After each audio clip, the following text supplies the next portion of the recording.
This is a clouds weather alert. Tracking Ian.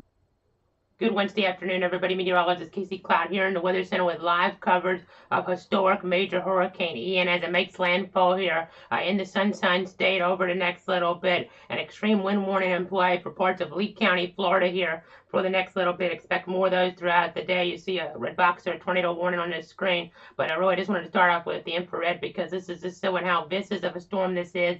If you haven't seen the updates here, folks, this is nearly a Category 5 hurricane, intensifying more rapidly even than what was really forecasted. But you always have to prepare for a little bit stronger of a storm, and this looks like it could be one of the strongest hurricanes to ever hit Florida, ever hit the U.S. here, folks. So just a really serious situation as we're getting word now of a new extreme wind warning coming out now for Charlotte and Sarasota counties until 2 o'clock. So really just nasty conditions. One thing I'm noticing over the last little bit here as we go on over toward the radar, we have the one extreme wind warning on here. The other will pop up in just a little bit. I've noticed a little bit of a northern jog here with this. So we were thinking more southern earlier on, but it seems like as I put on our tracking here of this, and now the times are just a little bit off. 12 hours is actually about, it looks like 0 Z here, which gets us to 8 o'clock tonight. But just kind of a note here, it seems like, and it's not showing as much on this view as it was a moment ago. You can see a moment ago,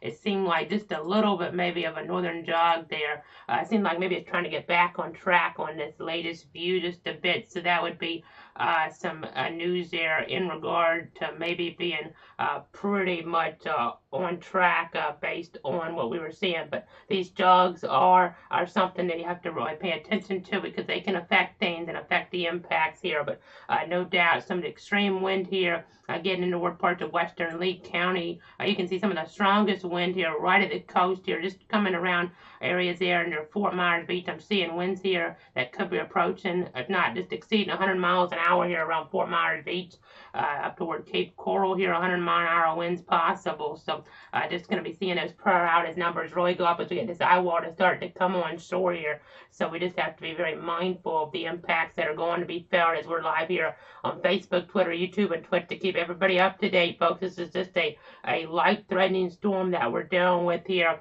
There's just so many things to talk about. Let's run down some of the alerts right now that we have here in terms of ones from the National Hurricane Center. I'll go ahead and go on over toward the graphics here. So, of course, we're dealing with a hurricane, and the latest information here does show that maximum sustained winds at 155 miles an hour. That movement off toward the north-northeast at 9 miles an hour, and that minimum central pressure at 937 millibars.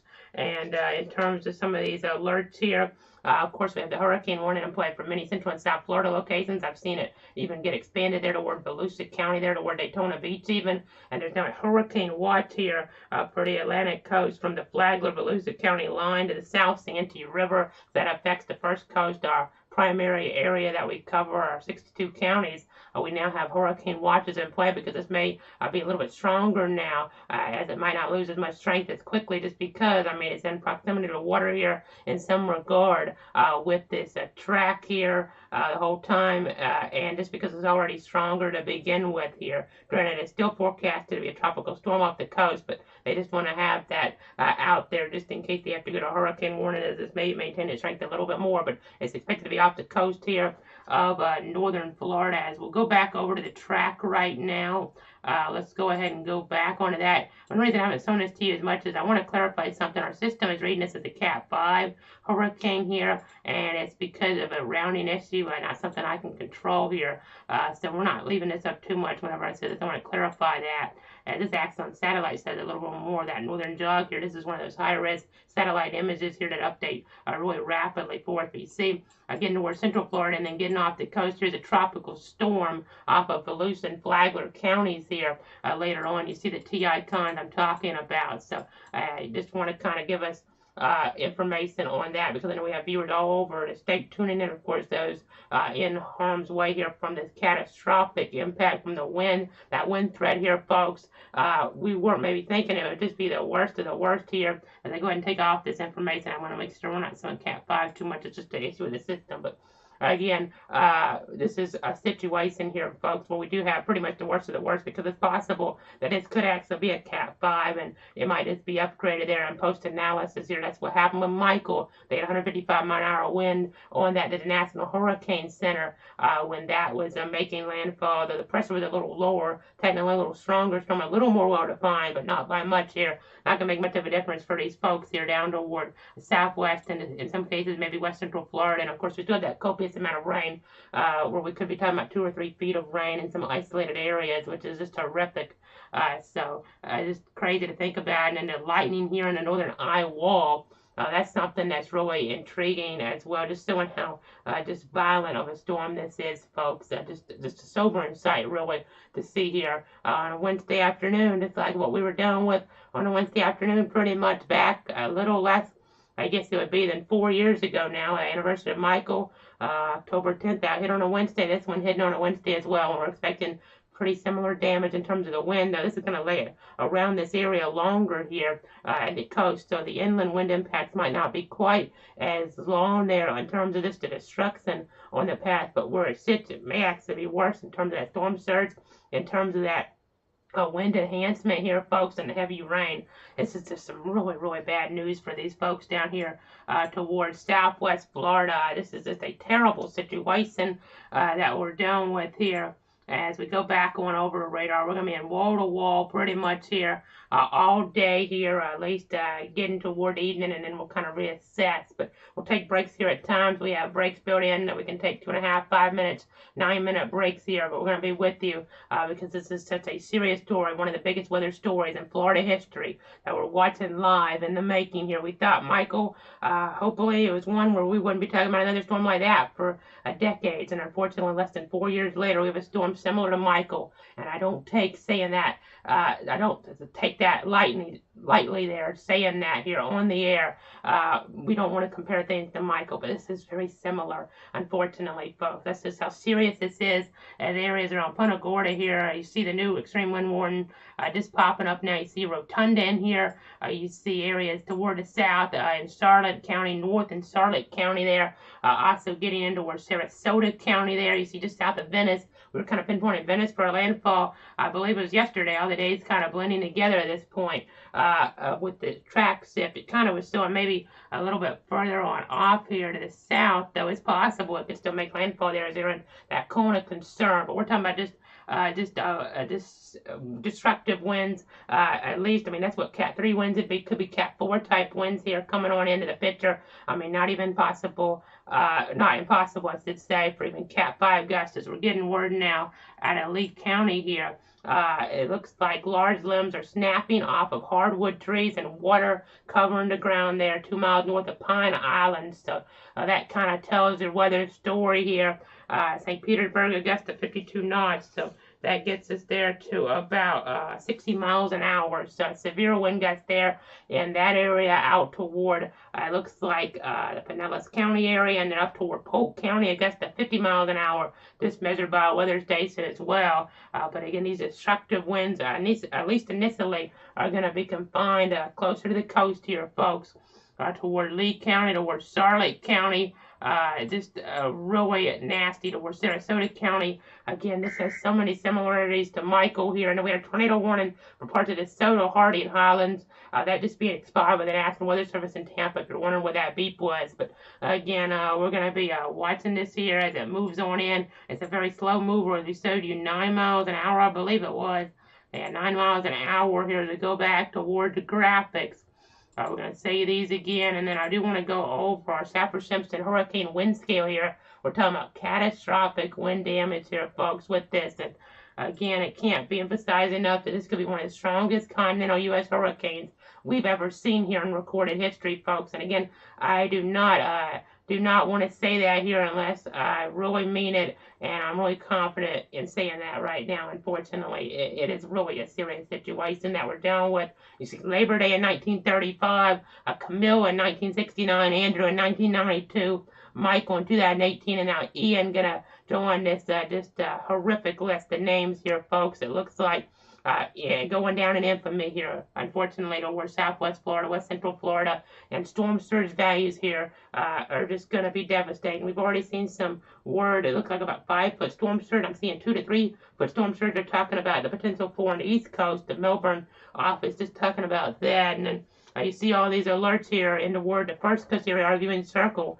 3 to 5-foot storm surge there toward the Flagler-Volusia County line up the coast of the South Santee River.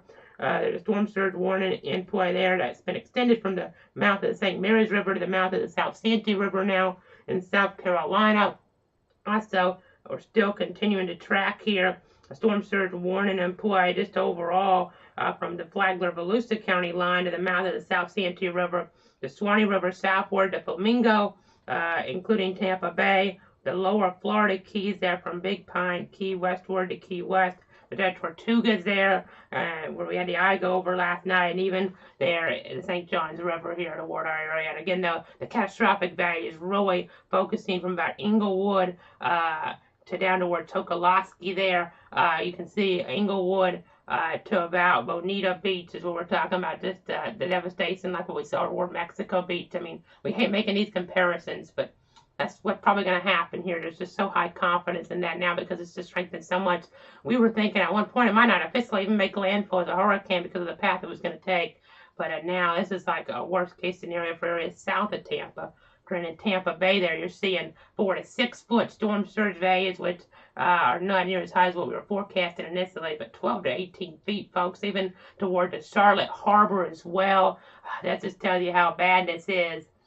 Gust to 54 knots, St. Petersburg now, and again, I see in those winds that gets you to about 62 miles an hour, it looks like, as I look at our list here of information in regards to those conversions. But again, we'll go ahead and track Ian's rainfall now, that potential. You see that purplish area down here north of Orlando. That's the official forecast saying 15 plus inches. So we're talking about Arizona, Daytona Beach, maybe to land in there. Also getting over, over toward maybe the Villages. This might be a little off of there, but you kind of get the idea. That red area is showing 10 to 15 inches of rain here, and that's serious. You know, where we're at in Stark and Bradford County, we've seen about 1/10 of an inch so far, nothing too substantial. That wind speed maxing out there about 13 miles an hour, so nothing too substantial. But one thing that's kind of interesting is 65.7 degrees. Temperature keeps dropping out there, kind of a cooler air mass, and that will kind of help to limit maybe that tornado threat here as we get closer into north central Florida. But there is a tornado threat toward the first coast region here, even an enhanced risk here. I mean, that's something to touch on here. So let's go ahead and go on over to this. I mean, the Weather Service and Storm Prediction Center say that even a isolated strong tornado can't be ruled out. So let's go ahead and pop this up real quick. We'll go on over toward our GR Earth computer, and we're going to be doing a lot of this here over the next couple of days because we're going to be with you for a long time. Hopefully, we'll get lucky here, but the odds of getting lucky for areas downstate are almost non-existent here at this point. They're almost zero, but up toward the north, you see Stark, Bradford County not under the tornado risk, Gainesville not under the tornado risk, Jacksonville for today, but that 3 out of 5 risk, something that would already be a big deal in and of itself. But we have about 100,000 other hazards really on top of that. I mean, not literally, but it just seems like, though, with everything that's going on, we just have so many hazards on top of that. It's just such a serious situation. The tornado threat isn't even one of the top topics here. But there's a tornado watch you see in the yellow from about Orlando south. That's going there through Miami at about 5 o'clock. Some tornado damage toward Hollywood yesterday. And then you can see up toward Flagler County there. Up toward Flagler County there in our viewing circle at 10% tornado risk. You see Daytona Beach there, Deltona, Orlando, Titusville, Palm Bay, and then 5% in other areas there as well. So just really telling this weather story. And you see the temperature contrast. You see the 70s down there, the 60s up north. Let's put on our mesofill here. You see our significant tornado parameter, our supercell composite, really showing how things are around this storm. And then the energy values can help to kind of add the tornado characteristics here and the tornado parameters that you need. But we're not necessarily seeing all that here up to the north, but we'll see some of that toward the south here as we look at this storm once again here. Again, that new extreme wind warning being issued just a little while ago. That one there on the board toward the south. I want to see. I want to double check that here. Let me check it live on the air because I'm kind of curious. I know I thought it was going to be set to expire earlier on, but I may have misread that with everything else going on. But I would think maybe they would want to keep that going down there toward the south. They may have extended that. I'm not sure. I haven't seen it come across. But so 12:45, actually, not 12:15. The Weather Service in Ruskin there, Central Lee County in Southwest Florida, and then Charlotte County, Southwest Florida, and South Central Sarasota County there in West Central Florida. At 12:02, National Weather Service there. So go ahead and zoom on out just a little bit. Let me go ahead and zoom on out just a little bit more with this. You can see that area there. They were indicating extreme winds of the eye wall here. You see that starting to get on shore a little bit. That's where some of the strongest winds from this vicious storm are. Not in the eye. The eye is calm, but obviously with all the destruction around, that'll be just an ominous sight when people are in the eye there that I stayed. But I know some reporters even evacuating, like during Michael there. Again, I hate making the comparison, but we have to because there's so many similarities at this point in terms of even the wind potential. That wind potential really accelerated on us here overnight. I mean, there's a big difference, believe it or not, between 130-mile-an-hour winds and 155 miles an hour of wind there. I know that sometimes it kind of goes to just the magnitude, kind of like with an earthquake. One number not as bad, but you don't go up much higher, and it's actually really significant here. So it is kind of on that type of scale. But we're talking about these winds there. Moving on shore 15 miles northwest of Pineland or 20 miles southwest of Punta Gorda, moving northeast at 5 miles an hour. And the Weather Service wants everybody to know this is an extremely dangerous, life-threatening situation here. Again, we were hoping we wouldn't have to deal with another storm like this for decades here toward Florida, and now here we are less than 4 years after Michael with just a fury of a Cat 4, almost a Cat 5 coming ashore here towards southwestern West Central Florida. So I know new reports coming out. Venice there gets to 55 knots. That gets it to 63 miles an hour. Sarasota Braden 52 knots. So we're talking about 60 miles an hour or so. So these winds are enough to knock out power. So let's go ahead and see the power outage numbers right now. We're going to go ahead and show you those as we're live with you on the air. Let me go ahead and switch on over toward our other source here as we're with you. It looked like the numbers went down a little bit, which would be a good thing. That may just be a good thing, to be quite honest.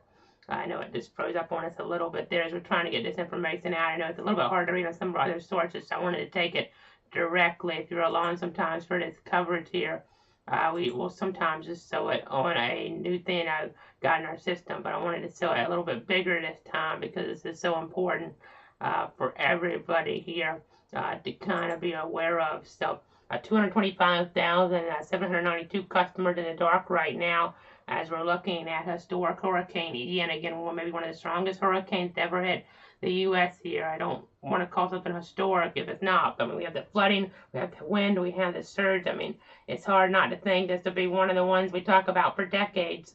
As you see here, looking at the outage numbers, Collier County, 41,170 customers there in the dark right now. Getting over toward Lee County, 49,058 customers in the dark. Charlotte County, 9,010 customers in the dark. DeSoto County, 1,154 customers in the dark. Hardy County, 471 customers in the dark. Manatee County, 26,000 customers in the dark. Sarasota County, 39,000 customers in the dark. So you kind of get the idea here as we're watching things. You see that concentration. And one thing to keep in mind now, of course, it was just terrible in the Panhandle for all the folks out there, including parts of our viewing area there toward Liberty, Franklin County, Jackson County, and toward Southwest Georgia. But the population density is down here. That's down here is just so much higher, meaning, I mean, you already see the outage number is so high, and it's not even that high of a percentage necessarily in the dark. I mean, that's not good. I mean, obviously, it's going to take a long time to get the power back on for some folks here that are devastated, and we're talking about a situation here. Really, I mean, with Irma, I believe it was 4 million customers in the dark. We may approach that number this time. Granted, this track is not quite maybe as favorable for knocking out quite that many. Granted, And I hate to even say that too much. I know it knocked out a lot in North Florida, and this shouldn't do that as much in North Florida here, but Central Florida and then Southwest Florida here. Obviously, we're going to pretty much have probably a pretty red board here. So we're talking about millions of folks that are going to be in the dark here across the state. 11 million are tracked, and I mean, I believe it's for me. I feel like it was at half at one point in the state. It's just because the population is so high here. I'm talking about Irma, comparing that right now. And this could get pretty close in some regard. Again, that storm took a little more northerly jog there, and that impacted North Florida where we're at. We lost power, but right now we're not expecting to lose power where we're at. We have backup systems just in case. But toward the east, toward the First Coast region there, that could be a different story. But again, just wanted to say this here. This is from poweroutages.us here. The latest information on the power outages from Hurricane Ian. So just want to break that down. I know Polk County. Let's just kind of explain real quick some areas that are going to be losing power later on. So you chart up your devices. So again, you see the map right now. Let's take a deep breath with me here. And again, we're just going to keep watching things. Polk County going to lose power. We only have about 4,000 in the dark so far, but that's going to go up. Hillsborough is going to go up here as well. Osceola County, chart up those devices if you're watching me there. Orange County, Lake County, Sumter County there, Seminole County, Volusia County. Even Brevard County now under a hurricane warning, a few thousand folks in the dark. I know some of the stores closing down there pretty early because of these destructive conditions that are really going to be moving on into the picture here. And they just want their employees to be safe because of the this vicious nature of this storm here with Ian. So again, I'm just breaking some of these outages down for you here. We'll go ahead and come back on camera now. Again, here's the radar once again. You can see exactly what we're dealing with. You see some of that eye wall really starting to work its way on SOAR now. Pine Island Center there, St. James Center up to the north, Boca Grande or Boca Grande, depending on your pronunciation. These areas are getting some of the worst, really, it looks like now, as you see the banding concentrated on radar, some of the worst that a hurricane has to offer, folks. I mean, this is when you need to be in that interior room. When you're under an extreme wind warning, it's almost like a guaranteed tornado is headed your way, and a strong tornado at that. That's just how serious these extreme wind warnings are. The last time the Tampa office here until today issued these extreme wind warnings were during Irma 5 years and a couple weeks ago. So again, that just goes to show these don't get issued very often.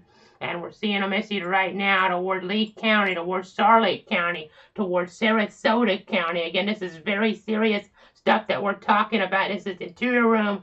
Put that bicycle helmet on. Put that football helmet on. It could save your life because of that flying debris coming in. These are tornado-like winds, guaranteed tornado-like winds pretty much within these pinkest polygons here, folks. I mean, it's not snowing over as much, but I suspect even, probably even velocity some, even Cape Coral here and getting into some of these just destructive winds. I believe the criteria for extreme wind warnings are sustained winds of 115 plus there. Let me double check. See, I don't know if it said in the statement here.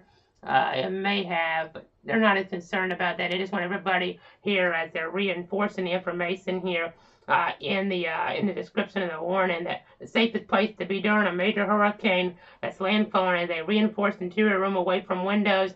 Get under a table or other piece of sturdy furniture. Use mattresses, blankets, pillow to cover your head and body and remain in place to the passage of these life-threatening conditions. I know in 1992, Brian Norcross and Andrew encouraged everybody to put that mattress over their head. And unfortunately, I mean, it's getting that serious now. I mean, you see this blue.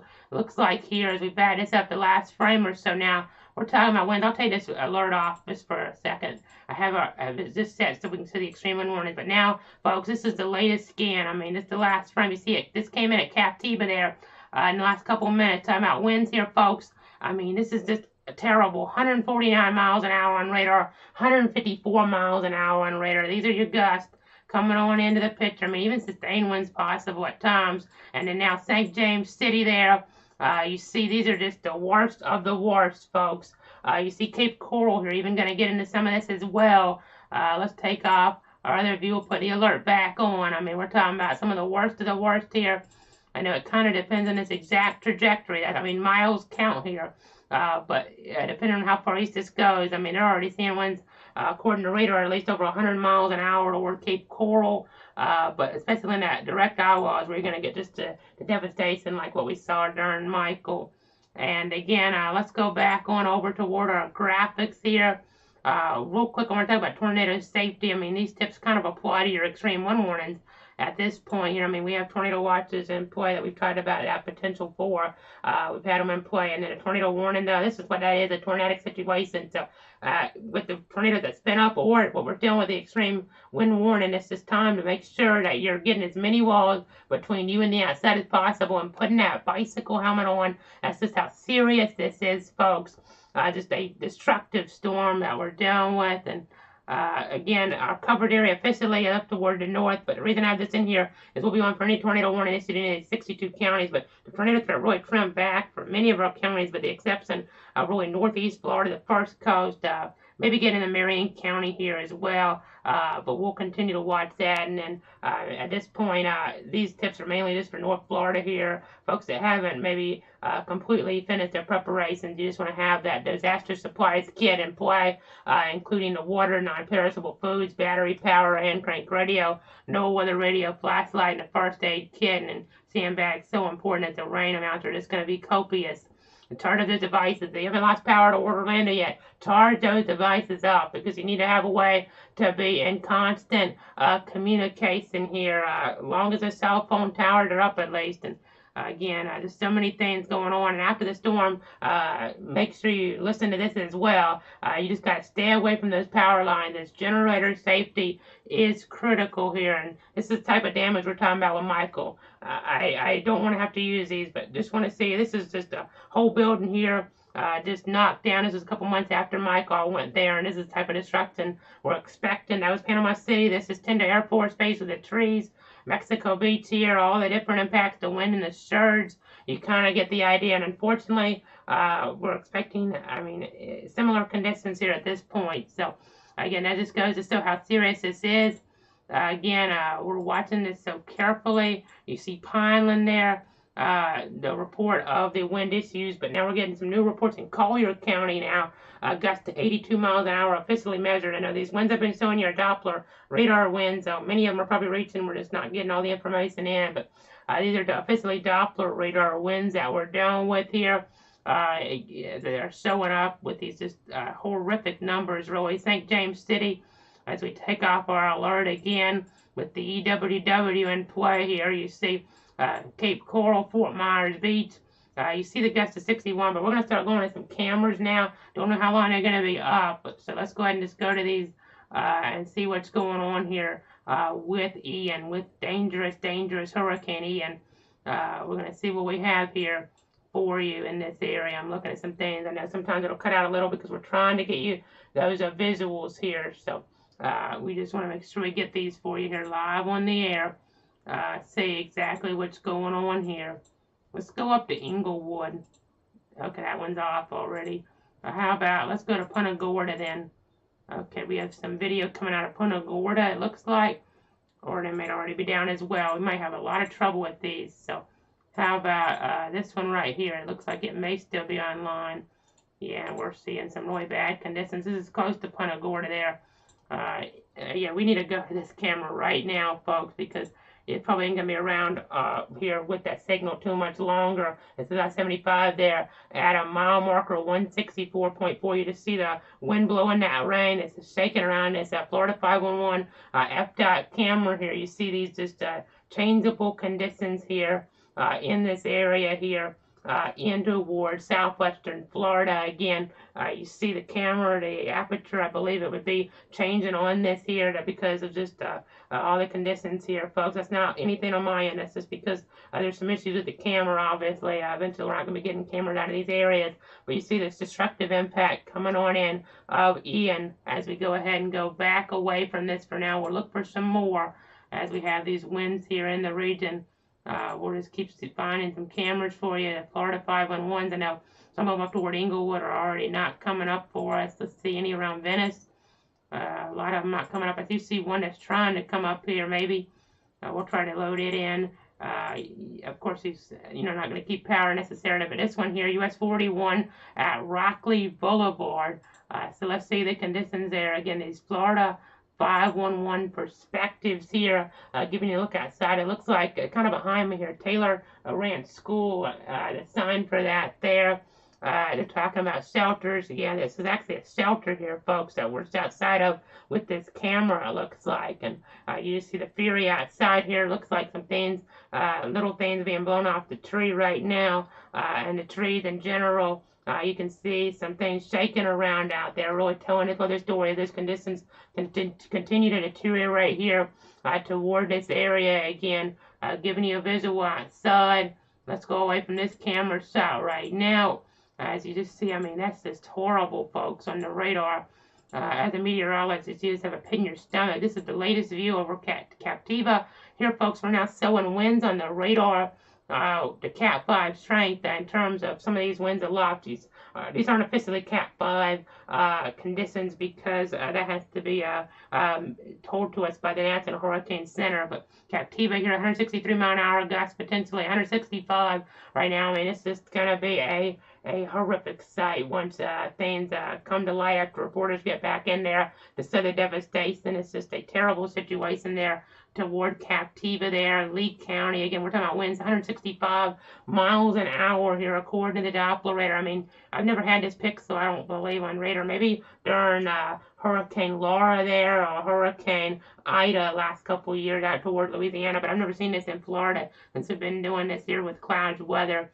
This is just so serious, folks, toward Lee County. It doesn't get much worse than this in the meteorology world. This is like a EF4 tornado going through a widespread area right now with these type of winds that we're seeing, folks. It's just going to be widespread devastation. I mean, think of Panama City. Think of areas around there like Callaway. Just kind of giving you guys an idea there just how bad this could be.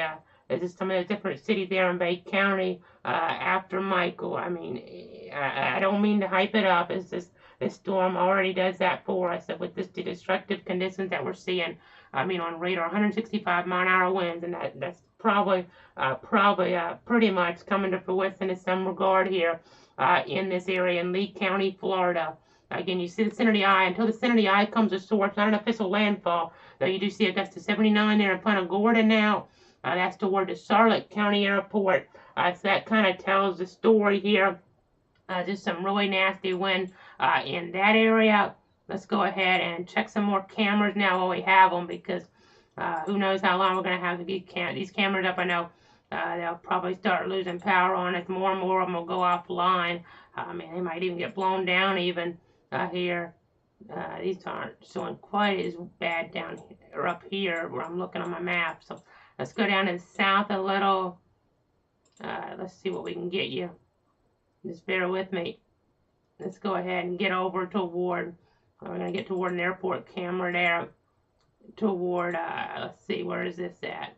This is closer toward, it looks like, the Suncoast, the States area. So let's go ahead and see this one is still online. It's showing these nasty conditions here in the region. The camera's shaking all around here, kind of telling that weather story on this Wednesday afternoon. This day that's going to go down in infamy really here in the state of Florida, as we go ahead and show you here again our live Florida 511 perspective here, giving you that view outside right now. You can just see here what's going on. This is I-75 south there at mile marker 145.8, and you can just see how nasty things are in this area here. In toward southwestern Florida. Nobody on the road. Doesn't look like, though I could say that, I actually see a light down there. A couple lights actually, if you can look here. Hopefully it's just emergency officials here doing what they need to do. But I actually see a car coming toward us now here live in this nasty weather here in toward southwestern Florida, again with Hurricane Ian. So again, it's just really telling that weather story here. Just so nasty. The conditions, they're continuing to get worse here in parts of this area towards southwest Florida. Excuse me, as we're continuing along here, continuing to give the latest. We'll take a break here in just a little bit as we kind of gather some more information on this dangerous storm It's just a one-man band. It's just me here, folks, so I can't talk forever with us, but as we're looking at this shot, you see the vehicle trying to get through these conditions here. You can see it coming across, but we're getting word out from a spotter there toward downtown St. Petersburg of a large 30-foot tall, 6-inch diameter palm tree blown down onto North Shore Drive in downtown St. Petersburg.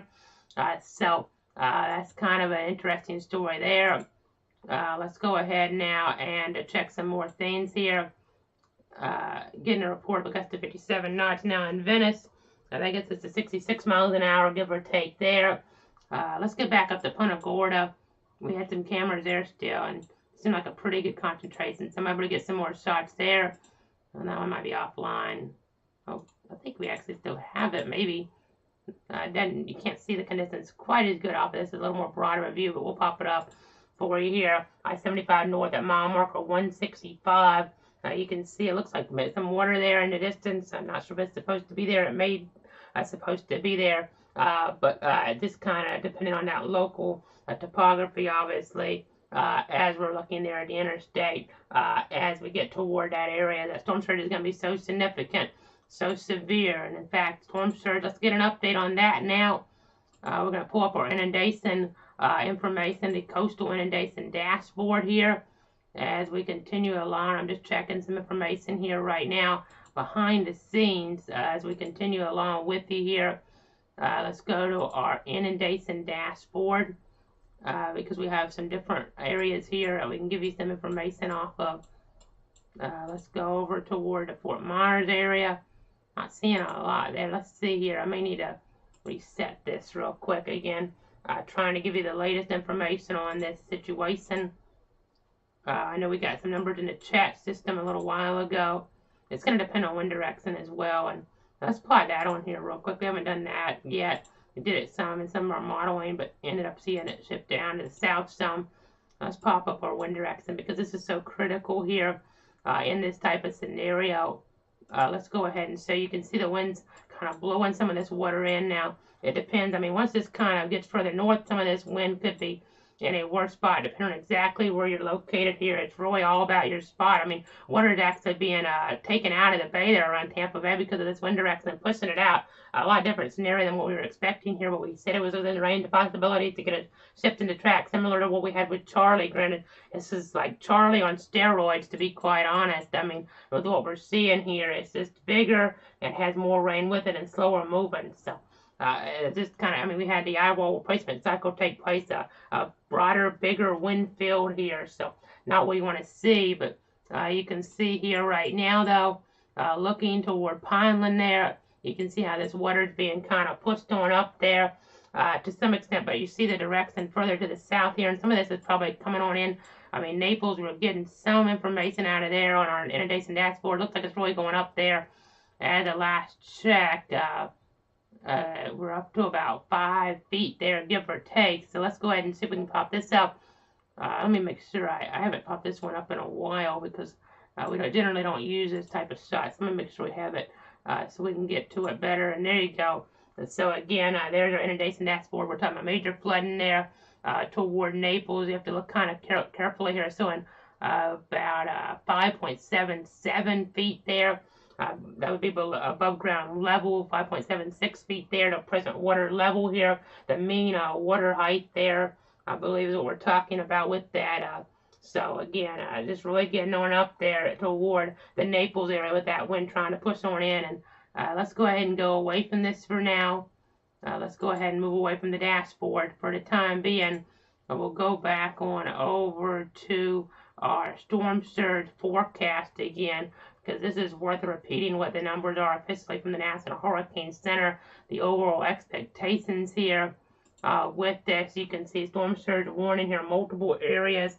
We're talking about storm surge warning there in play along the west coast there. We're talking about areas there from, it looks like the Swanee River all the way down to Flamingo, which is a really, really long way. And you see the worst of it there expected from Inglewood to about Chokoloskee, and then Inglewood to Bonita Beach there. You see 12 to 18 feet. Charlotte Harbor, 12 to 18 feet there.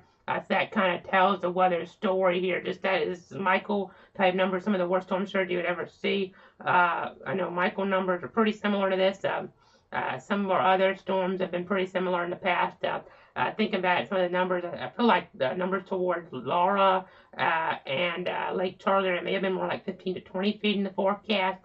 But you get the idea. That had a lower pressure. Those storms, I believe, might have had a lower pressure with them. I know Michael did by a pretty good margin. So again, that kind of is going into it as well. The topography of the coast goes into it here overall. But again, watching this here. With the storm surge warning in play. Again, we have a storm surge warning for the East Coast as well, even the first coast, 3 to 5 feet, and that's a pretty big deal in some areas, depending on the ones that are most vulnerable here. And there have been some evacuations ordered, some more voluntary in nature here. But again, hurricane watch in effect for the East Coast now as well, because of this how Lashon could still be as it goes across the state. So again, just continuing to watch this here. We're going to go ahead and go back on over right now. I want to pop up our wind forecast here. Let's take off some of this stuff because it's going to get really cluttered if I don't. Let's take off the temperatures as well. It's just kind of interesting to see that, though. I know during Irma toward Southwest Georgia, they had some really cool conditions, and we're getting some of that in North Florida right now. We're at 65. It keeps dropping here outside. It's supposed to get into the 70s, but staying pretty cool because of that cloud cover. Before I go to the wind field forecast, I want to pop a visible satellite real quick. This will probably give us just a crazy view here on the infrared. That is just terrifying to see, folks. This is really an interesting effect with this here. You can see how just kind of the contrast here, the three-dimensional nature it looks like to this because of just how nasty this eye wall is, and they're getting to some of the eastern eye wall there toward Lee County there right now. As you can see, the latest view just coming in. The stadium effect. I was trying to kind of find the right word for that, and that's what that's called. You can just see here how it kind of pushes on down here. Just a terrible view as we're getting a word now Augusta and Cape Coral area, Lee County to 77, but again, probably higher than that being reported in some of these areas, or occurring in some of these areas, but not necessarily coming across. But just this monster hurricane that we're dealing with, folks. Just off the coast there, the eye is at least toward Pineland and Cape Coral as it moves on up here and tries to make landfall, maybe closer to Rotunda. That's what the official forecast was showing, that general area here, Rotunda area. But again, the impact's going to be felt wide distance away from this. Is a bigger, stronger storm than what we saw with Charlie there. At this point, a similar track, but a different type of impacts. It's because it's a worse storm. Really, in every way now. We were thinking maybe the strength would be a little bit weaker in the winds, but it's now stronger in the winds as we're getting just a gust here from Punta Gorda, which was hit so hard by Charlie, officially at 79 miles an hour there at 12:18. So, again, just continuing to watch this. Let's go ahead and check some different things here.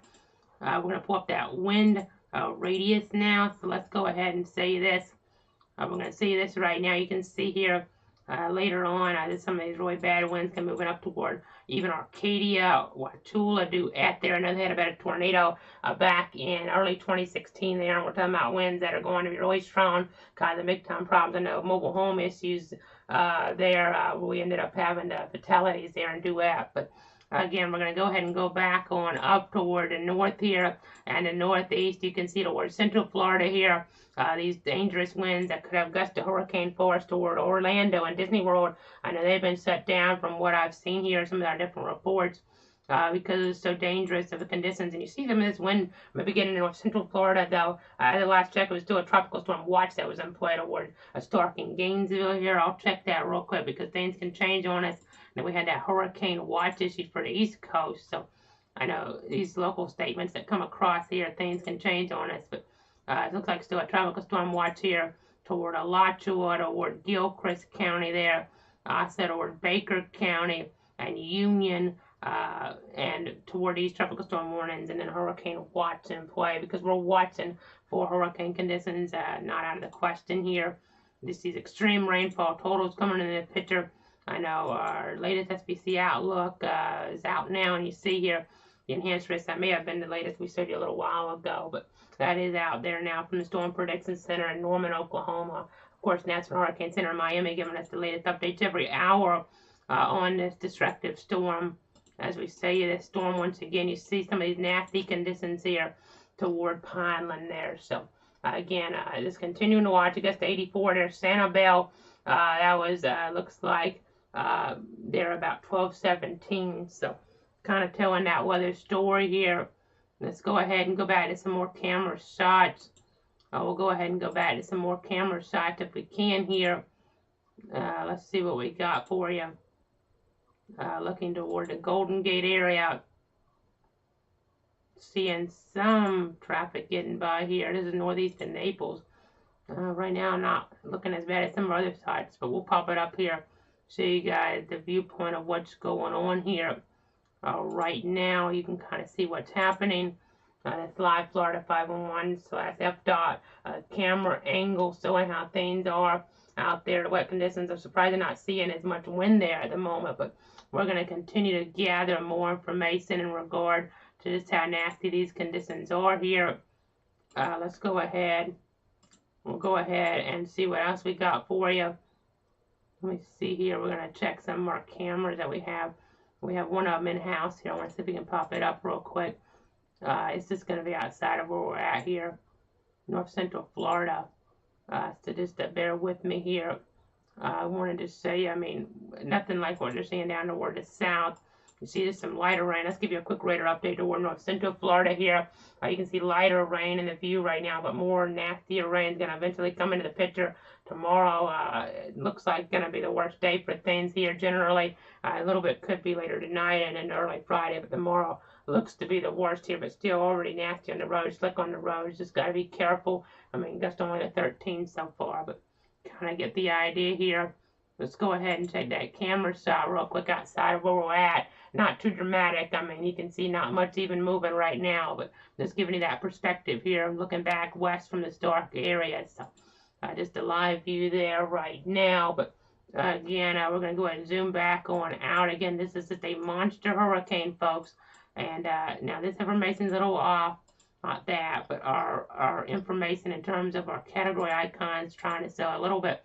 It's trying to simplify our system. It's just a glitch in the system. But I'm seeing this popping up because I wanted to see if it would jog. Now, we had a jog earlier to the north when we first came on. Now it looks like there's a jog to the east a little bit with the center of the eye. So it's kind of getting back on track a little bit, it looks like, with what we're doing with generally. Maybe even a little, I mean, you even see a little bit. Look at this, folks. Some of these areas in Captiva now look like they might be starting to get in toward the eye a little bit. That's on our broad radar. Let's check the other one because it may not be quite like that there, though. Yeah, let's get on to our DR level 3 again and look at some of these winds. You can see here Captiva is still showing the wind. It's 154 miles an hour, but just toward the west here, you see a little bit of that eye trying to get on in, and that would calm things down for them. But as you see the center of this eye here, that's when that has to be over land for it to be an official landfall. And we're still probably a couple of hours out from that, give or take, depending on the exact track. I mean, if it really just races in more to the east, I mean, it could happen quicker on us here. I'll check some information with the mileage.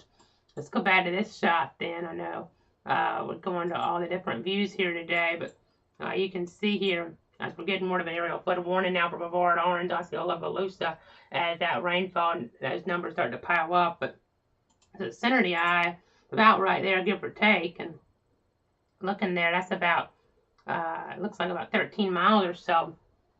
So it conceivably could make landfall here around 2 o'clock, and that's a pretty similar time to when Michael made landfall there toward the Big Bend region. It may take a little longer than that because, and I'm talking about not the Big Bend region, but just west of the Big Bend region there, of course, toward the Florida Panhandle where Michael made landfall. But you can kind of see here, this the timing in general here. I mean, if it really kind of comes on, it could be an hour, but if it kind of slows on down some, like what some of the forecast models have been showing, it could be a little bit longer than that. So I just got to keep our eyes on things. Let's pop up recon information here from the National Hurricane Center. This is some information here from earlier on. It looks like even on the southwest side, we're getting some really strong winds there.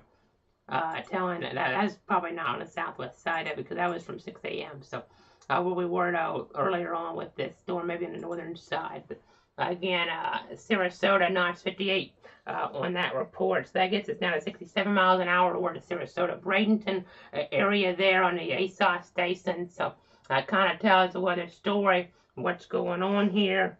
Again, just checking some more notes here.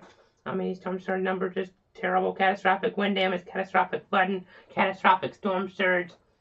Just telling a story. I mean, officially, Hurricane Center saying even 24 inches can't be ruled out towards central and northeast Florida. And to get an official forecast like that is sobering. In addition to all the wind damage we're going to see, I mean, it's just a terrible situation. And now that state rainfall record, I believe, is 45 inches toward north central Florida back in 1950, the Hurricane Easy. I don't think we're going to quite get there. Luckily, that took a spinning out storm. It just was spinning in multiple directions. Well, spinning in, it kind of took a little twist there and just kind of spun around for a while. Made multiple landfalls. We're not quite expecting that, but I mean, you can't rely on a couple feet here as we're talking about in some areas here. Some are even showing a little bit more than that there towards central Florida. That's why sandbagging is so important for some spots that are vulnerable. Some of those vulnerable spots probably going to have some big issues anyway. But got some new wind gusts for you now. Looks like official gusts at least to 100 miles an hour. Captiva there, 107 there toward areas there. It looks like just off the coast, and then 97 miles an hour, St. James City there in Lee County. And you heard that beep. That's now a tornado warning toward Okeechobee County. So let's go ahead and see areas out there. Let's see. Is it that storm, or do we have our warnings on? Okay, it's up toward the north here. That wasn't Okeechobee County, but let's go ahead and get up here. I just want to kind of get my bearings here. It's this storm right here. This is northwestern Okeechobee County. A severe thunderstorm capable of producing a tornado was located near the Kissimmee Prairie Preserve, not near Kissimmee, but the preserve there in Okeechobee County, moving northwest at about 30 miles an hour. Pretty rural areas. A lot of these warnings have been in rural areas, but a few that have been in the more populated areas, we've seen some problems, like Hollywood Airport last night. We've had some other damage reports coming in as well. So this is west there of, it looks like, Fort Drum. This is just south of Osceola County there, Neha Junction. I know there's a tornado warning in play earlier there. And let's take that rotation. Looks like we have some rotation east of Wauchula. I know Tampa office has their hands full with this storm, but there is some rotation there southeast of Wauchula.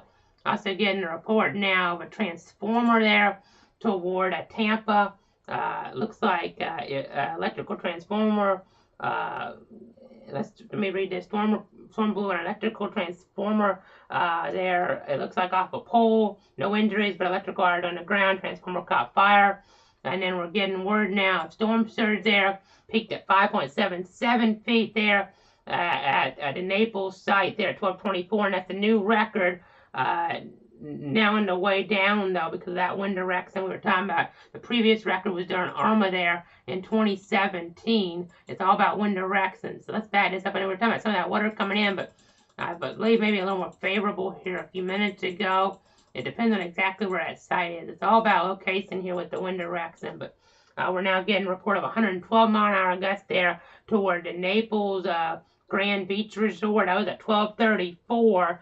So those are just winds that are going to knock out power as you're hearing all these different reports come in. So let's go ahead and look at our power added numbers again here, folks. We'll go ahead and go back on over toward that information as we're live with you just now. 59 knots, Fort Myers. That gets us there to, it looks like, about 68 miles an hour. Tampa International Airport, that's to 50 knots. That gets you to 57 miles an hour there.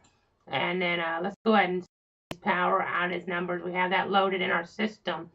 So let's go ahead and jump on over there. We do have that up, the latest information there. So these are up from what we showed you a little while ago.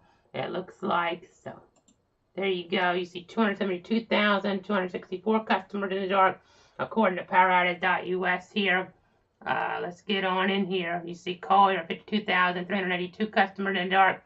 Lee County, 66,000 here in Florida, 89 customers. In addition to that 66,000, I clarify because we do cover Lee County, Georgia, but not expecting too much from this storm up there. And then you get towards Charlotte County, 9,510 customers in the dark. DeSoto County, 1,154 customers in the dark. Hardy County, not as many. And Menifee, though, closer to the coast, almost 28,000 in the dark. Sarasota County, 39,000. Toward Tampa, not too many so far, only 12,000. But as this kind of comes on in, That number is going to go on up for sure. Pinella, 16,000 in the dark toward the St. Petersburg area. And then as we get up toward some of our coast here, not too many outages, just a few. I mean, here and there things could get knocked out, but nothing too widespread so far. But I expect the power outage numbers to kind of go on up here as we get further on up, and some of these coastal areas will be getting to that as well as we get into Thursday, and some of that lingering into early Friday as well, based on the latest timeline. So again, just paying attention to everything here in the Weather Center. Again, we're at 12:58 right now, continuing our live coverage. Meteorologist Casey Cloud here with you on Facebook, Twitter, YouTube, and Twitch to keep you guys up to date. Venice now gets to 62 knots, so we're talking about there 71 miles an hour with that toward that area. Again, you see some of that eye, the center of that eye still off the coast, but we're starting to get some clearing there right at the coast. Sometimes the radar can be deceiving in these situations. Tried so many hurricanes the last few years. Sometimes the reports don't necessarily back the clearing up there. The winds could still really be blowing here right toward Captiva. It's just a little bit of a displacement in the pixels there a little bit with this. But again, you can see here north of Captiva, we're talking about winds 150 at St. James City, 145 miles an hour. You kind of get the idea. Sanibel there, winds, according to radar, at least we haven't had these measured, though we might not get them measured until damage assessments get done. But Sanibel, 138 miles an hour there, according to our Doppler winds. You see 65 officially measured up there toward Venice. Punta Gorda, 79 miles an hour there, 59 off toward the east here. This is quite a bit higher on the actual wind mode of the radar, but I don't think there's going to be too much of a drop-off, a little bit of a drop-off for sure, but with these numbers. But some of these wind gusts in here can definitely get up that range. As we get a new 1 o'clock update now from the Hurricane Center in the position. So let's go ahead and check that now. That just came across in the chat session. So let's go ahead and see what this is showing us here. So the 1 o'clock update, hurricane conditions spreading here across portions of southwest Florida.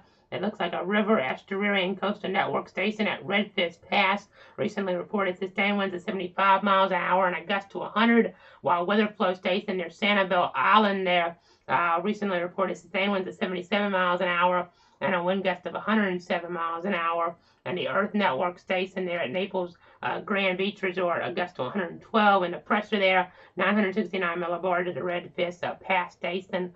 And the latest stats, 155 mile an hour max sustained winds, about 35 miles west-southwest of Fort Myers there, or 45 miles southwest of Punta Gorda, moving north-northeast at 9 miles an hour, and that minimum central pressure, 937 millibars. So, again, continuing to watch this very dangerous storm. Real quick, while we're on this Tampa radar, let's go ahead and show you here that storm. It's a little bit high up on here, but this is a tornado warning in Okeechobee County.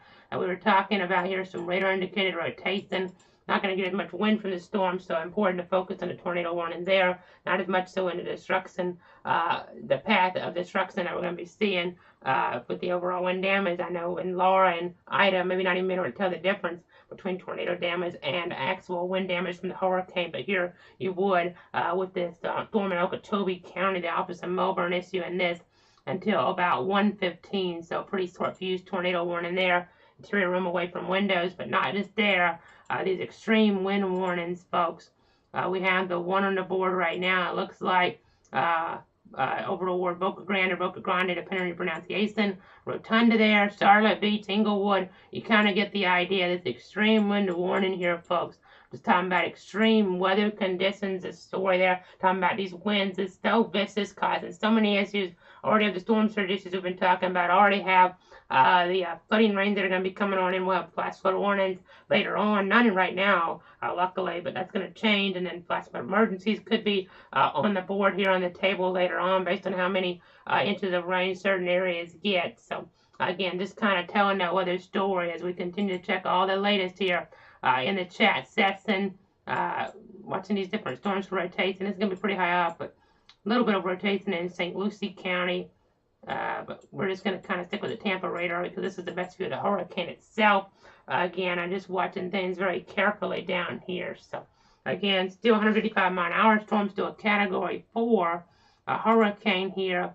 The storm surge threat is expected to be so severe, and again, this could be one of the strongest hurricanes here that we've seen to ever hit the U.S. It was such a serious situation. Talking about gusts there, even higher maybe than 155 miles an hour, but 155 miles an hour there, that wind number that we're looking at here with this storm. So you see Michael in comparison, Andrew, Camille, and Labor Day, a storm there in 1935, just causing so many issues it did. But we're going to take a break here in the coverage right now, just for a few minutes. We won't be gone for long here, but we're going to keep watching this. I'm going to catch my breath, and we'll be back here as I go ahead and put up some more computers, make sure everything's up. We'll still see the radar satellite during our breaks. We'll be back here in about 9 minutes.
This is a cloud weather alert.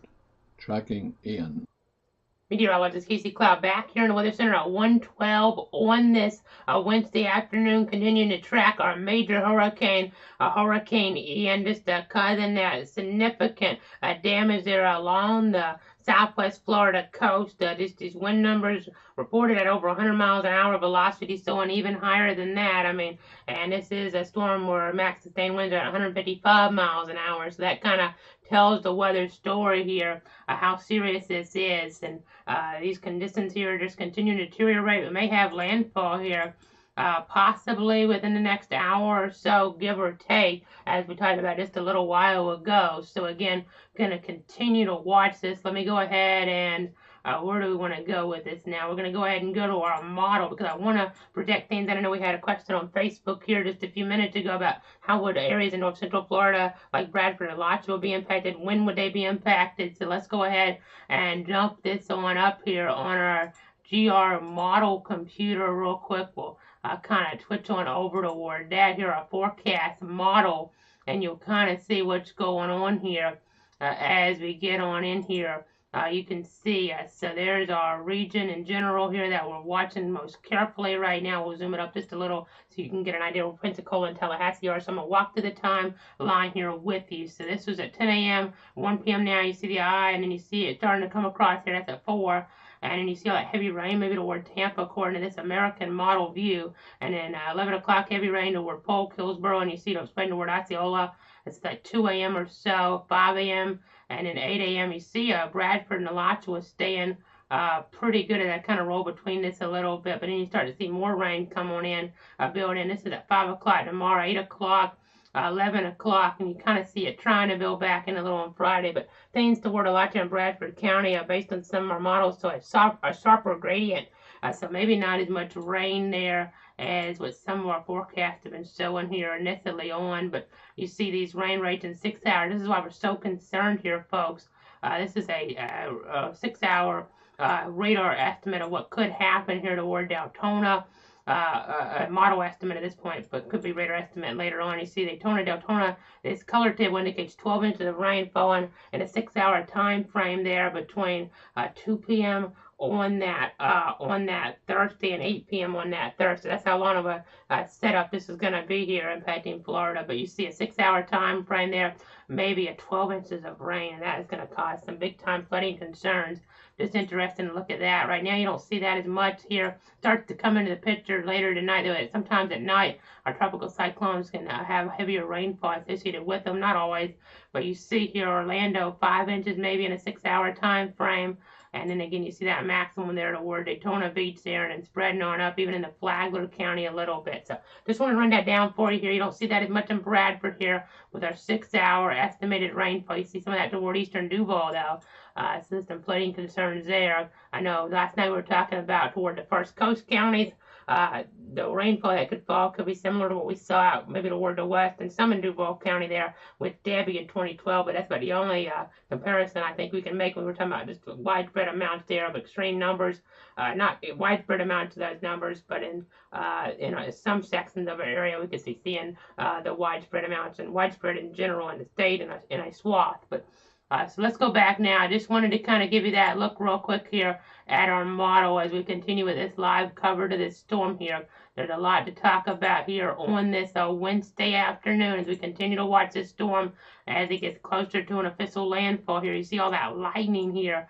You don't generally see that with tropical cyclones, but it just shows how serious of a storm this is and how unique of a setup this is here, because we don't see storms like this very often. One of the strongest in U.S. history in terms of a landfall and hurricane, it looks like. You see here, Rotunda there, Pineland. Let's go back to the other radar because that's going to give us a better view here because that's more of a broad view. This is going to be our high-res view here. You can see some of these communities here, Roy being impacted right now, Rotunda there getting into some of this. You see areas like the Burnt Store Marina area kind of getting this as well here. Just telling that weather story. Sarasota there of 71-mile-an-hour winds a little while ago, but again, these winds are stronger within the actual storm itself here in terms of the eye wall, the core of that. So that's something to kind of bear in mind as we go ahead and continue to watch this. some of these stronger winds here around Pine Island Center, St. James Center here, just continuing to watch things here in the weather centers. We're getting reports now of an aerial flood advisory toward Collier, Glades, and Henry counties from the Miami office. But again, we're expecting more serious flood alerts to come out later toward areas of southwest, west central, central Florida, and maybe a little bit in the northeast Florida, as we've talked about eventually. Going to have that concern as you see some of that wind there, some of this wind toward the north with this extreme wind warning as we look off the Tampa site, and this eye wall here, folks, of this Cat 4, almost Cat 5 storm, bringing these extreme conditions here to south of Venice, and that landfall here as we kind of project this out could be somewhere around Rotunda, Punta Gorda, pretty similar to where we had Charlie come. So I remember the reports, seeing some of those videos of coverage. Windows were just blown out of news vans, things like that. After the storm came across there, they had less time to prepare and to change with the track than they did this time. It was maybe a 6-hour shift. You could just see it. Meteorologists started to see that shift and started to warn folks that there'd be more of a storm down there and toward Orlando versus the Tampa area, and similar track and a similar track shift, but a little more time to prepare. Slower moving, and the models were able to catch it here a little bit earlier on, give us a little more lead time this time, as things have advanced here pretty significantly in the last 18 years in the meteorology world. But again, I'm getting word right now, St. Petersburg, 56 knots now. That's going to get us to 64 miles an hour. Venice, 58 knots. That's going to get us there to 67 miles an hour. So, again, that kind of tells the weather story here. With this nasty, nasty weather with Hurricane Ian on the board here. So, again, let's go ahead and zoom out. Let's check for some traffic cameras again. I'll see if there's any in here that we can get too closer to Punta Gorda maybe, because we don't have a lot out here further on off. But let me go ahead and check some different things here as we're live. We're with you here, folks. I stand with you for a long time because of the serious nature of things. I know. Sometimes things can get repetitive here, but we know people are joining us, coming off of the streams here, so we want to make sure you're really understanding the scenario here and the extreme nature of things. So I know I wish we had an Inglewood camera, but it's not coming on up right now. Things are already getting too bad to be able to show those, but let's go up toward Venice, and things are going to get worse up toward Venice. And actually, looks like that one just went off. Let's check another one. No camera available. I'd pop these up, but it's not seeing anything. And that one's offline as well. Let's check, see if this one's online here. This actually is online. May not be on for too long. So let's go ahead and pop on up our traffic system now. Again, I'm just trying to give you the latest information here as we continue along with this Florida 511 perspective, trying to give you that latest information here to protect you, your friends, and your family, that perspective here right now. So in these nasty, nasty conditions, you can see here the trees kind of blowing around here. You can see the rain coming on down. Nothing like what we're seeing in some of these areas closer toward the eye wall, but we just don't have camera shots available in those areas right now because we're already losing connections. You see a little more shaking here, but this isn't necessarily just the worst that we're showing you right now. It's just going to be hard to get many views out of there, but we'll be efforting them here for you and try to get them, but I can't really guarantee anything in that regard. But let's go ahead now and keep checking here some more different views. Let's see what else we have here. This is down to the south, a little bit closer here, and a little more of a dramatic shot now. So let's go ahead and pop this up. It looks like we're going to pop this up right now. US 41 at Roberts Road. So just trying to give you that visual on what's happening right now live in that area. So again, Florida 511 perspective there. You can see this the wind in there. Just continuing to watch that. I'm going to kind of re-effort that side. Let's try to pull that up one more time here. And I see it's freezing up now because maybe some connection issues in that area. So that's just how it goes sometimes there toward that area. But again, I'm going to look here at some more cameras again live with you here this afternoon to give you the latest. That one's offline. Let's check this one here. Again, it's just a one-man band, so I have to do this live on the air with you versus having somebody like in the back pull these up. But we'll go ahead and pop this one up now. This is I-75 North at mile marker 3 or 183.3 here. So Let's go ahead and see this visual right now. You can see that rain going across the road there, really telling the story with Hurricane Ian. You can see here just a really nasty weather gust now reported, by the way, here inward general region here. Punta Gorda 66 knots, I guess it's 76 miles an hour, so hurricane force gust there in Punta Gorda from the east a few minutes ago, 15 minutes ago, but it's coming across. But you really see the nasty conditions here, the story there on this Florida 511 perspective. You can see the wind blowing that rain around here, these squalls, so nasty here with Ian. But let's go ahead now and punch this back on up here. Again, just want to tell you where that one is here real quick. That's the 175 is north there of North Fort, just by a little bit for some perspective. Close to the Mayaca Creek Environmental Park, it looks like. So, again, I'm just going to continue here alone for the ride, really, with this threat. The community of Plantation here. Let's see if we have some shots. It looks like they're trying to come up, and they might be offline. Unfortunately, just going to have this. Oh, here we go. This is one we popped up earlier. It's getting a little closer, and it's getting a little bit worse there, right outside of emergency shelter. Looks like maybe our sign was flickering there for a second. I'm not sure, but let's go ahead and pop this up here. This is US 41 at Rockley Boulevard there. Really telling that weather story outside right now. That's Florida 511 perspective.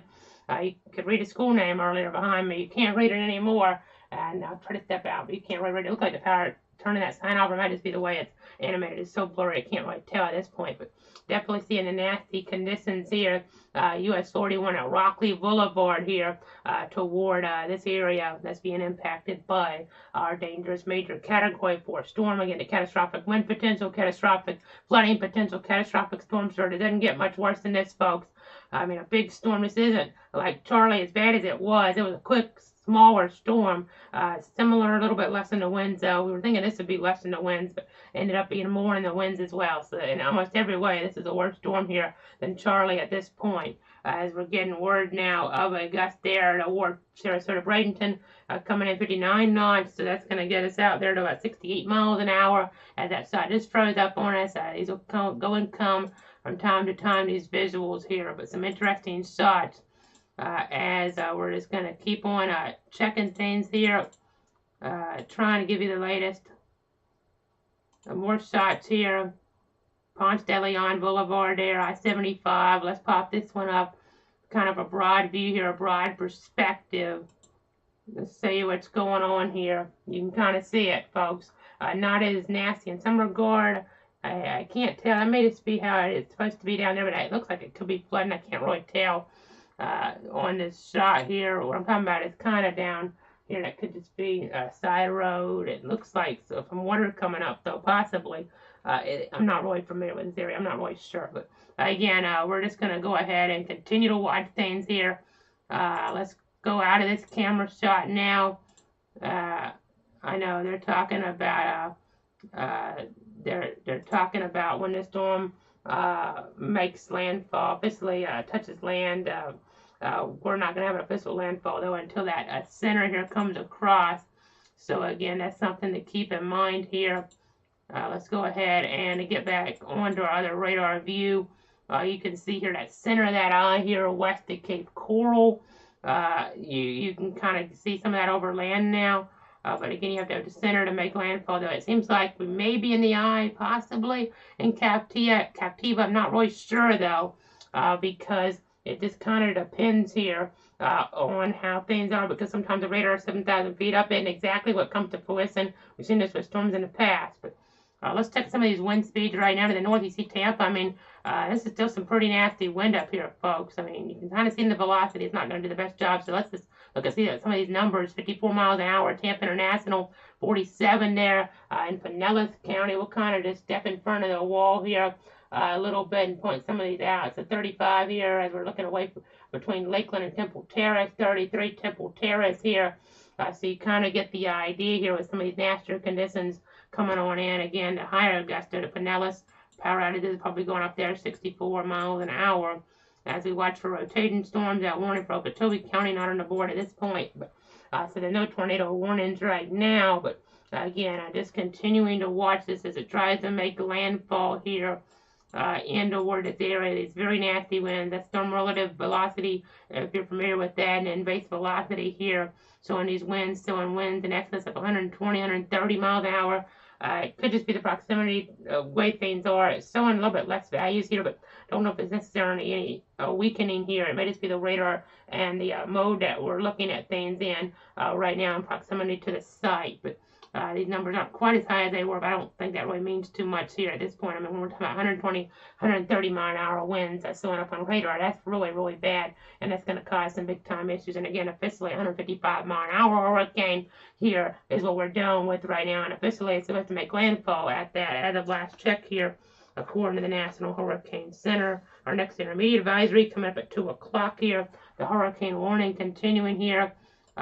Looks like from the Chokoloskee area to the Ant Clot River, including Tampa Bay, the Dry Tortugas, Sebastian Inlet to the Flagler-Volusia County line, and again, a hurricane watch, first coast area, all the way up into towards southeast Oregon to the South Santee River as we get closer there into towards South Carolina even. So again, that's going to kind of tell the weather story as it's going to hold together enough to maybe have some issues and then go off into the Atlantic just to watch some of those things and how that impacts areas on the first coast. So again, we're just trying to check on different things here in the Weather Center. Going to take another break. It's going to be a 5-minute break this time. So just stay with me here. We'll be right back in just a few moments as we continue to watch dangerous Hurricane Ian, a Category 4 storm as it gets closer to making an official landfall over the next little bit.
This is a clouds weather alert.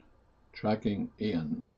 Meteorologist Casey Cloud back here at 1:33 on this Wednesday as we continue to watch as this storm tries to make landfall here over the next little bit towards southwest Florida, toward west central Florida here. The impact still coming in.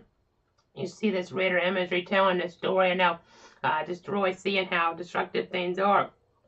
Just checking the chat session real quick here right now, continuing to give you the latest here. I know we had a gust to 86 miles an hour there toward Collier County at about 1:15, measured at the Earth Network site there. Just kind of telling that weather story 2 miles southeast of Bonita Shores. So, again, just monitoring this dangerous hurricane very carefully here. We'll get over to our other view real quick on the radar and zoom out a little bit. You see that storm in comparison here, these bands coming on in as I zoom out even more. We'll still in comparison to the whole state. It's a pretty big storm though, as the satellite encompasses all of it. I mean, there's more that the radar's not even picking up here necessarily. As you get to that visible, it's on the measure view. So you see that stadium effect, folks. I mean, that is just terrible to see. And that's kind of interesting to see in some ways. It makes you think maybe the way the radar is lining up and the satellite is not in perfect agreement here, but that's just how things can be sometimes. We'll put that on real quick. You see it a little east there on the radar, which could be accurate because it'd be a little ahead, but not by much because this is our meso view. But nonetheless, here you see that stadium effect. It's just what you see in some of the worst of the hurricanes that are out there in the different basins here. So again, that's one satellite view. Let's go over to the other satellite view right now. Our infrared view showing that, and you can kind of see a little bit of that trying to come ashore as we're getting information in there on storm surge right now. It looks like some details is coming across right now, 6.28 feet toward the Naples area. So that kind of is telling a story. That's significant. We already had set a record there. I set the record that was set back in Irma 5 years ago there toward these areas. We still watch here, not just with the hurricane warning and play like we've been talking about here from Sebastian Inlet that was issued northward to the Flagler-Volusia County line. Of course, that's just part of it as it's in play all the way from Sebastian Inlet to the Flagler-Volusia County line, to that Tortugas and then Chokoloskee there to the Ant Cloud River as well. So again, watching this dangerous hurricane as it tries to come ashore and make landfall over the next little bit. I know Cape Coral, Fort Myers, getting in some of the worst that this storm has to offer. Not necessarily extreme wind conditions like what we've been seeing in some of these areas here. Weather Service really seems focused on this area to the north here around Rotunda with these extreme wind conditions right now. Inglewood, there we couldn't get the hammers up there. Charlotte Beach, but see Augusta 74, Punta Gorda there.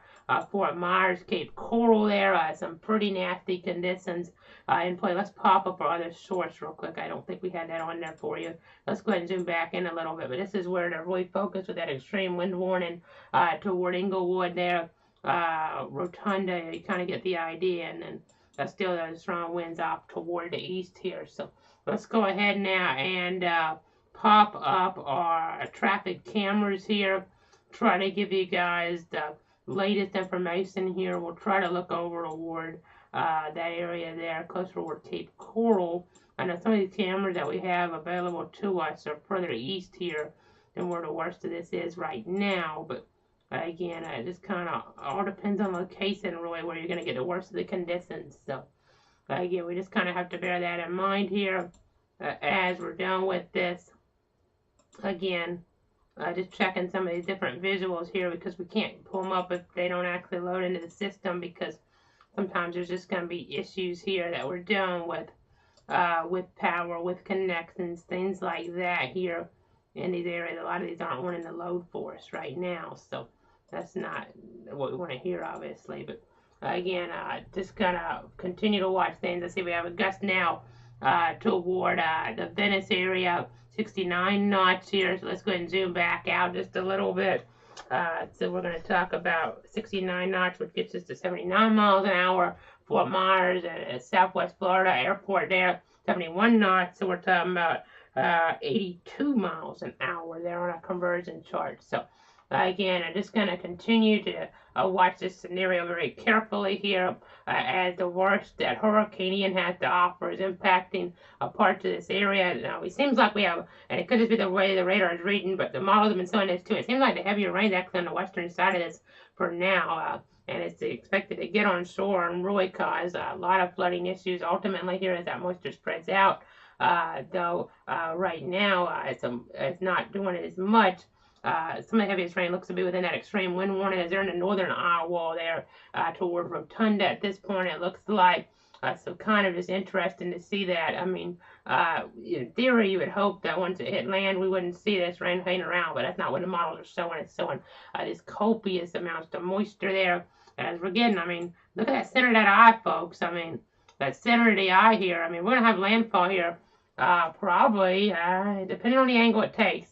But probably not the next 30 minutes or so. It's possible, at least. The center of that eye coming across.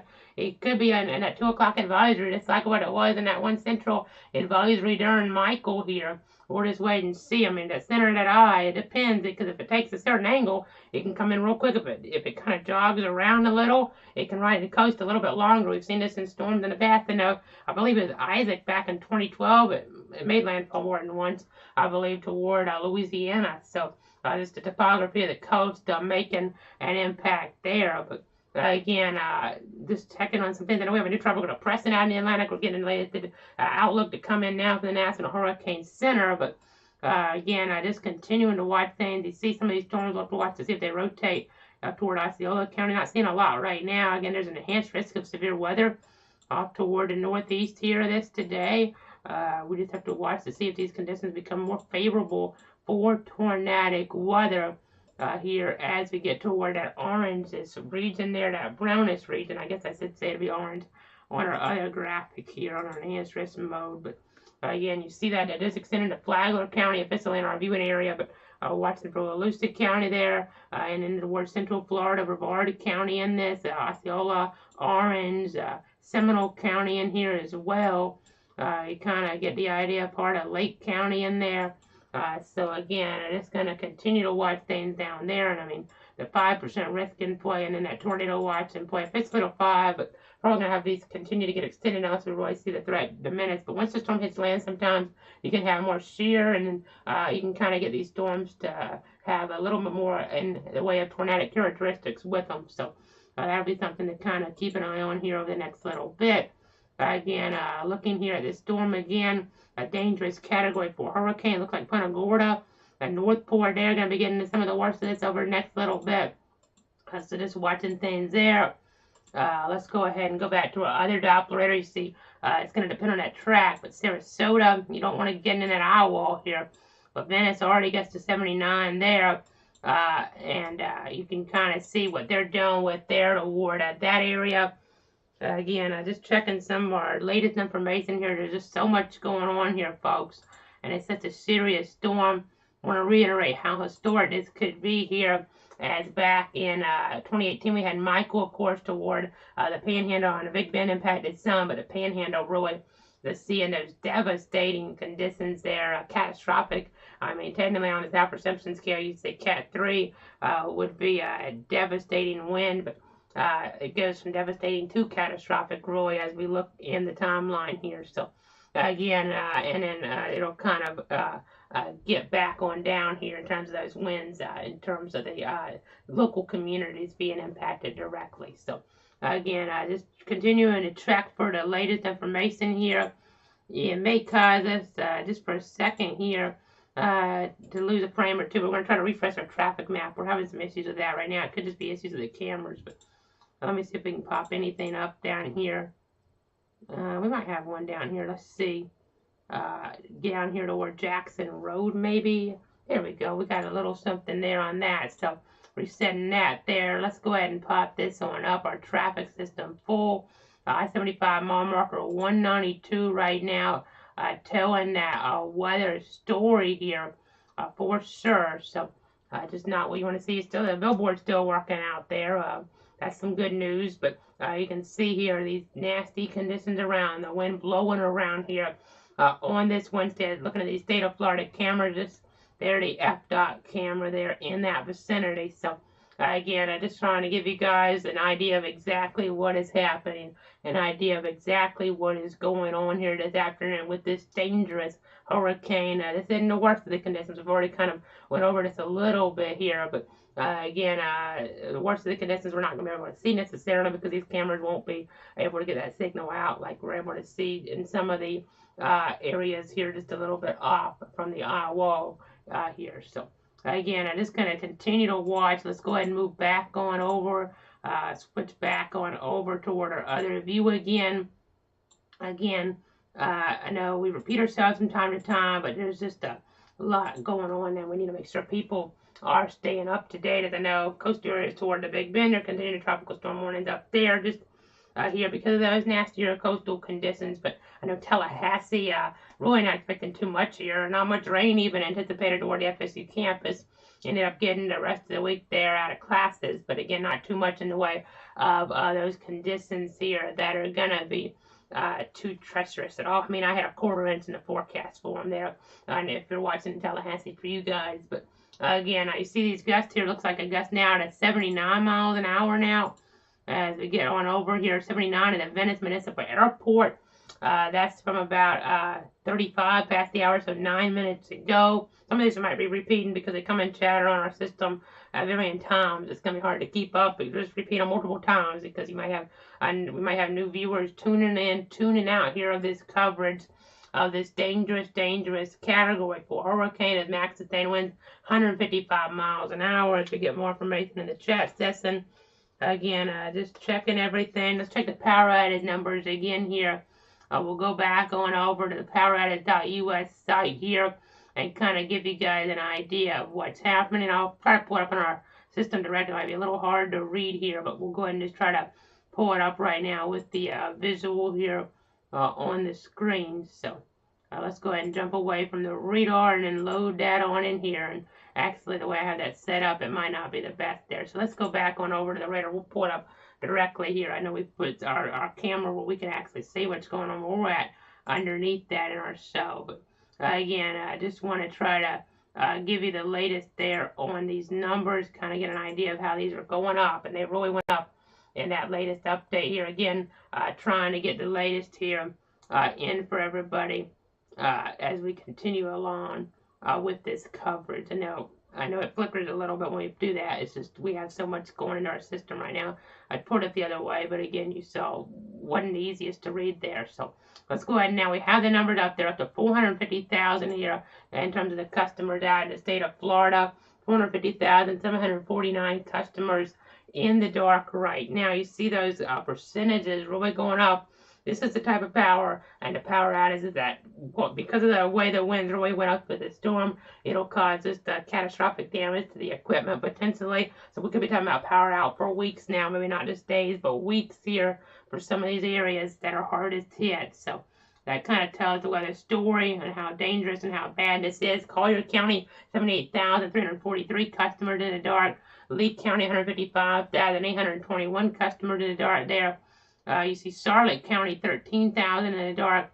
Less up to the north right now. Manatee County, 35,000, though, closer to the coast. Hillsborough, almost 23,000, and Pinellas, about 28,000. So you can kind of see who's being hardest hit most right now. But again, that's going to change around, shift around here over the next little bit as we continue along here with this live weather coverage here to keep you guys safe, keep you guys informed here. I know where I'm at, and we're in Central Florida, we're in the dark area. Started to warm up a little bit. We're at 67 degrees. That rainfall only about 0.16 inches here today. And the barometric pressure, though, 1,012 millibars. We'll watch to see how the pressure changes up here. Not expecting the pressure to be close to what we saw during Irma. That was in the 970s up here in general. That was really low. But we'll just kind of continue to watch those pressure trends here. Some of these outages here are kind of rogue. You see Gaston County here. That wouldn't necessarily be anything from the storm, but just things can happen here overall. You see Brevard, a few thousand in the dark.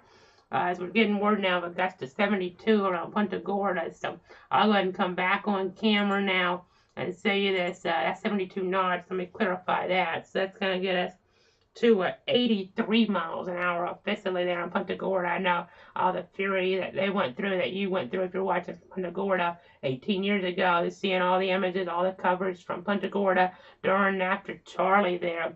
And this is hitting a similar spot, but it's a worse storm, a slower moving storm, stronger winds, more heavy rain, as we're getting questions here in the chat right now about maybe some tornadic activity toward Jupiter. We're not sure right now, but they'll clarify that for us here in the chat session. But again, so many different things have been popping up with those rotating winds here on the storm relative velocity. You see, I mean, a TBS signature there popping up in this eyewall. But, I mean, this is tornado-like winds, so I mean, that kind of just tells the story how bad this is there. The word rotunda there, as we're getting word, Bonita soars, gust to 94, 134 there, hurricane gust there, measured at the Earth Network site. That's in toward Collier County. So it kind of tells the story. You see Bonita Springs there. I would think maybe Bonita soars is pretty close by in Collier County there. We'll kind of look at that. That might be the report right there, actually. That is the report right here, right in there. So that's some pretty strong wind even down there. The radar doesn't show as much of a velocity. It does say some of these stronger winds coming on in that southeastern side of things, even that southeastern side of the eye wall, you could say. So again, just continuing to watch this here, continuing to watch this dangerous storm. Again, we're going to zoom back on out here. We're at 1:49 on this Wednesday afternoon. We've been tracking this here, wrote these daily updates since Sunday here from the Weather Center. Roy giving you that latest when we could really tell how things were going to be bad here. We even gave you the updates, so back on Thursday, back last Tuesday here, as we look back on the timeline, and we talked about watching out for this storm, and now this storm is unfortunately coming to fruition with nature's fury, really. Toward this area. As we're getting a new gust now toward St. Petersburg, 56 knots. That gets at 64 miles an hour now. You see that gust there. The Charlotte County just updated 82 miles an hour, set up on our mapping there around Punta Gorda. So that's showing that fear there in Charlotte County right now. Roy telling that a story about how nasty things are. And again, if you feel uncomfortable here, even outside of the extreme wind warning that's still in play here for parts of Charlotte and Sarasota counties, you want to go ahead and get the interior room away from windows. And you're in an extreme wind warning, and you're not necessarily being impacted by flooding or the surge. I mean, and you're still there in like your living room, or you may want to go ahead and go out of that living room and into your bedroom, put your mattress over your head. That's what folks had to do during Andrew here to protect yourself from flying debris. Maybe take the mattress with them to the bathroom if that's possible for you there. But again, just trying to protect yourself, because we've seen the images from Andrew here, just over here, just seen the images from Michael, and I hate popping these up in some ways, but I think it's not a hype situation here. This is just, I want to see what type of damage we could be seeing out here. Granted, the pressure's a little bit higher with this, meaning overall, even though the winds are the same, pretty much as Michael, the pressure indicates a slightly a weaker storm than what Michael was here overall. But let's go ahead and see some of the damage from Michael. Just as a reminder, here's some photos I took back a couple months after it happened in December of 2018. So this is Panama City. You can just see the building collapse there, and then Tyndall Air Force Base. The trees here just away they're taken there, and then toward areas that are on Mexico Beach, storm surge and wind doing all this. So now we want to hear, we just got a report now, highest gust we've seen so far. So let's go back to the radar here, folks, the official gust. I know we've seen it on radar, we talked about this thread, but now let's get on in here. You can see Rotunda there getting the things, but earlier on, Captiva at 1 o'clock here reported 126 mile per hour gusts, folks. Let's back the radar up to 1. I know they're giving us some information on tornadoes from earlier, but let's back this up to 1 o'clock. There's that might be our report right there. And that's another report, 100 mile an hour, but 126 there. So this is kind of showing here that wind is a little bit displaced, I think. Depending on exactly north-northeast, so maybe right up here, right at 1 o'clock, that would add up some of the strongest winds showing up with the reporting right in there. Maybe we might see an icon pop up, but 126 mile an hour gusts there northeast of Captiva, and then we'll go ahead and zoom back on out. 99 mile an hour gusts reported at 121 around Cape Coral there. So you kind of get the idea, and they're talking about trying to figure out maybe about tornado touchdowns there. Toward some of these areas towards southeast Florida, but one officially confirmed in Palm Beach County at the moment so far. They're the Kings Point tornado has been confirmed there, according to the National Weather Service in Miami. But again, continuing to watch the Weather Service in Tampa jurisdiction here with this storm getting closer to a landfall. We'll have a new intermediate advisory out here in just a few moments. So we're at 153 right now. Just seeing these different reports come in. 101, they're Cape Coral and Lee County. I know we just had the 99. I think we were just mentioning here. So just want to kind of reiterate these different numbers and higher numbers and significant type of winds that we're seeing here. I mean, and this is going to be it's going to be a story about wind direction here as well. So let's go ahead and say some different things because that impacts surge. That also impacts here just the overall scenario that we're dealing with here. You can see this water pushing on up here, potentially with this wind direction. So you're talking about some of this water maybe coming on up here. But as you see to the north, the wind's in the opposite direction. That's pushing the water out in some cases. So that's so important. Tampa Bay, different type of scenario so far, though at some point might get that to shift around with the wind and see the numbers that we're anticipating there, but they're lower than what we were thinking. But the highest numbers down here. Let's pop up our surge forecast again because that's important here to pop on, and I'll let you guys know the latest information as of a little while ago with that. So let's go ahead and see the storm surge threat there to worst. Inglewood there to Bonita Beach, 12 to 18 feet there toward that area. Storm surge warning effects for so many places. We might get some updates on this in a few minutes, but storm surge warning there. Shawnee River southward to Flamingo, Tampa Bay there, the lower Florida Keys from Big Pine Key westward to Key West to Dry Tortugas, Flagler Volusia line to the mouth of the South Santee River and St. Johns River here in north central and northeast Florida here, the First Coast area. So again, I'm going to continue to watch things. You can see here just these are numbers that really when we're talking about these at a word from about Inglewood there down to about Bonita Beach, it's a certain case here where you really have to have made those decisions where those unfortunately can be a life and death decisions based on whether evacuations took place there or not, because that water coming up is the most dangerous thing. But those winds, again, we were emphasizing them some, but we really had to ramp things up yesterday, and even more so now. The winds are the highest you can ever have in a hurricane. So the wind, they didn't kill as many people, but we've seen it here in the past. The wind can kill people at this level of speed. I mean, there's just so many hazards going into things. Just got a new gust here, Punta Gorda. So let's go ahead and jump back on over now. I think right now we'll see if there's a landfall at 2. I don't know if they'll quite call it at 2 or not based on what I'm seeing, but let's go back on over to our Tampa Bay radar here. Higher resolution view of things, a better look straight from the one versus the mixed view. But you can see some of these gusts, but we just got word 92 knot gust at 45 past in Punta Gorda. That gets us there to 106 miles an hour. So again, really telling the story. They're really getting it bad around Punta Gorda right now in Charlotte County like they did. These type of winds we're seeing in general here back in Charlie 18 years ago. Somebody born 18 years ago in Charlie, and they're there now. They're experiencing it as an adult. So again, just telling the story here of what's happening. I know that barometric pressure going on down there toward this area. Just such a terrible situation for these folks here.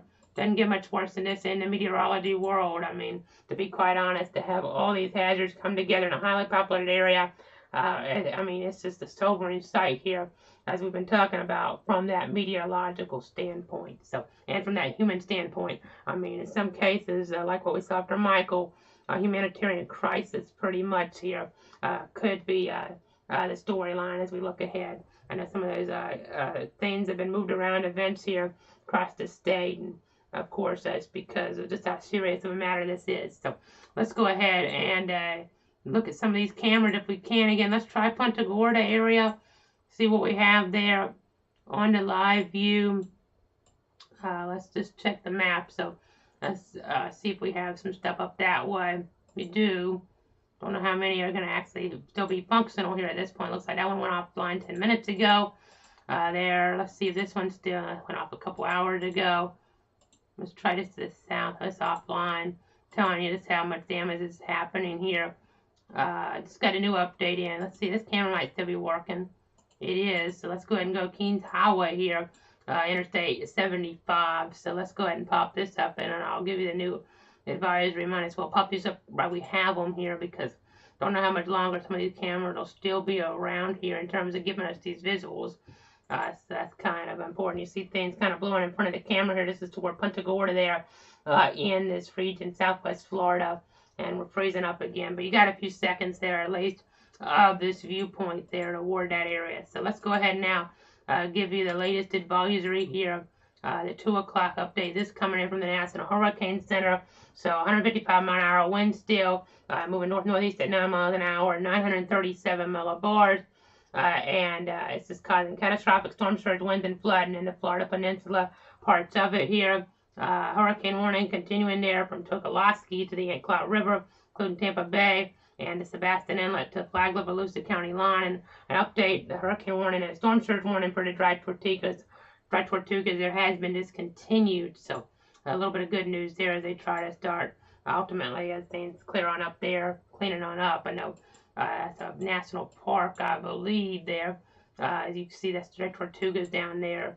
But again, going to continue to watch things here as we watch the scenario gust around 50 now being reported up toward our area. So let's go ahead and jump on there, because not necessarily getting the worst here by any means, but let's go ahead and get on up here right now. We may have some local viewers join me here at 2 o'clock for the latest, as there's now a tornado warning for Brevard and Indian River counties here. That's a possible tornado over the Blue Cypress Lake area, moving north at 25. We'll pop that up in a second. But again, gust around 50 reported recently at Huguenot Park at the Weather Flow Center, and a gust of 44 miles an hour earlier to St. Augustine Beach Piers. So this is enough wind here in a few spots to maybe cause some isolated power outages toward areas there around eastern Duval, maybe parts of St. John's and Flagler. But again, we'll just have to kind of watch that. It's a little bit heavier rain working on in. Last hour here, we're talking about only a quarter-inch, half-inch, but you see here toward areas of Central Florida, about 3/4 of an inch here, and then this in the eye wall here, 1 hour rate of about 2 inches in the last 12 hours. Let's go ahead and try to pop this up. You can see this is the type of rain that's headed on in, 12 inches in 12 hours, give or take. Maybe even worse, because the radar are not getting the best read on that. But here's that tornado warning now. It's a tornado warning for Brevard and Indian River counties here until about 2:30. At 1:59, it's about thunderstorm capable of producing a tornado is located over Blue Cypress Lake. That's moving off to the north at 25 miles an hour. So let's go ahead and go real quick up to that area here. We have the Tampa radar on. It's going to be a little far away on this. So since we do have that small chance, the Weather Service Storm Prediction Center was mentioning of a strong tornado in this vicinity later on, maybe. At least that's what the earlier outlook was saying. This is east of Yeehaw Junction. I'm going to switch to the Melbourne radar just for a second here. This looks like a body of water that we're dealing with, so it could get a water spout to emerge, but that's some reds, 33, 34 one way and about 12 the other way. It's not really tight, but moving on off to the north, a pretty rural area there of Brevard and Indian River counties. So again, watching that, but let's get back to the Tampa radar so we can kind of watch things with this. And in fact, haven't done this in a while. We were doing this on some of our other streams, but let's put a loop together of this so you can kind of watch here how this progression is. Of this system. You can kind of see how things are moving. You kind of get an idea of where that eye, the center of that in the official landfall could be as well. You can look at see how this is headed. I mean, it's getting pretty close, maybe up toward Boca Grande there, possibly with the landfall somewhere in that area. Maybe closer to the east here even. It's hard to look at 100%, but let's go ahead and put on our other information. You can see how it's tracking. It looks like it's a slightly east of that. So maybe somewhere close to Boca Grande, maybe with a landfall. Pineland, but again, the worst of the weather all around this eye with the eye walls. So again, just continuing here to watch things, continuing to monitor the situation. I know I haven't seen any new extreme wind warnings come out, which is interesting, but we'll continue to look for those here over the next little bit. Honestly, we think we might need some more. I know we had a bunch during Michael here. We'll just have to wait and see. It may have came across and it's not showing up on our computer yet, but we'll just kind of wait and see here. Maybe they're not seeing enough reporting of the sustained potential, and I'm not really sure, but I mean, these gusts are extreme, still causing some big time problems here. 106-mile-per-hour gust there toward the Charlotte County area around Punta Gorda. It says 105 in our system. Sometimes there's a rounding thing that happens here. I know I changed that to make sure it would kind of round the right way, but sometimes between knots and miles an hour, things can round 1 mile an hour different. But again, continuing to watch things here with Hurricane Ian. We're just going to go ahead and zoom back on out now. You see Venice there, Northport, getting some really strong winds, going to knock out power for a while here. Just a really dangerous situation that we're dealing with here. Not an official landfall yet. Again, I would think, and I don't want to harp on this too much here, but I think we get another EWW extreme wind warning here pretty soon for some of these areas here. But again, the criteria may be where they have a certain number set. I know during Irma they were issuing them, I think, from 90-mile-an-hour winds toward areas further in some. So not 100% sure on how they're going to do these, but we'll continue to watch here. Obviously, the extreme wind warning scenario is still really in play in some regard. I mean, you got to be inside, away from windows. Treat it like a tornado situation. It doesn't matter. There's an extreme wind warning. There's a hurricane warning out there. There's a storm surge warning. There's so many type of warnings already. It's not going to really matter. So. Again, just continuing here along. No official landfall yet, but we're waiting for that. We're going to give you new information here in just a few minutes. But right now, we're going to take a quick break in the coverage and be back in about 5 minutes or so. Stay tuned, everybody. Stay safe here as we continue to watch all of our different radar vantage points here on this Wednesday, September 28, 2022. That's going to go down in meteorological and Florida history.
This is a clouds weather alert.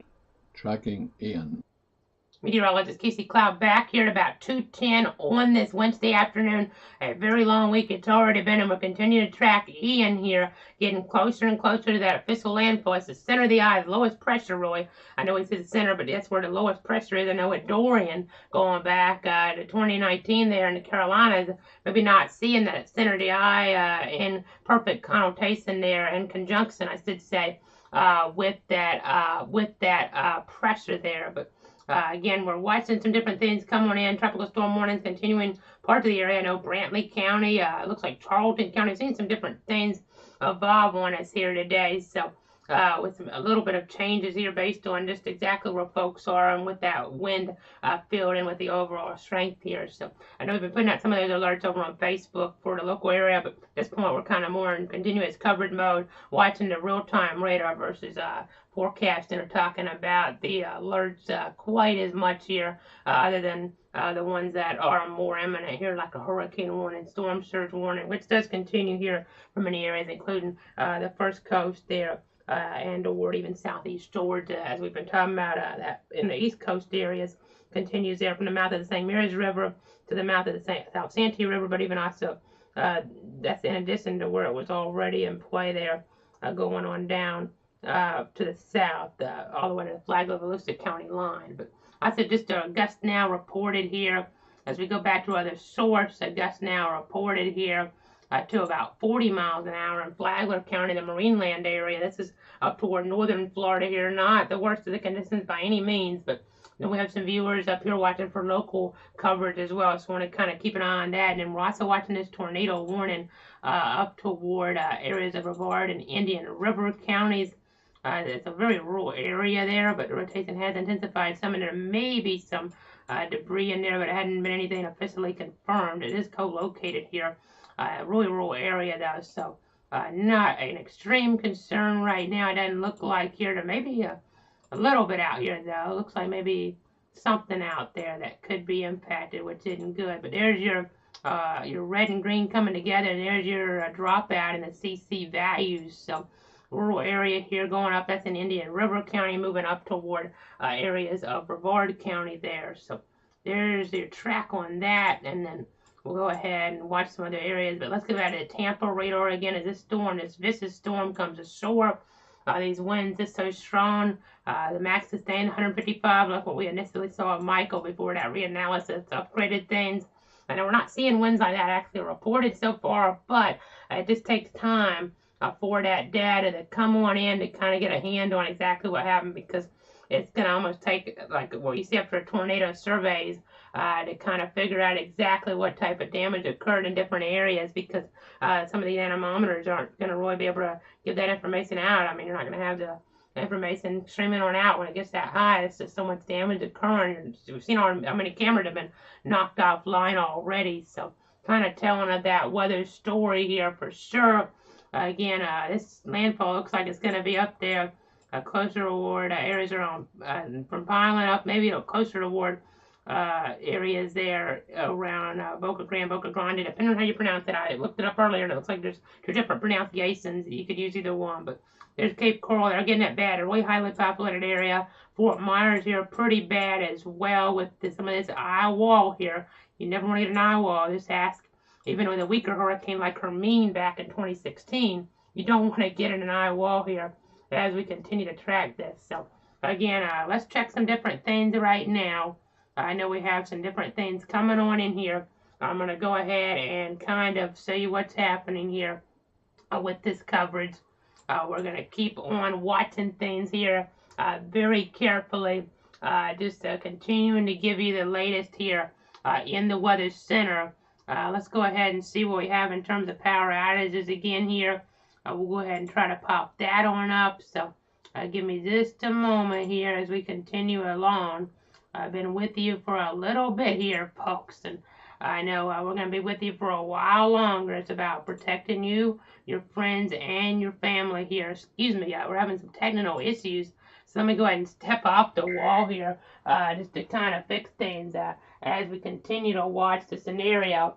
Again, hearing that beep there in the background, a radar indicated tornado warning continuing right now. So again, just going to keep on watching things here.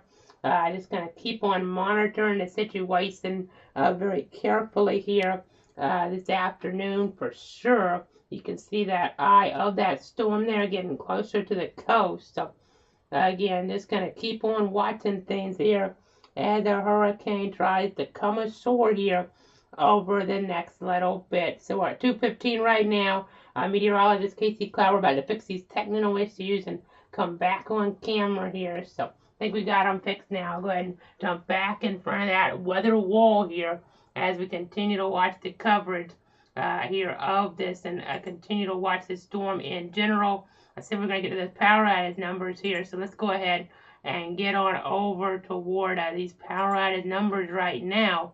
Again, just continuing to watch things here very carefully with this.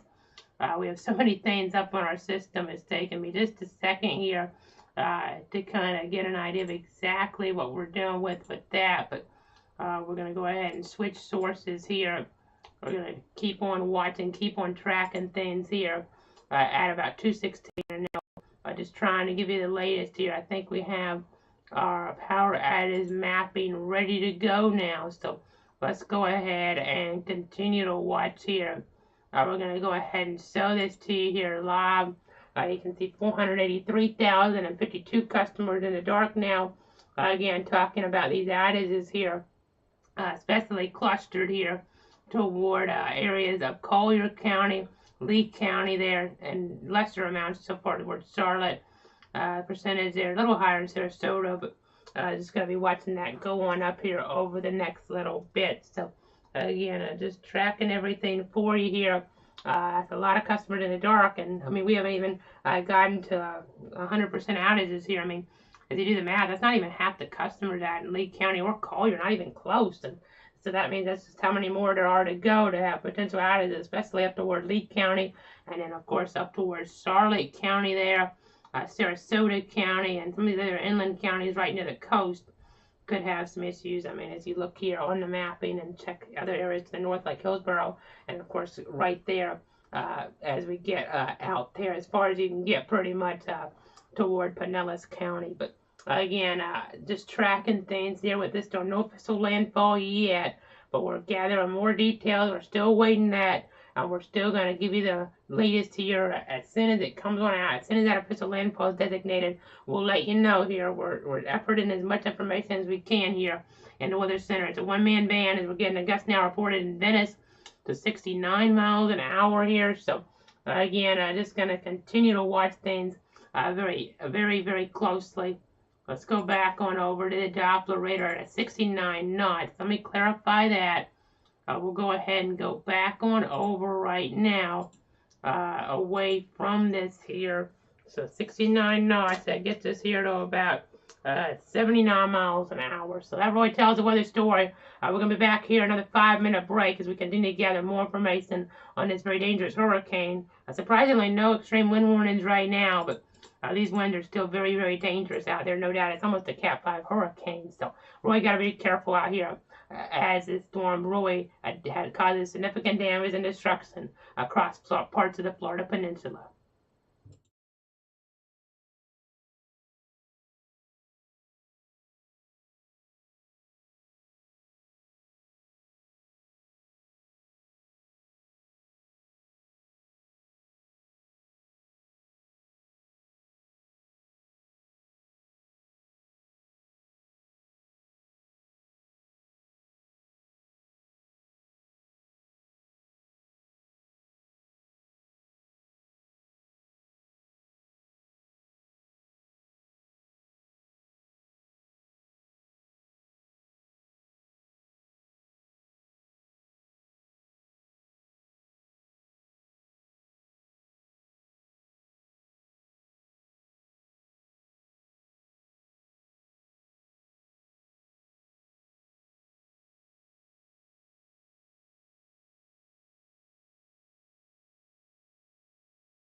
This is a clouds weather alert. Tracking Ian. Meteorologist Casey Cloud still tracking Ian here, 2:24 on this Wednesday. We've got a traffic camera to pop up right now, so let's go ahead and take you here toward the Harborview area, closer toward Punta Gorda, in towards southwestern Florida. We're seeing some really nasty winds. Don't know how long we'll have this camera for, but we'll go ahead and pop this on up right now. So just giving you the visual. It looks like maybe some tree debris on the road here on Interstate 75. Nobody's to be out here, obviously, in this area as we're getting into some of the nastier conditions that Ian has to offer here. So again, this is a live view right now. It looks like, I mean, that could be the way the angle is with the camera, but it looks like tree debris maybe on the ground here on the road. So that kind of tells the story here. It's not safe to be out there nonetheless. This afternoon in this area, these conditions deteriorate. We're getting gust reports in last few minutes. Venice 69 knots. That gets us over to 79 miles an hour. I guess there's St. Petersburg 51 knots. That gets us to 59. And then a hurricane report 105 miles an hour toward Naples and Collier County. So again, you're just seeing how nasty things are right now. Really telling that weather story with this hurricane. It's historic hurricane. Can't emphasize that enough, folks. This is a historic storm, and it's just bringing some fury with it here for folks. I know the flood threat's still going to increase. The surge threat, we're still watching the wind direction because that plays a huge role here in what's going to ultimately happen with this scenario and with who gets the worst and the highest water levels. So again, we just have to continue here to watch things. You just see that one really going around. This is a dramatic shot. One of the more dramatic ones we've had here today because we're so close here to where some of the worst of the conditions are. A lot of the cameras offline because this storm is just knocking things off. But I just really think this is worth showing for a little while we have it here because just giving you a look outside. We're getting a report now of a gust of 57 knots. Sarasota, Bradenton, that gets us to 66 miles an hour. So again, that's from just a few minutes ago at 19 past the hour. So again, telling that weather story. You can just see the shaking here. Really just showing you how things are setting on up toward the surface. That wind aloft that we're seeing on the radar coming down to the ground, causing big time problems here toward areas in the Sunshine State. Unfortunately, the sun not really coming out in many areas here today. You're really seeing that be the case here right now toward areas like Punta Gorda, the general vicinity, like where we're looking from this camera shot right now, with all this wind is coming down there and really having a big impact that's being felt here on this Wednesday with this very serious weather scenario that is ongoing here toward areas of Southwest Florida, again, West Central Florida as well. And if you're watching right now the covers, thanks so much for tuning in on YouTube. You can watch over there. If you're watching on another platform, you can subscribe. Meteorologist Casey Cloud. Also, just watch on Roku. That's another great way to use YouTube there, or on your Amazon Fire TV device, something like that. I know I've tested that out on Roku, and it works really well. So I just want to give you some different options for covered. If you don't want to look at your computer or phone, you can watch on your actual television if you're not already like hooking it up through an HDMI cable or something. Watch it as if we're just right here on television with you because you can watch through that method as well. As that tornado warning is expired over Brevard and Indian River, that is coming across from the National Weather Service in Melbourne. So that is some good news there. But again, you're just seeing the shaking of the camera here, folks. A nasty scenario here toward this area. Mile marker 170 or mile marker 166.60 I-75 north. You can just see, I mean, this is as bad as it gets pretty much. You can actually see live in the coverage here, just the tree issues. Looks like tree debris on the road to me. I don't see that area shaking down there. So it looks like something has caused that. It looks like maybe even another area down there. I mean, it looks like maybe one area here and maybe another area down there. So that kind of tells how things are going here. That's why you don't want to be out. You don't want to be in mobile homes in this area because tree, even if it's not like micro damage for some areas, a tree can fall in a mobile home. We've seen this so many times in even our area, and it can be a serious situation where serious injuries could arise or even fatalities, unfortunately. But again, you see this wind, just again, a really interesting visual here.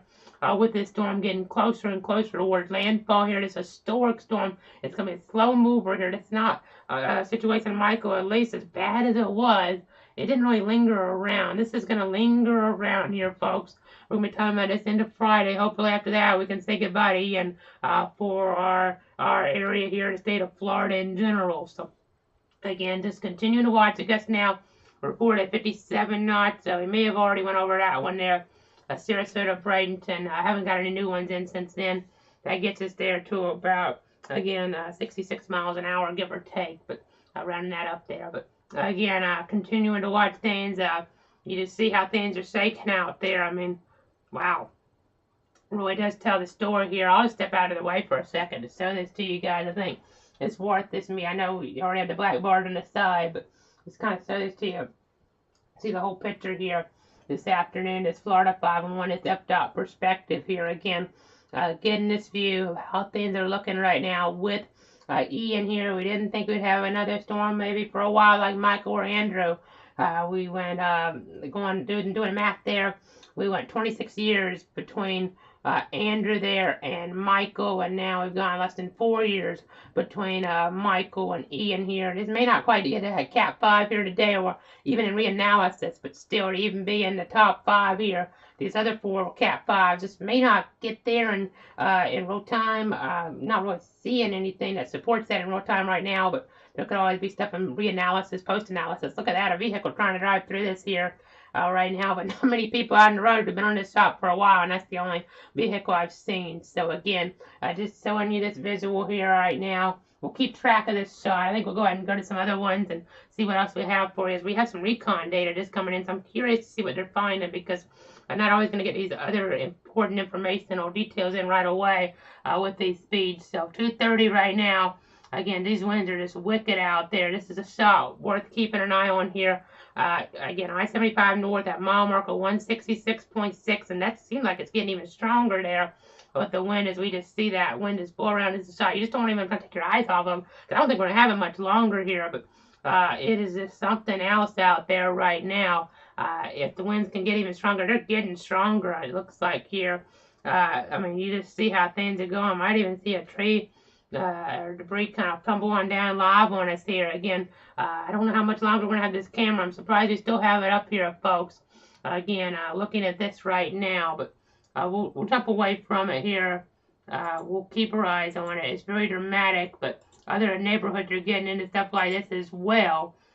So just, I know the camera right near that went off at 9:50 this morning, so we got lucky with that. Saw here, an unfortunate scenario though, indeed, toward Punta Gorda. You see here, they got it 18 years ago with Charlie. They're getting it again today. Velocity here, it's still in winds up there, but even higher. Look at this wind here, closer to Cape Coral. That's still upward of 130-something miles an hour. Off toward the west, we have some of these winds as well here. Some of these will try to come in. Depends on how this sets up, the orientation of things. But just got a new tornado warning, so let's go ahead and jump on over here, because I know we're watching this storm, and now areas that are essentially going to get it up toward the north and east, they're getting tornadoes to pop up right now. So let's go ahead and warn some folks out there. Brevard and Osceola until 3 o'clock. This is going to be a possible tornado. It's the same area we're watching, but that's really tight looking right there in the Brevard Osceola line. Pretty rural area, but let's go ahead and put a track on this here. Let's check for debris. I know earlier we saw something in there that didn't look quite right. It didn't look like anything yet. Doesn't look like, but that red box should be popping up here in just a second here. This is a severe thunderstorm capable of producing a tornado located 7 miles northeast of Kenansville, moving north at 20 miles an hour. So again, we're watching this track going off here. Just a radar indicated tornado at this point here in this area. I know sometimes our computer or just the overall the framework of things could be running slow, but there's our box. Tornado warning in play. Eventually maybe getting closer toward Holy Paw there. Deer Park there as well. So we'll watch to see how this might matriculate its way and track its way closer, maybe eventually toward more populated areas here. So we'll watch this. We'll monitor the progress of this here. As we look there right now, we're seeing winds 45 away from the radar there at Melbourne, and then 25 towards. So that's about 70 miles an hour of wind shear that we're seeing right now in circulation. So again, we're just going to continue to watch things here. In theory, that means that tornado with 70-mile-an-hour winds could be trying to reach the surface right now. But let's get back to the other radar here, because you see all those just bright color. That's just crazy. This reminds me of Michael. We thought we wouldn't have a dreaded day like that for a while. I mean, maybe ever in our lifetime even, if we got lucky. But instead, that dreaded day is here again, less than 4 years later.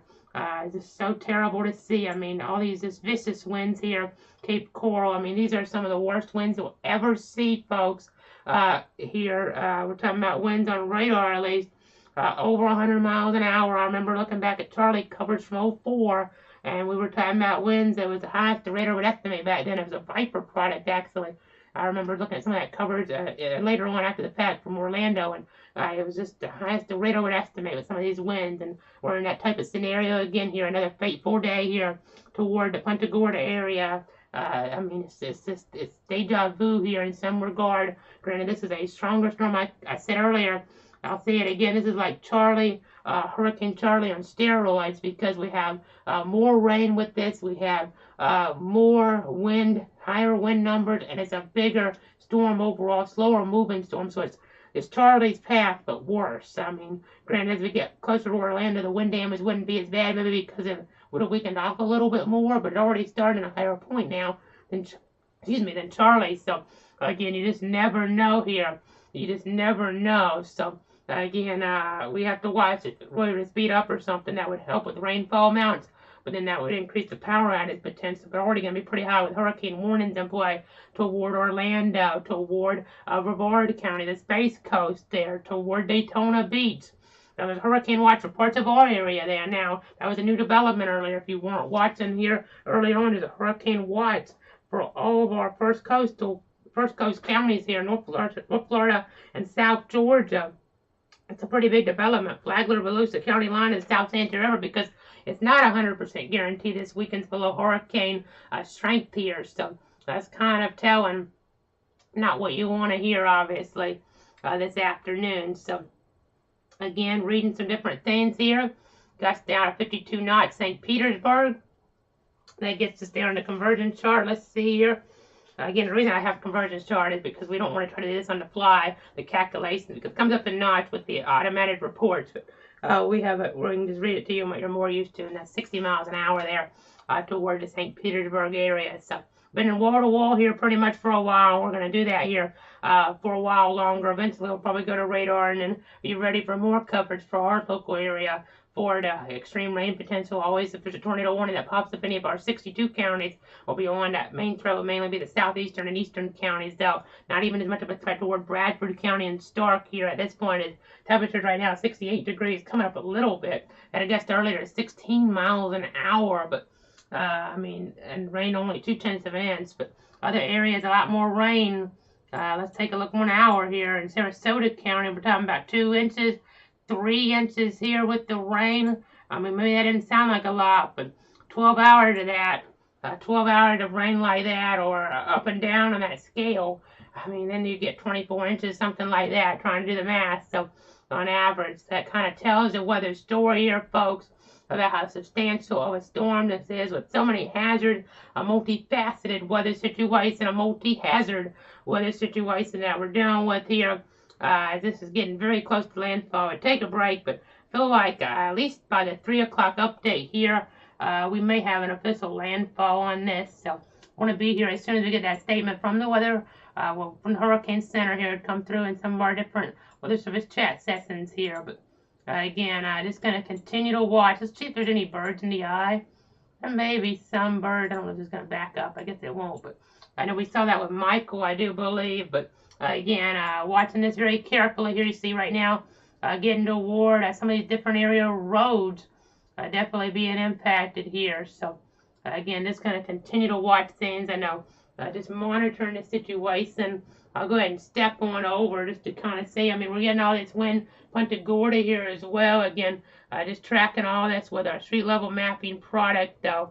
And we're talking about, it looks like US 41, US 441 in there. I'm trying to read it on our computer. It's a little bit small for me, but trying to go ahead and give you the latest information there. Looks like US 41. We were looking at some cameras in that area earlier on. So, again, that's worth kind of noting here. We're just continuing to watch things as we're in wall-to-wall coverage to keep you, your friends, and your family safe. Dangerous hurricane. Again, let's tell you where this stacks up here in history.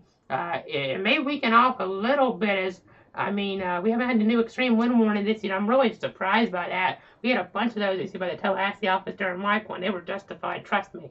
Seen the damage even up in Gaston County and Jackson County there in the Marietta area. They were justified. So I'm really kind of surprised we haven't had any more, but we'll continue to watch here.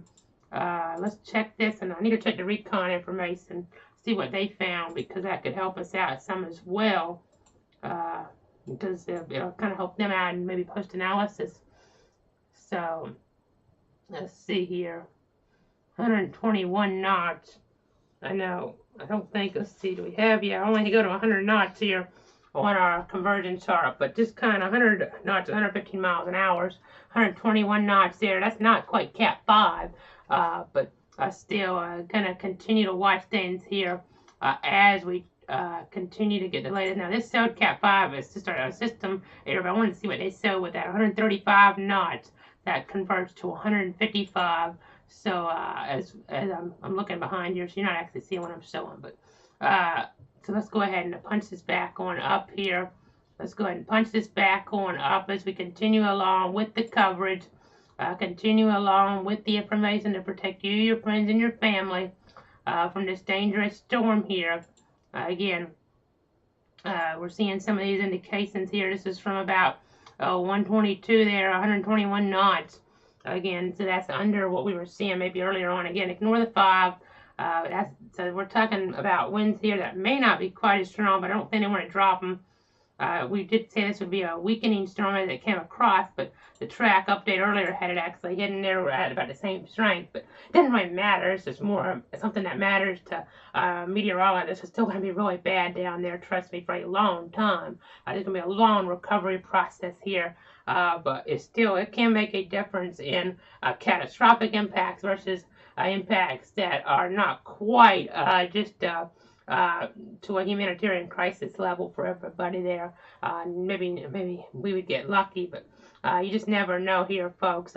Think of it, all those images you saw toward Michael, toward neighborhoods there, like Lynn Haven and Callaway and Panama City. Panama City Beach didn't get near as bad though because they were on the western side with this, and this is coming a different way, obviously, a different type of coastal setup here from north to south, not west to east or east to west there. But again, just continuing to watch here to get official landfall pretty soon, that lowest pressure. Let's look at some analysis. Bear with me here. We've been talking a while, so might stop talking just for a second here to catch my breath. But again, checking some different things. I want to check our pressure analysis right now. Here, you can kind of see some of the lowest pressure here right in the middle, right there, near Captiva, but it could be a little bit higher up.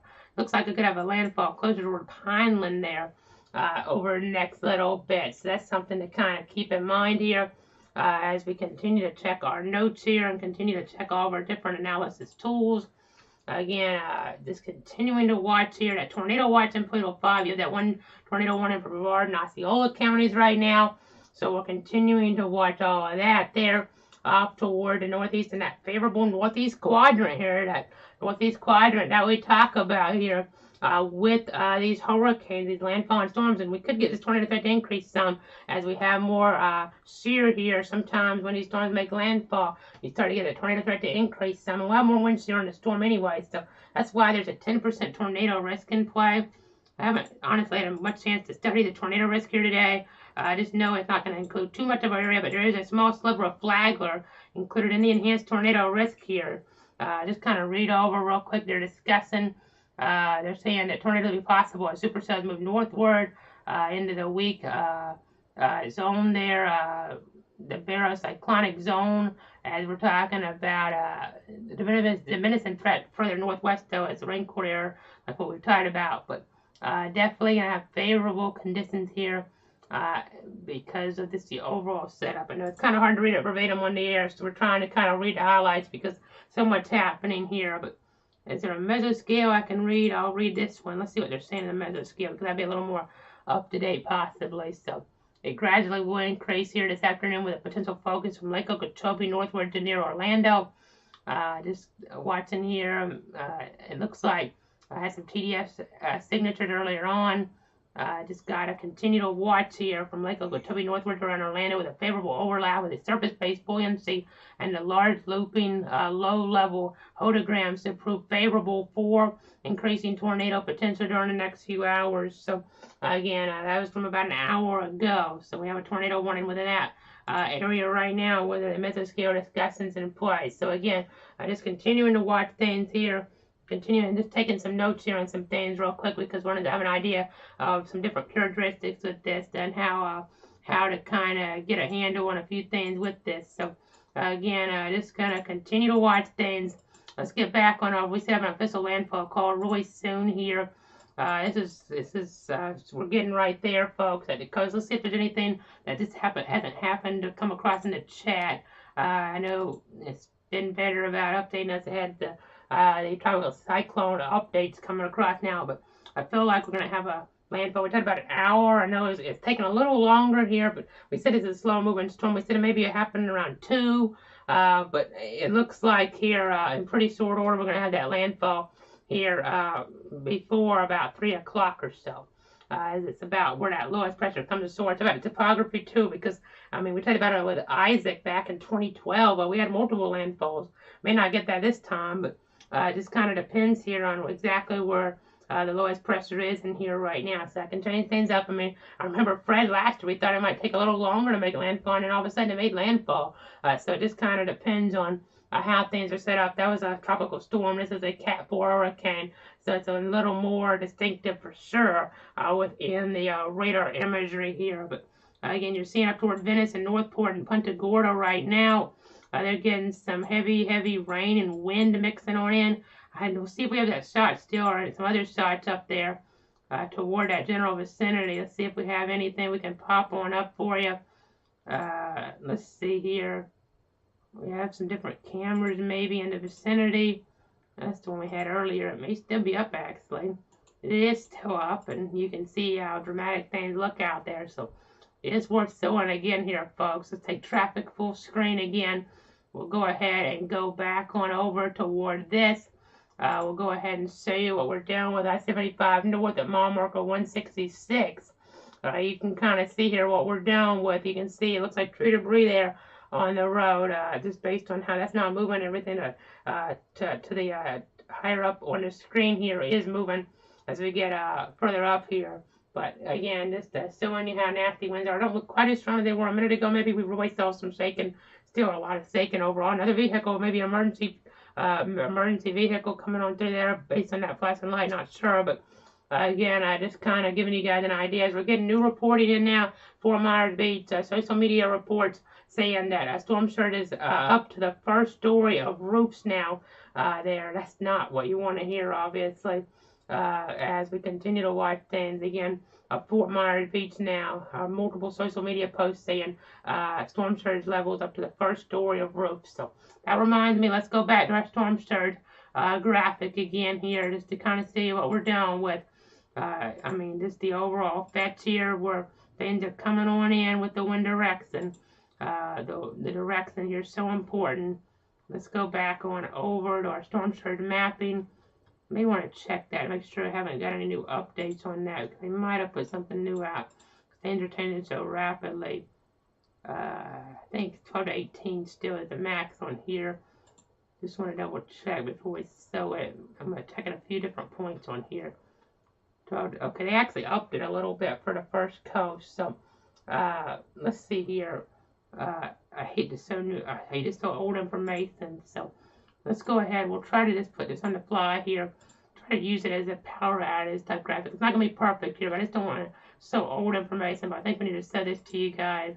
So there's our storm surge information here, folks. This is the 2 o'clock update. So they actually raised this from what we were showing earlier, now 4 to 6 feet from the Altamaha Sound to the Flagler Volusia County line. And then you see 12 to 18 feet here. Bonita Beach area, really getting that up toward Inglewood. 12 to 18 feet with Charlotte Harbor as well. Again, it's from the National Hurricane Center site. You see that's where the destructive storm surge is going to be. So, again, getting some new information in now. We'll come back on camera for you here. We'll go ahead and come back on as we continue to get the latest in here from the Weather Service and into the Weather Center.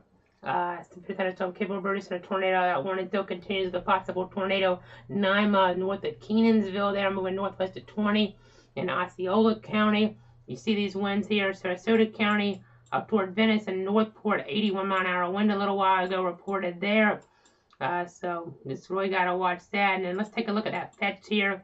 The wind directions, what I'm talking about when I say that again. We've got the reports just a little while ago in off social media. Let's go ahead and go on over here right now.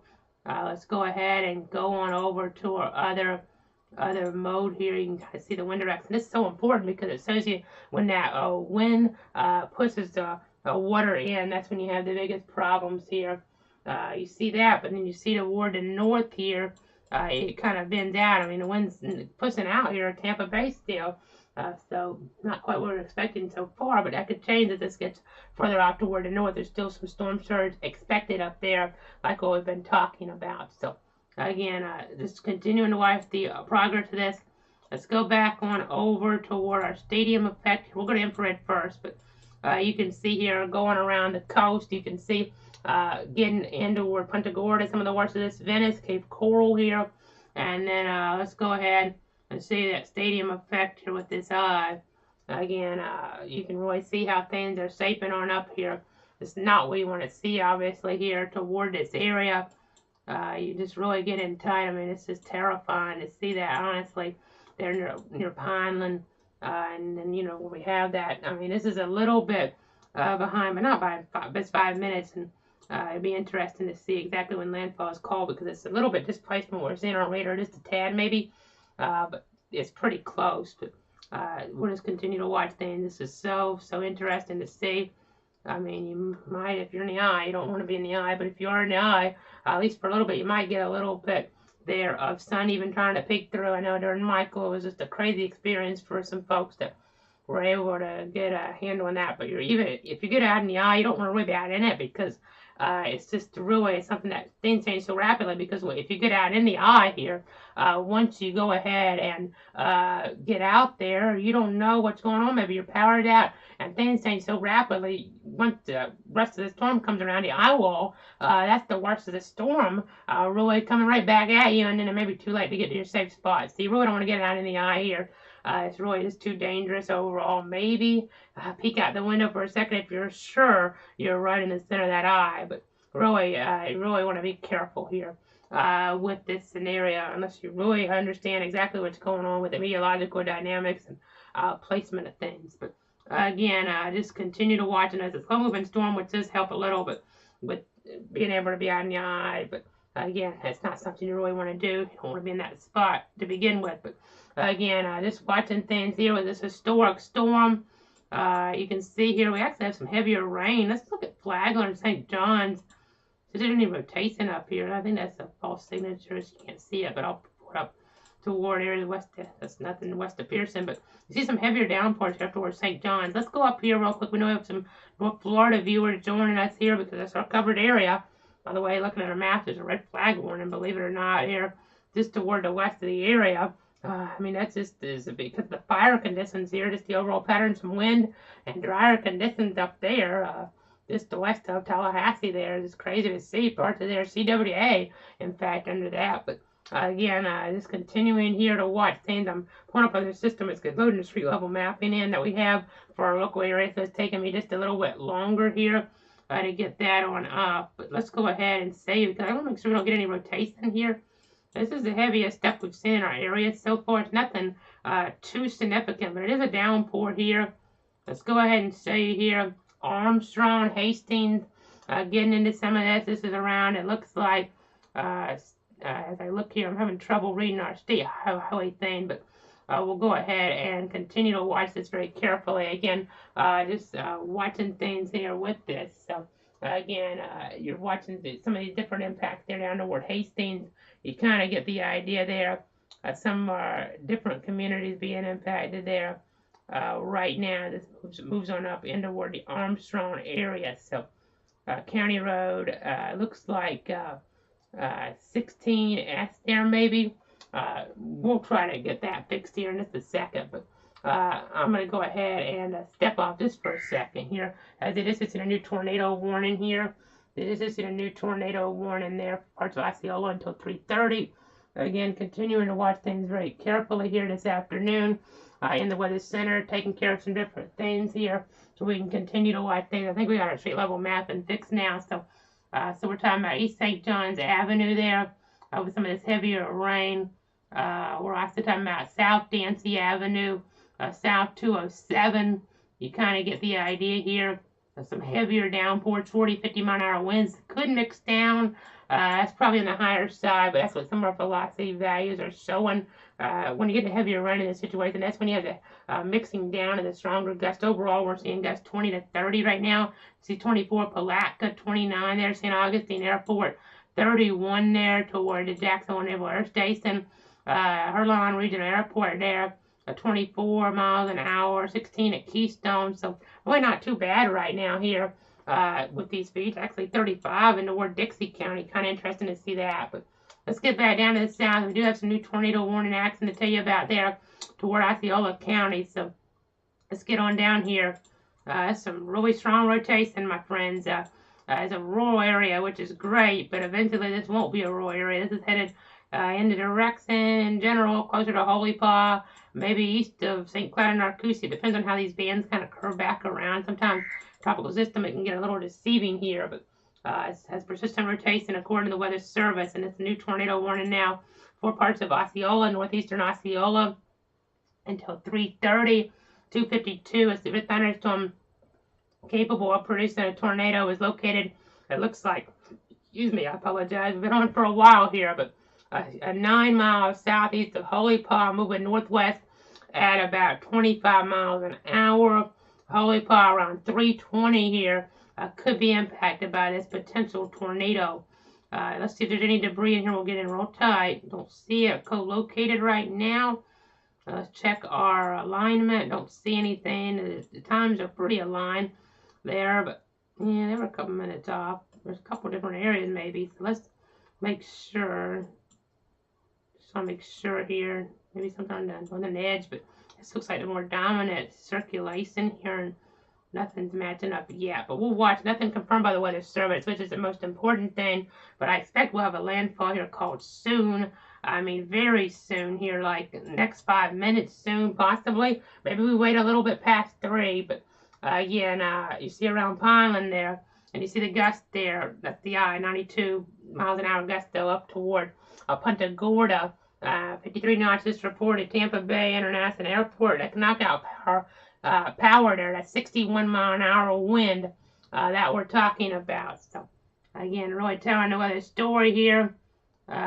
We've been with you for almost 3 hours here, just taking a few breaks here and there, but it's about protecting you, your friends, and your family here.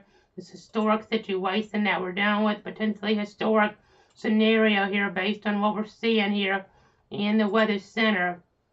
Just checking some more information right now as we're live with you on all of our different platforms. Just bear with me here. I want to make sure everything's streaming on out okay here as we continue along. And things will start to get better as we get into Friday, but these prizes are going to take a long time to kind of get a handle on. Just updating them again, new information coming on in now. Let's go ahead and see what we're doing with. You can see 681,270 customers in the dark right now. That's over 500,000 folks here. Customers, say folks, I mean, we're talking about people that pay the electric bills. So, I mean, multiply that by 2 or 3. We're talking about 1 million, 1.5 million folks in the dark here, give or take. They're having issues. They're trying to figure out how to manage things. We knew this was coming, and the winds are a little bit stronger than what we were thinking maybe as we're getting some new gusts. These aren't quite as strong as what the Hurricane Center advisory shows, and we may get that nudged down a little. I almost feel like it may get nudged down to 150 and max sustained. We'll see. It could just be we're not getting the numbers on. It could be occurring, but Tampa Bay International Airport, 53 knots here. That gets us to 61 miles an hour. Venice there, getting us to about 70 knots. That gets us to about 81 miles an hour there toward that area. You see Pinellas, the numbers going up there now. Let's go a little community by community here. 72,000 customers in the dark there. Hillsborough 31,000. Manatee 54,000 or so. Sarasota almost 39,000. Charlotte County, I'm surprised it's not higher there, but 29,000. May not be getting all the data in. Lee County there about half in the dark in Southwest Florida. Collier County almost 100,000 in the dark. So again, just continuing to watch things here in the Weather Center with all these numbers, and we should be having our update here any second now, 3 o'clock update. I'll be interested to see if we get an official landfall here. We very well may get that here in that 3 o'clock update. It just kind of depends on how things come together. It doesn't really matter that much except a meteorologist, that we do start to get it over land some, so we can start the weekend on down some more. But we wish in some ways we could have just had this wad in the Gulf and it just fell apart like some of the models were showing. At least to a much weaker storm, and it could have headed up toward the western panhandle and been a weaker storm, maybe even tropical storm or one Cat 1 hurricane when it had not a Cat 4 like what we're seeing right now. So again, this is just telling the story about how severe things are here. I mean, these are folks, some folks, retirees coming on down here. Maybe it's their first hurricane, and it's a heck of a hurricane here to have to deal with. It'd be your first one. Gusted 99 miles an hour. Bonita soars there, 241, Collier County, measured at the Earth Network site. So that's just telling the story here about how strong these winds are. I mean, it takes 60. When we have severe weather, it covers 60 to knock out power, really, in general, broadly. And we're seeing much higher than that right now. So that's what we're having to deal with here. You see all these outages across the Sunshine State. We're at the top of the hour now, waiting for new information from the National Hurricane Center. We still be getting that here any moment, folks. Just to be getting new information on whether we have an official landfall here. I know, just interesting to watch things downstate. Upstate, you see, not near as many outages. I mean, look here, you see not much in the way of outages. A few toward Volusia County, a couple thousand, just isn't so high because of the percentages there. But let me check to see if we have anything new from the National Hurricane Center. Again, they may just be waiting, holding this for another minute or two to get confirmation that they can call this a landfall. But we'll check here. Catastrophic storm surge winds and flooding in the Florida Peninsula. So the 2 o'clock report at the last check. Okay, they're saying about to make landfall, so they're not quite comfortable calling it yet. That just came out just now. So let's go ahead and see what they have. Let's see what they have. Again, sometimes when we're in wall-to-wall, we have to kind of be a little bit more informal here because we're with you for so long. So sometimes you see flashes here. We're just trying to get our screen, give us the latest information off the computer screen. And so we just have to do what we have to do here when we're in live coverage. We can't take breaks. We need to be in front of the wall so you can kind of understand where things are. I can point them out to you.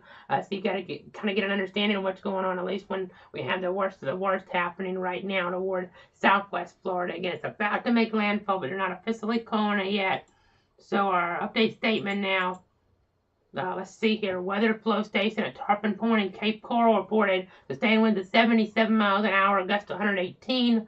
River estuary station reporting looks like a pressure of 942 millibars, which is 27.81 inches there. I know, again, I kind of made that same mistake yesterday. We're so used to talking about millibars in the thousands, but lately things have been so calm in the tropics, and now all of a sudden a monster hurricane really is a monster hurricane here coming in. I heard it on one of the local stations in Jacksonville the other night. It's like what you see in the movies when you get to a major hurricane now. When you get to a major hurricane, and that's a true statement for sure. But again, we're dealing with this right now. We're just going to have to continue to watch this, continue to monitor this. Landfall is going to happen soon. So since it hadn't officially happened, I'm going to take a quick break here, gather more information, but some of the worst is happening right now here. We'll be back in 5 minutes with more information on this hurricane. It's about to make landfall. The center of that eye, we're going to have that. It's going to make landfall within the next 30 minutes, I'm sure, here at this point, based on what they're telling us here with that update statement. I'll send out another statement, I'm sure, when we have that official landfall designated here for this area. So, again, it's kind of interesting because you have to kind of think where are they going to call it at, because it's kind of about where, I mean, some of this they might not call it. It depends on what they consider land here based on the topography. I would say Pineland maybe out here, but Pineland looks like That word landfall is going to be near in the eye, about the center of the eye right now. So that's what we're dealing with. It speed's tricky on us here. And the topography of the coast, it kind of makes it hard to get a good handle on exactly when landfall happens. But we're here watching things for you. Okay, this is a new extreme wind warning, so I hadn't had one of these in a while, so stay with you for a second. It may not pop up here very quick, but let's just at least tell you where this is. It's for Charlotte, DeSoto, Lee, Manatee, and Sarasota counties until 6 o'clock. We're talking about winds that could mean and be a matter here when we have these type of winds in play. A matter of life and death here, folks. Charlotte, DeSoto, Lee, Manatee, Sarasota counties until 6. That's a long fused EWW extreme wind warning. That's our third one today, it looks like. It's for the Tampa office. The last time they issued them was during Irma. I know Tallahassee office issued them during Michael there.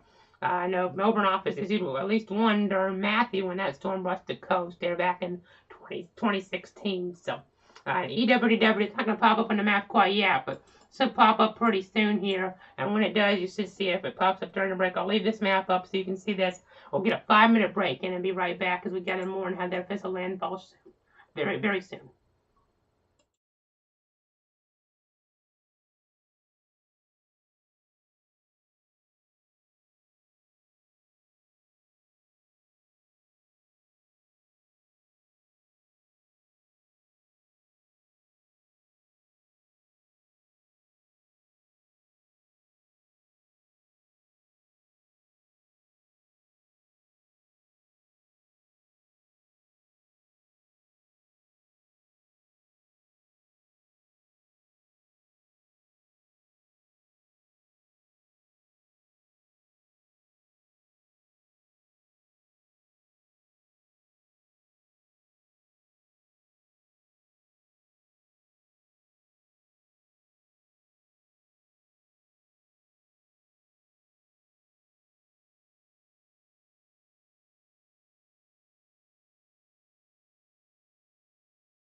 This is a cloud weather alert. Tracking Ian. Meteorologist Casey Cloud back here at 3:10 on this Wednesday. Again, it's been a long Wednesday, long week so far, and we have this very dangerous hurricane about to make landfall. And as I say that, taking the word out of my mouth, folks, just now in the chat says, and right when I said that, extremely dangerous Category 4 hurricane Ian has made landfall now in southwest Florida. That official designation coming through right this second here in the chat. Literally, as we come back into this update, the official landfall has happened here. Let me go ahead and read the official statistics here that have come in from the Hurricane Center. This update here at about 3:10. They have brought the winds down some, so that's intriguing. We were kind of wondering about that. We're getting quite high numbers here in the pictures. So again, we're just getting this in now from the Hurricane Center. Let me go ahead and read this to you. So NOAA Doppler radar now indicating that the eye of Ian has made landfall along the southwestern coast of Florida there around 3:05. Data from an Air Force looks like reserve reconnaissance aircraft indicates that the max sustained winds are near 150. So instead of 155, it's still really bad, but 150, it's on the list more with Laura. And of course, we had Ida last year. They were both at 150, so not quite in that historic range, but still one of the strongest hurricanes to ever hit Florida here. Nonetheless, a minimum pressure 940 millibars. Located the center is about 20 miles west northwest of Fort Myers, 20 miles west southwest of Punta Gorda, moving north-northeast at 9 miles an hour. That minimum pressure also up to 940 millibars here. And making landfall there, and I'm going to try to pronounce this on the fly here. It looks like around the Cayo Costa area.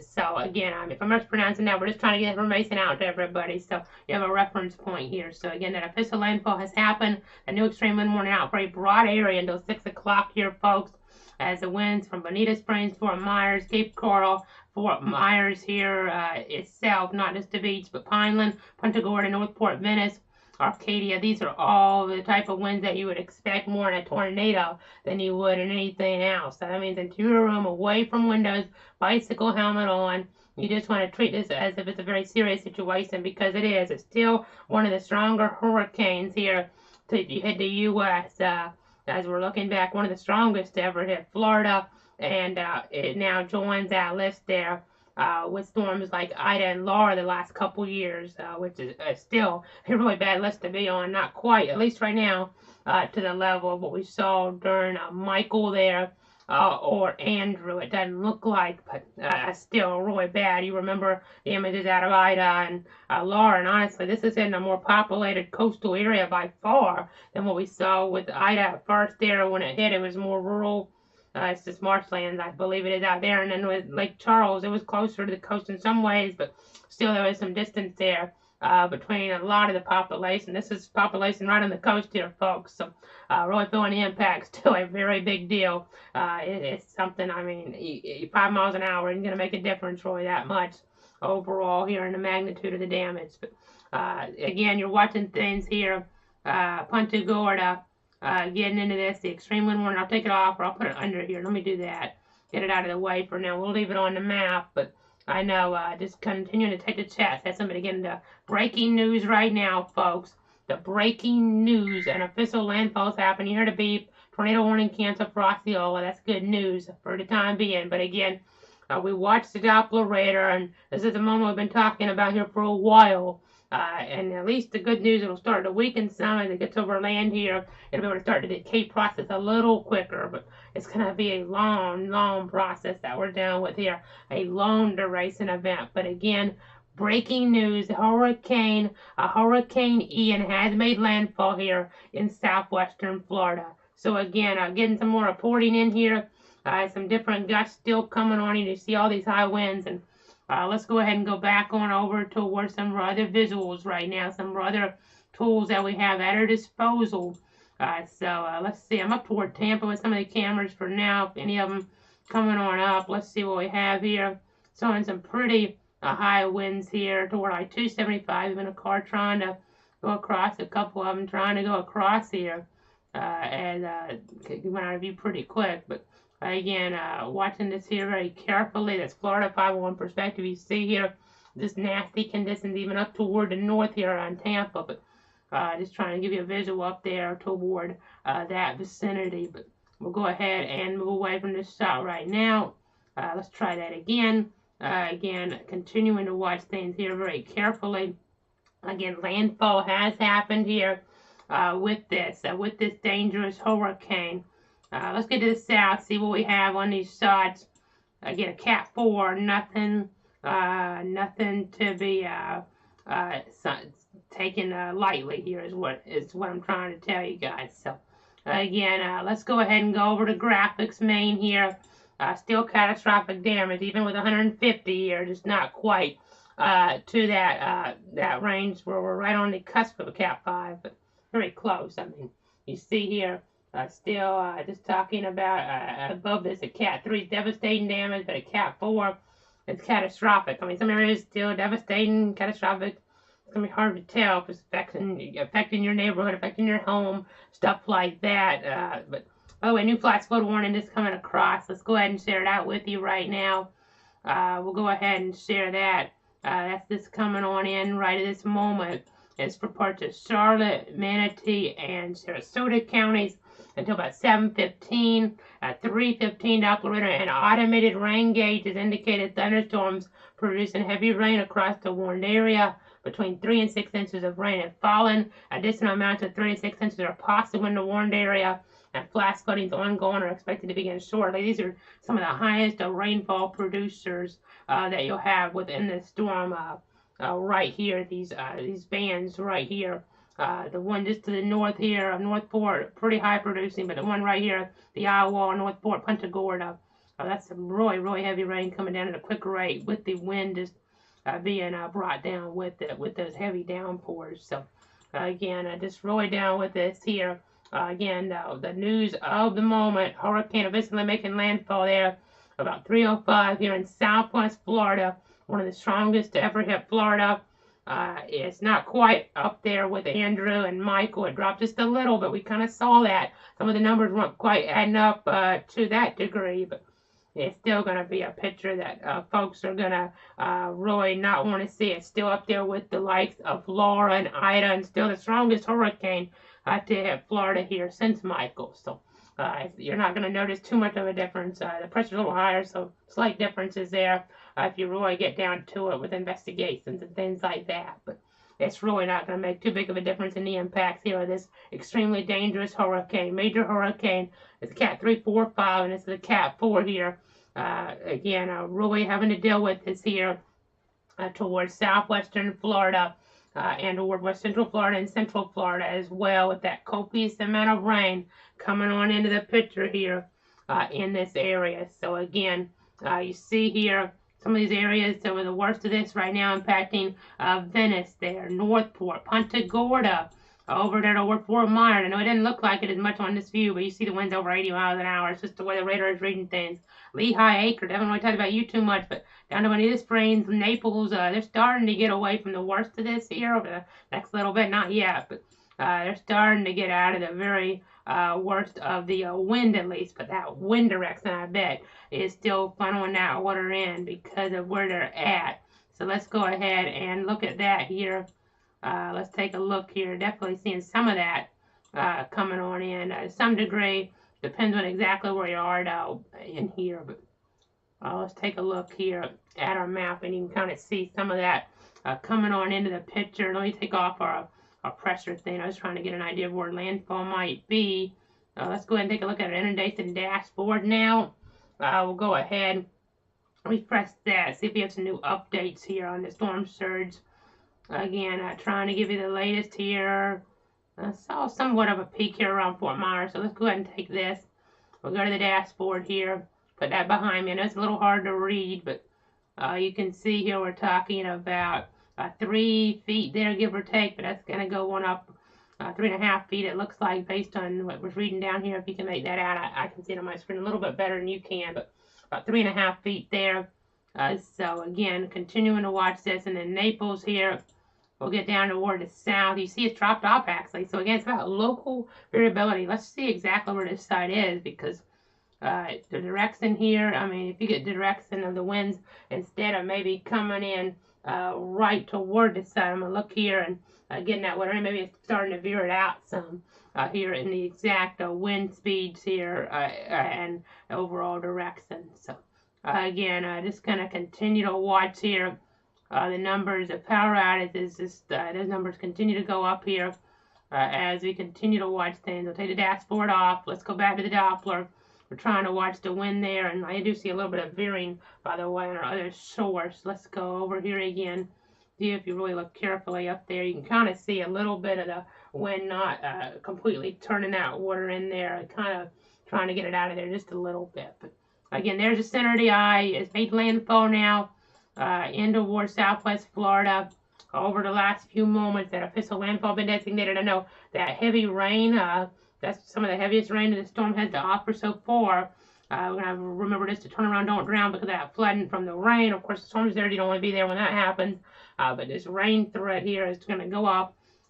You see last hour rainfall estimates here, or 2 inches or so. But it's not just 2 inches an hour. It's a situation, and it could be underdoing it some. But that's the situation here. With the tropical downpour, let's say it's 3 inches an hour. I mean, in 3 hours, that's 9 inches, folks. And you see kind of where I'm going with that. 5 hours, you get up there. 15 inches, I mean, hopefully not quite that level, but you kind of get the idea, folks. I mean, it'll be an average, maybe a little less, but with the hourly rates, but some higher, some lower. But you kind of get where I'm going with that. Not good. Not a good situation, but look at the 12-hour rainfall. You see here down toward Naples, lesser amounts. I mean, the rainfall down there, not too much, but up toward, that's 2 inches, by the way. I know we don't have the table one here, but Venice, you see already about 9 inches. And this is going to be where we have the sharp cutoff further up. I mean, you kind of look, Tampa's going to get some of this, and we'll have to see, but some of this versus the rain, you can kind of actually track it on out, actually. This is going to be helpful. We'll try to do it like this then, because we have it out in the Gulf. So I can kind of, just if it follows the same path here, like it's been going, this heaviest rain up toward Berna there, up toward Polk County here, and then up maybe toward Kissimmee, maybe toward Orlando. We'll see. I mean, it's going to kind of change around some here, but just following, it's like kind of a marker here, and marking that out. I mean, this swath here is just going to kind of extend on up, so you kind of see what I'm talking about here with this heavier rain in the pictures. So again, it's dealing with that, dealing with this situation. Again, the hurricane making landfall about 20 minutes ago now. If you didn't hear the breaking news, we had the landfall, this dangerous, historic storm there around 3:05 this afternoon down there in this area, down there in southwest Florida. Just checking some of the new information here for you behind the scenes. Again, these gusts getting so high there, over 100 miles an hour, well over 100 miles an hour in some cases. So such a big deal for these different communities. These folks here are having to deal with this hurricane, this historic storm. So we're getting new numbers in here, different wind gust reports. I'm going to go ahead, do some things, gather some more information here, and be back.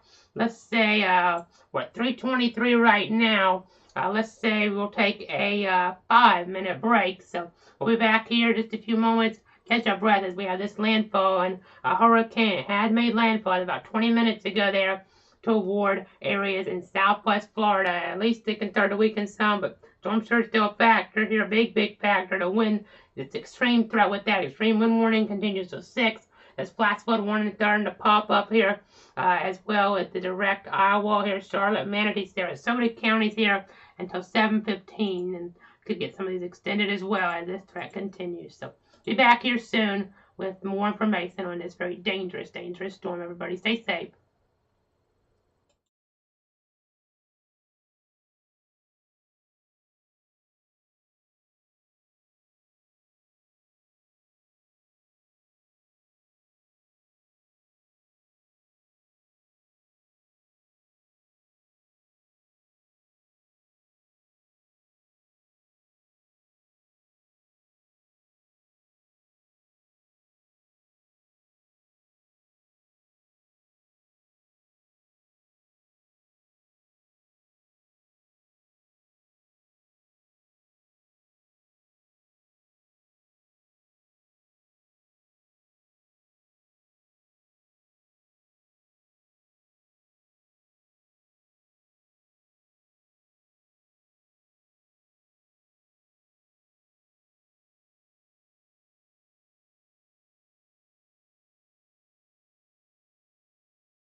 This is a cloud weather alert.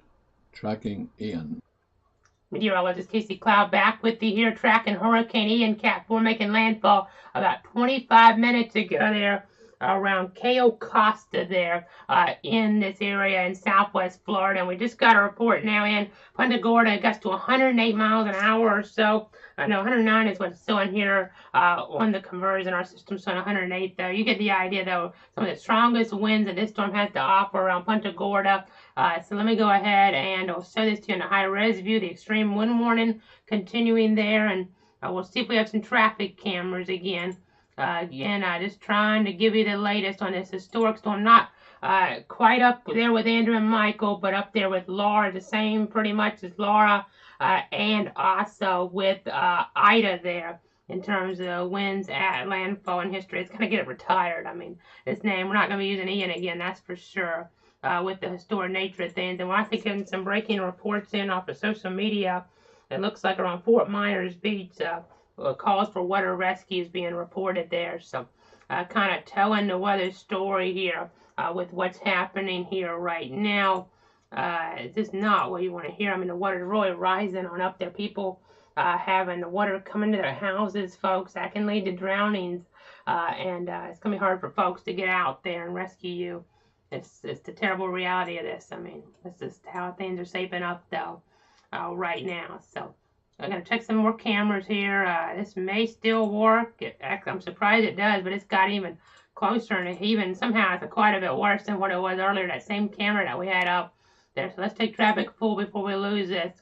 Let's go ahead and show this to you here, folks. I mean, that's just a dramatic. I think I just saw some debris in there. You might have not seen it. Let me step out of this shot because it was kind of right behind me there. But I just had some debris come up, look like a piece of wood there or something like that flying behind me on this shot, on this live shot. These are some really vicious winds here right now. We're surprised to really have this camera here on the board right now. But you can just see that wind, this ferocious wind here. Coming on in right now in this area closer to Punta Gorda, I-75. We saw some vehicles trying to go across on this camera earlier, but you just see that wind just going in there so rapidly. We're talking about hurricane force winds, at least in this shot. You saw some debris. It looks like it might have calmed down just a tad, but we saw some debris. It looked like flying on in there a moment ago. I hope we were able to kind of catch that, but it was kind of right behind me in the shot. I was able to see the raw shot on our screen here, but just continue to watch these traffic cameras, really telling that weather story. I'll jump back in now as we continue here with the coverage. Again, just some violent type winds that we're dealing with, folks. Winds that these areas haven't seen maybe since Charlie. I mean, to be quite honest, Irma to some extent, but Charlie here as well. I mean, we don't want to forget about Irma. They had some really strong winds down in these areas. As well from that direct impacts, though not sure with the exact track lining up, but you just see the trees just blowing around here. I mean, you can barely make things out. We had this shot up earlier, and you could see the road pretty good. Now it's just blowing wind, blowing water with the rain and the downpours that are falling right now. So it just tells you how things are. It looks like there may be some water even over the roads. I'm not really sure, though. It's hard to make out for sure, but again, just continuing to watch. It's really bad weather. We just got some word in of a special weather statement now. As we take off the camera, that camera for now, we'll check some more. That's the Harborview camera there. Just south of Harborview, it looks like they're closer toward Harbor Heights, just northeast of Punta Gorda to be precise there. But again, we're seeing that there's a special weather statement now because of the eye wall of Hurricane Ian there, approaching western sections of Glades and Henry counties through 545. So that's something that they're having to deal with there. Special weather statement being issued by the Miami office, alerting people about that. I just want to highlight the increasing concern of the eye wall as the storm it continues in a northeasterly motion. So again, just continuing to watch here. Saying that all afternoon, but we're still with you here because of the historic nature of things. A dangerous hurricane that we're dealing with here. Another shot. I don't know if this one's still up. We can pop it up a little bit to the south and east. It looks like here. The other side, or well, actually, I think it's. Let's see here. Okay, it's a pretty similar spot actually where we were. Kind of get lost in some of this sometimes, but because of just how we are here with the mapping and how things are changing around on us here. But there's our live view. You can see more just extreme conditions here. I-75 there, telling that weather story as things are just so wicked out there right now with this life-threatening historic hurricane that we're dealing with. You can just see how things are there in this area. Just these extreme conditions here that people are feeling from our hurricanes. So again, we're going to go ahead. You see a vehicle actually coming through. Not quite maybe as bad looking on this side of the other one, but we're going to take a quick break here, gather some more details here. So we're taking away that shot right now. That traffic side. I mean, things are really nasty out there. Extreme wind warning still continuing. We have a lot more to get to here in this cover, so don't go anywhere. See that SPS there because of the eye wall moving into where there's like LaBelle here over the next little bit potentially as well. Some of this eastern eye wall coming into the picture here as this moves on off. So I have to watch for that. We'll gather more details. Be back in 9 minutes here, folks, as our historic hurricane has made landfall here into toward parts of southwest Florida. There again around the Cayo Costa area.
This is a cloud weather alert. Tracking Ian. Back here at about 3:44 on this Wednesday. We've been with you for the better part of the last 4 hours, and we're continuing to stay with you as this dangerous, dangerous hurricane impacts, folks. See a gust there upward of 124 miles an hour now toward Punta Gorda and Charlotte County. That's just a ferocious wind, major hurricane type wind gust here being reported in that area that felt Charlie there just so violently there back 18 years ago. I mean, it had impacts from Irma as well, but this is a really nasty situation for that area there. Really seeing the impact. We've seen that storm surge. A lot of reports coming in of just some extraordinary storm surge values, unfortunately.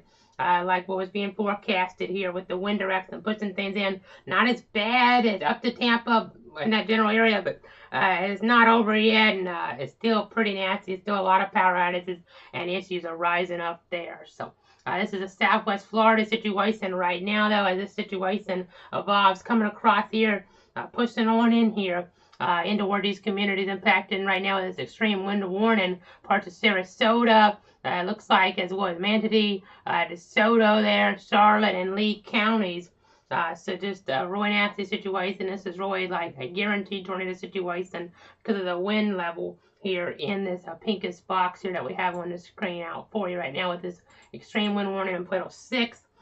So just continuing to watch that. Let's see if we have another traffic cam view pulling up here in our system. Let's see if we can get that on the screen for you here, because I mean they're getting some of the worst of it right now. I'd be kind of surprised if we have anything still on that shot, but let's see if we can get something there. What we've been getting some of these visuals from earlier on. We'll look toward Harbor View here.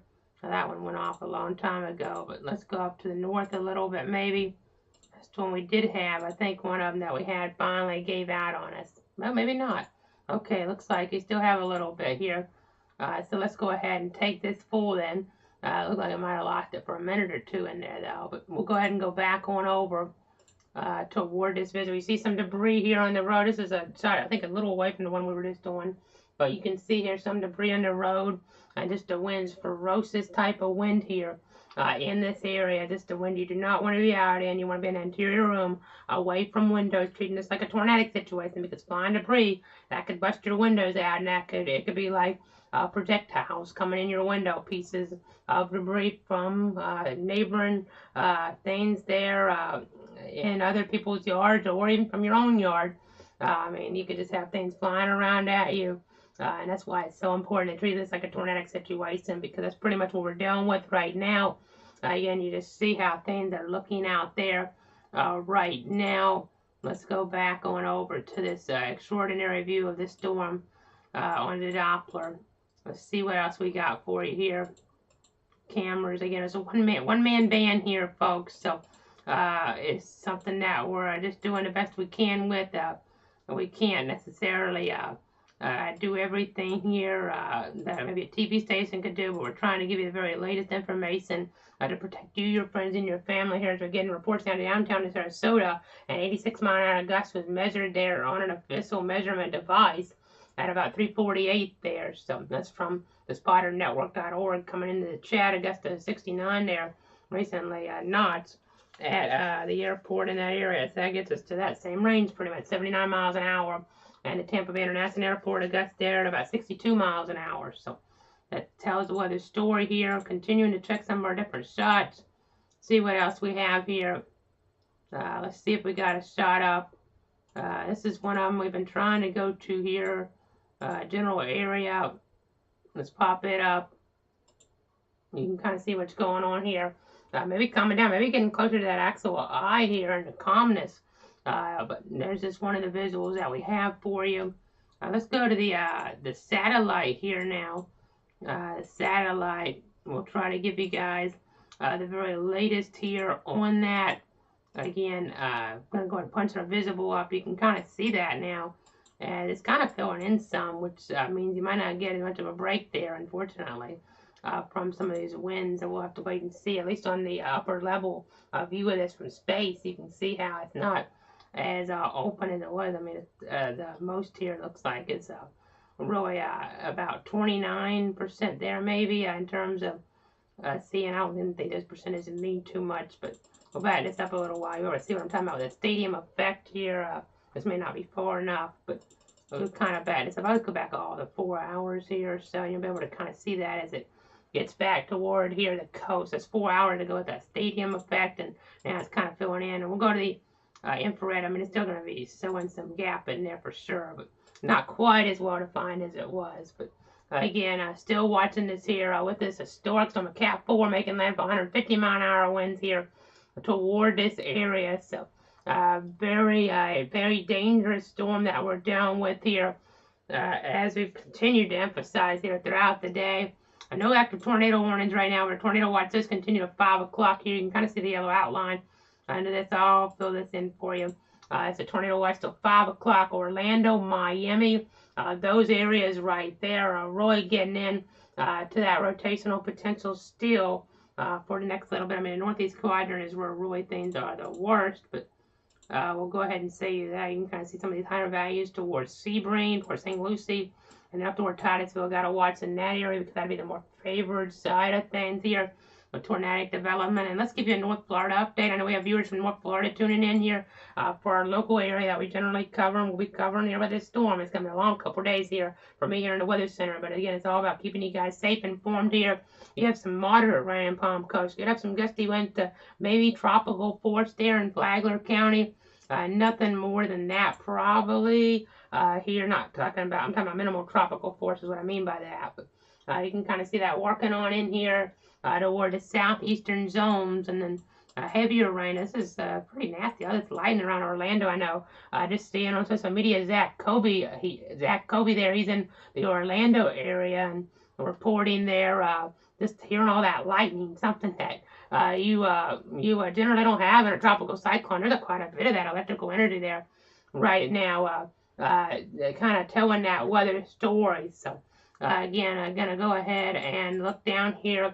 See the enhanced risk continues, getting hurricane report 124 miles an hour there, 327. The Solana area, if I'm pronouncing that right, in Charlotte County. So that kind of tells our weather story here. Again, 61 knots, St. Petersburg, that's 70 miles an hour. But I mean, 124 miles an hour in Charlotte County. That's going to be some very considerable destructive type damage here. That's what that would be on the Saffir-Simpson wind scale. Destructive damage there in Charlotte County around the community of Solana, if I'm pronouncing that right there. That's actually the Eastside Station of Punta Gorda, though, as you can see on our map. But again, they're just kind of putting that in there as an LSR. I think we've already gone over that. It's coming a few different ways on our system here on this one with the site, and then with our second reporting here of the scenario. It comes in just as an LSR, local storm report, so it can be in the archives. They're a little bit easier for everybody, but we just got a gust now, 61 knots. We were talking about again towards St. Petersburg a few minutes ago. Again, that's 70 miles an hour, and then you see a gust there, Cape Coral. I mean, almost 100-mile-an-hour wind. This doesn't look on radar maybe as vivid, but it's bad down here in toward Lee County still. That's just from a few minutes ago.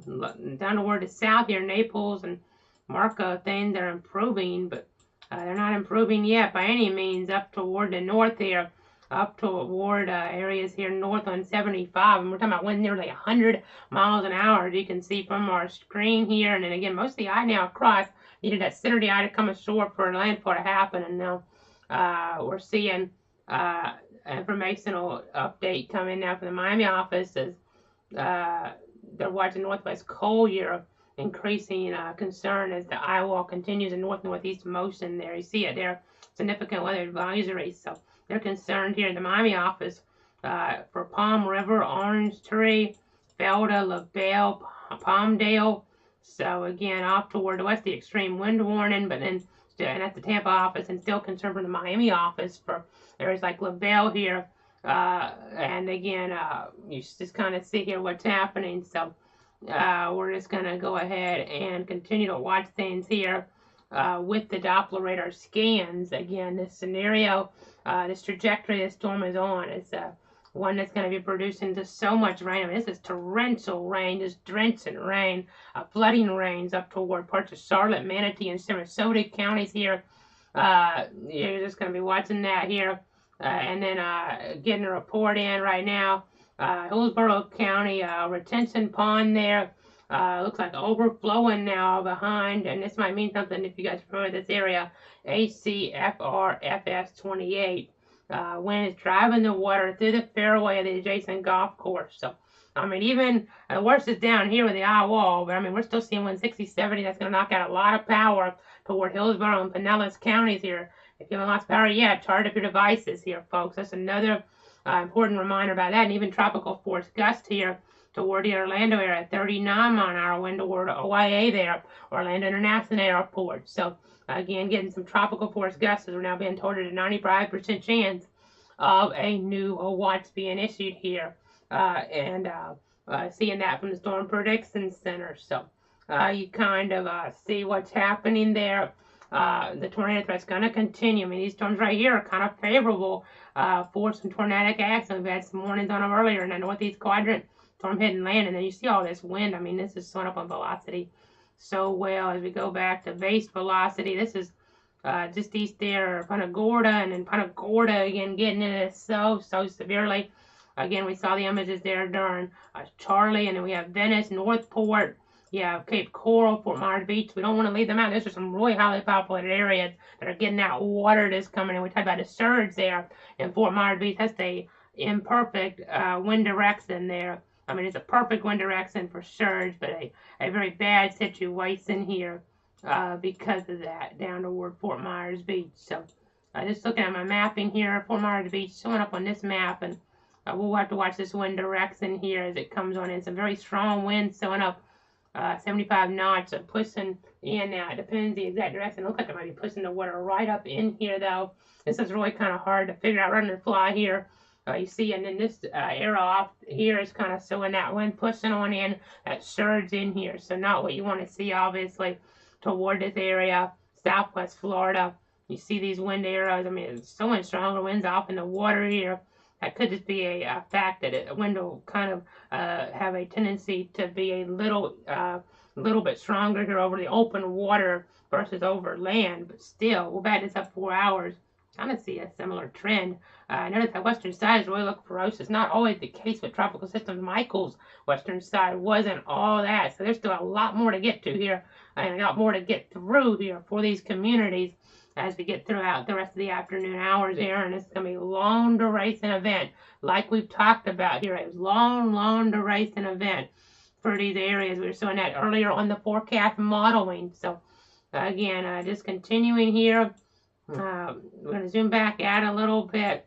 Let's see what that SPC outlook showed us. Although we're getting a report, Weston, 2 miles northwest, Augusta 45, from a media member there, former chief meteorologist in Miami, and then that was 45 mile an hour gust, but sustained wind at 30 there around Weston in Broward County. So again, let's see where we want to go here.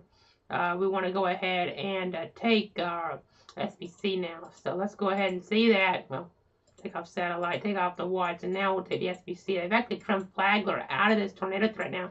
Kind of seeing that tornado threat not quite as far north, so we don't have an enhanced risk really for area, maybe, you know, not really even getting into Flagler, even zooming real tight. So that enhanced risk has been taken out of Flagler now, but still something for East Central Florida to watch with a more than normal tornado risk here. Volusia County, Brevard County, I should say, Orange and Osceola counties here, getting close to Rivero Beach as well. So again, just continuing here. We've been continuing all day, but continue to monitor things. I don't know what this is about, but apparently I'll have to check on this here, but I might go ahead and check on this now, actually. Apparently there's been some type of earthquake somewhere in the Atlantic, maybe. They're saying there's no tsunami threat. These come out occasionally, but not normally during hurricane cover, but sometimes it seems like we have a tendency during hurricanes. We saw with Sandy, I believe, or maybe no, it wasn't Sandy, it was a storm that preceded that, I believe Irene, where we had an earthquake up there. I want to see what that's about. It may not be anything, but coming through in our chat session. So let's go ahead and go to the power outage numbers. We haven't done that in a little bit, and then I can check that off camera while we're with you here. So just curious, because it's not something you generally get coming up on our system around here. But again, we're just going to go ahead and check on that here. Power outage numbers now as it loads on, and I know it you might lose a frame when I do that, but it's just a better way to show it to you here versus our built-in system that I have set up, because it's kind of hard to read. This is a lot easier to read here. So I'm going to share the screen with you. Again, you see those percentages increasing. So again, down there towards Southwest Florida, we're seeing those power outages. This story, just to step in a kind of away here from the microphone just a bit, just trying to see what this is about. So it looks like the Leeward Islands, so pretty far out there. Kind of interesting. 4.9 earthquake. Not a really strong one, but pretty strong out there in the Atlantic. So just interested to see that come up in our chat session. So we're not concerned about it, but it's just interesting to see that. That's where the storm actually was close to. We were tracking it earlier on. Kind of ironic, I guess, but in a bad way. But again, power outage.us here, the numbers that we're dealing with right now. 850,000 customers in the dark right now. You can see 129,000 or so into Collier County here. Lee County, about 295,000 customers in the dark. You can see here Charlotte County, about 46,000. Sarasota County, about 112,000. See in Lester and Hillsborough, but percentage-wise, they are higher in Manatee County. And DeSoto, you see some Hardy as well. Pinellas, see some more outages, over 77,000 in the dark. They're right at the coast there towards St. Petersburg. So again, just continuing here to get new information in now. We just got some reports in from the chat session. You heard that beep. That's a tornado report from the Melbourne office now. And you see it just popping up on our map here as well. So I have a new 4 o'clock position. Okay, we just got the 4 o'clock position update there actually. And on Ian, we'll see what the winds are if they've dropped them any. But so you see here, tornado report, social media videos for the brief tornado supported by radar crossing Highway 192 just east of the Brevard, Osceola County line at about 329 there, 5 miles west of the Camp Holly Fish Camp. So again, I'm just going to continue to watch that. Let's go back down to the south now. We'll see what else we want to check. I want to take that 4 o'clock update. So let's go ahead and go on over there because we might have some new numbers to tell you about here. So, yes, drop some. Now, 145 sustained, north-northeast at 9 miles an hour. The movement, the minimum pressure of 942 millibars. The Punta Gorda Airport recently reported a wind gust of 124 miles an hour. And the Cape Coral Fire Department recently reported a gust to 110 miles an hour with this dangerous hurricane that continues to move inland in the Cape Coral, Punta Gorda area. So, again, you're really kind of seeing how nasty things are there. We're just continuing here to give you the latest. I know we kind of use catchphrases from time to time. It's just at points when we're on for 4 hours, we generally don't go even quite this long for me, even tornado coverage.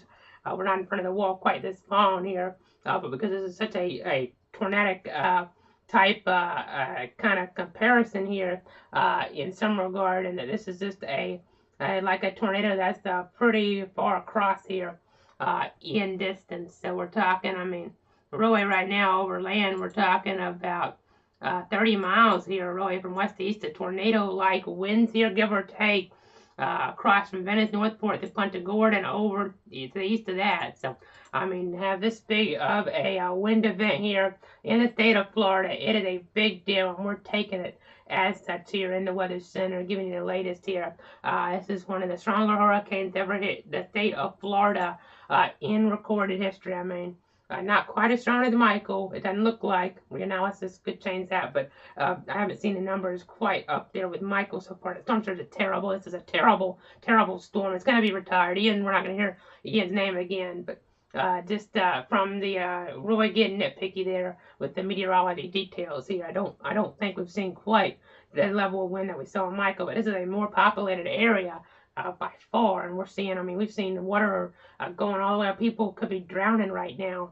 to be quite honest. I mean, it's that serious here, folks. I mean, it doesn't take, I mean, a Cat 5 or even a Cat 4. I mean, we've had terrible tropical storms like Allison, and this is a lot stronger than that, and it has that rain threat with it. You don't always see such a high rain threat with a storm like this, just because it's moving so slowly here, like what we saw with Harvey in some regard, not quite to that extent, but it has some of those characteristics to it in some regard. So again, 59 knots there, the latest out of Sarasota Bradenton Airport. That gets us to about, it looks like 68 miles an hour. So definitely that wind still being felt. Tampa Bay International, 56 at 64 miles an hour. So again, just watching this progress here of this dangerous hurricane as it moves on off. We'll put the track stuff on. I know it's a little bit off here, but we'll go ahead and pop it up just for a second. Our system was reading this as a Cat 5 earlier because of the rounding issue. It's not something I can fix here manually, but you can see here, we're just going to track it off toward the north. So yeah, the really strong tropical storm about 8 a.m. tomorrow around Orlando and Osceola County, right over Kissimmee, almost a hurricane. That's going to knock out power with those type of winds. And then getting off the coast, but still some of that wind along the coast could be knocking out power in Flagler, St. John's, Duval, Clay, Putnam, and even Marion bleeding over from when it's further down in some extent as well. I mean, just the kind of a sample in there. Not as much toward Bradford and Lotchwood, though. That's the good news. It's not a Levy County storm here. We talked about that yesterday, how things were kind of slacking off for that area. Probably not even going to get to that 4 to 6 inch range that we put up yesterday in Tallahassee. Not much of anything out there toward Leon County, which is great news toward FSU, a place for folks to, at this point, for folks to take refuge really from this storm. A really good place to take refuge here because they're not really getting much of anything on the drier side, and it's even cooler as we take a look at some of these temperatures here real quick. I say that Tallahassee, it's not as cool as I would have thought, but it's because they're not under the cloud covering. I mean, it's a sunny day out there. Haven't really looked at our temperature forecast that much because we've been so focused on this, but that's still nice. I mean, 80 degrees with some sun coming on out. I think you'll take that. It says overcast there, but clear up toward Camilla. I think there's some sun shining throughout there. But anyway, that's still a nice day. But I mean, it's really cool. We're at 68 here east of Stark. So again, just going to continue to watch things here. You see the 70s, almost 80 around. There is 80 in, it is in Sebring. So again, just going to continue to watch things here. Tornado watch till 5, but we're going to get a new one. They said Mr. discussing actually, it didn't quite include our covered area, but probably might get it, this watch extended to where there is like Brevard. It's already in it, but I'm talking about Volusia County this time and maybe up toward areas around Lake County there getting this one.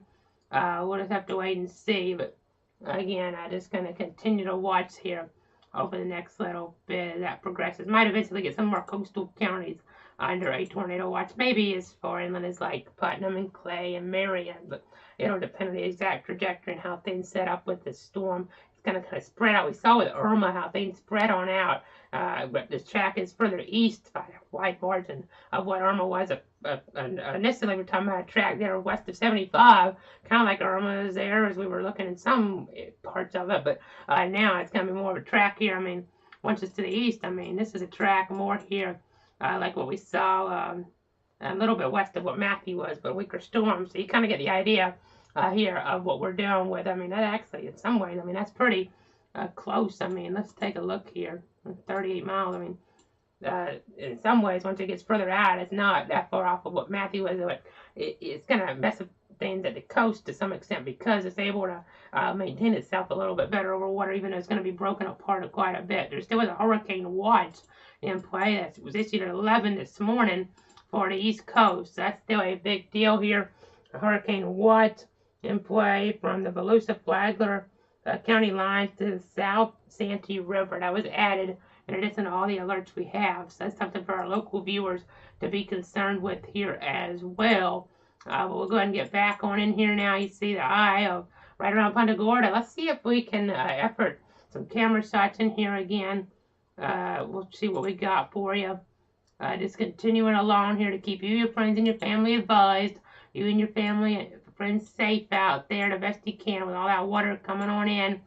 Let's go ahead. I mean, well, maybe we can get a shot out here. Probably not. Northport. That one's not going to load. I mean, let's see. That's not going to load. I mean, this is some of the worst. If we could get a shot here, it'd be really helpful. This one turned upside down earlier. I don't think we have a shot there. That one's also been flipped around before it went off. We have still images, and I can kind of see the tons. I mean, looks like that one. I mean, it looks like the water was coming in around Ortiz Boulevard there, out toward more mineral springs down there, toward the south. Anything here? I think that went off a long time ago. Let's go up here. I'm looking at things behind the scenes if you're wondering what I'm doing here because it's helpful. This one's still working. Ponce de Leon. So let's go ahead and pop this up. We'll go ahead and go to the traffic system full here. Let's go ahead and pop this on your screen. We'll share the screen with you. And we'll be able to see if things don't look quite as bad here. I might just do it again because they're getting maybe some calmer conditions trying to enter into the picture here based on some of our radar analysis. So you can kind of see some of that wind blowing around things, but it doesn't look near as bad as some of the other shots that we've seen. You see some debris on the road. Look at that. Pretty driving on by there, but you see a little area here of debris in a few spots. I'll kind of try to point them out for you. So right there, something. Right, let me move my hand a little bit better right there. You can kind of see above my hand right there as well. So it's maybe a lightning flash there. I don't know if you saw that. It might have just been the way I was looking at it. It looked like a flash, power flash maybe. That's definitely possible because this is a tornadic situation in such a widespread area. So that's possible too. But again, we'll just have to really keep everybody in our thoughts and prayers down there. Is getting a report now, 54 knots, Tampa International. So we're talking about 62 miles an hour, Sarasota, Bradenton. As earlier we talked about it, but 4 miles southwest Florida, airport 83 knots. That gets us to about 95 miles an hour. So that's some wicked, wicked, wicked winds here, folks. You don't see as much on this side, so let's take this one off, look for some more. But we'll just keep on watching, keep on tracking here, giving you the very latest. See what else we have. This one's still working. We'll take it. It's just to the east, actually sounding a little bit better. Some of it's all about the camera view too. I know it. And this one really says it a lot worse. It's just, I mean, it's about the camera view, the position of it, what it's showing.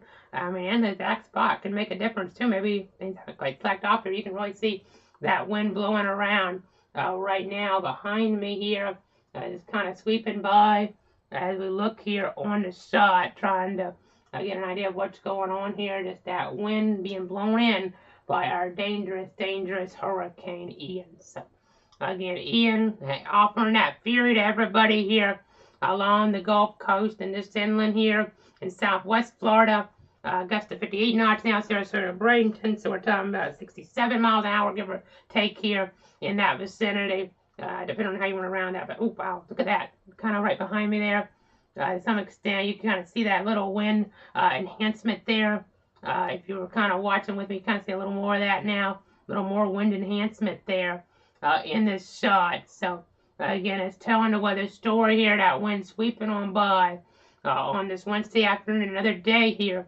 It's going to be one that people talk about for a while. Storms like Irma, storms like Matthew going by the coast, Michael, and now this one right here, of course, with Ian, a major hurricane, Cat 4 Ian. More cars getting by. I mean, don't want to be out here, but stay safe if you're out here going through this right now. So, Augusta, actually interesting. This is the Tallahassee office in our area. Gust there, just in the ward. Looks like the water St. Andrew State there. If not, that's a site out in the water, 42 miles an hour to gust. I don't have to do the conversion. It's an LSR. But again, just continuing to watch here. This wind, you can kind of see it again. Look at that, picking on up. Look like ripples here a little bit. On the ground. Again, giving you these live visuals here from Florida 511, State of Florida's camera network, as we're trying to go ahead and see what's happening here right now. So, again, we're just going to keep on watching your taxpayer dollars at work here with some of these shots, really. Again, just trying to give you these views here to understand exactly what's happening and see what's happening on the road. It's used for roads here. I mean, see if there's accidents, but right now we're able to use it for meteorology because of this hurricane that's out there that's made landfall now as a Cat 4, 150 the wind, now down to 145, but it's still a very dangerous Category 4, more wind picking up. You saw some of that wind blowing around now out here on the traffic camera, more of that really picking on up here, hurricane force type wind here in this area. That's now, by the way, this is in the vicinity, but not right where we're at, of course. As more wind picks on up here. 62 knots, Sarasota, Bradenton. So we're talking about 71 miles an hour, so down there. So, again, really telling how things are out there with these shots, with these winds, knocking out that electricity here. If we haven't got to 1 million customers in dark yet in this state, we'll probably be there soon. We'll go ahead and check that here in a second. But more of this wind coming on in, really just shaking things. This is some stronger wind. You can kind of see these just really nasty, nasty conditions here right now with this visual. I mean, people are going through. You saw a few cars, but generally the interstate is pretty sparse with traffic as it should be in this type of situation right now. I mean, you don't really want to be out unless it's an absolute emergency. I mean, and you just have to be. So again, we're just seeing all that wind. It's just interesting to watch these little vortices, if you want to call them that. Try to develop. The reason I kind of say that here, I mean, we saw some of the Thornandra here, different things emerge. I don't know if we quite call what we saw that, but I did see a little piece of debris or something, look like it, or something try to hit the camera there just now, really tiny. But again, we're just watching this, more of this. It's just really interesting to watch.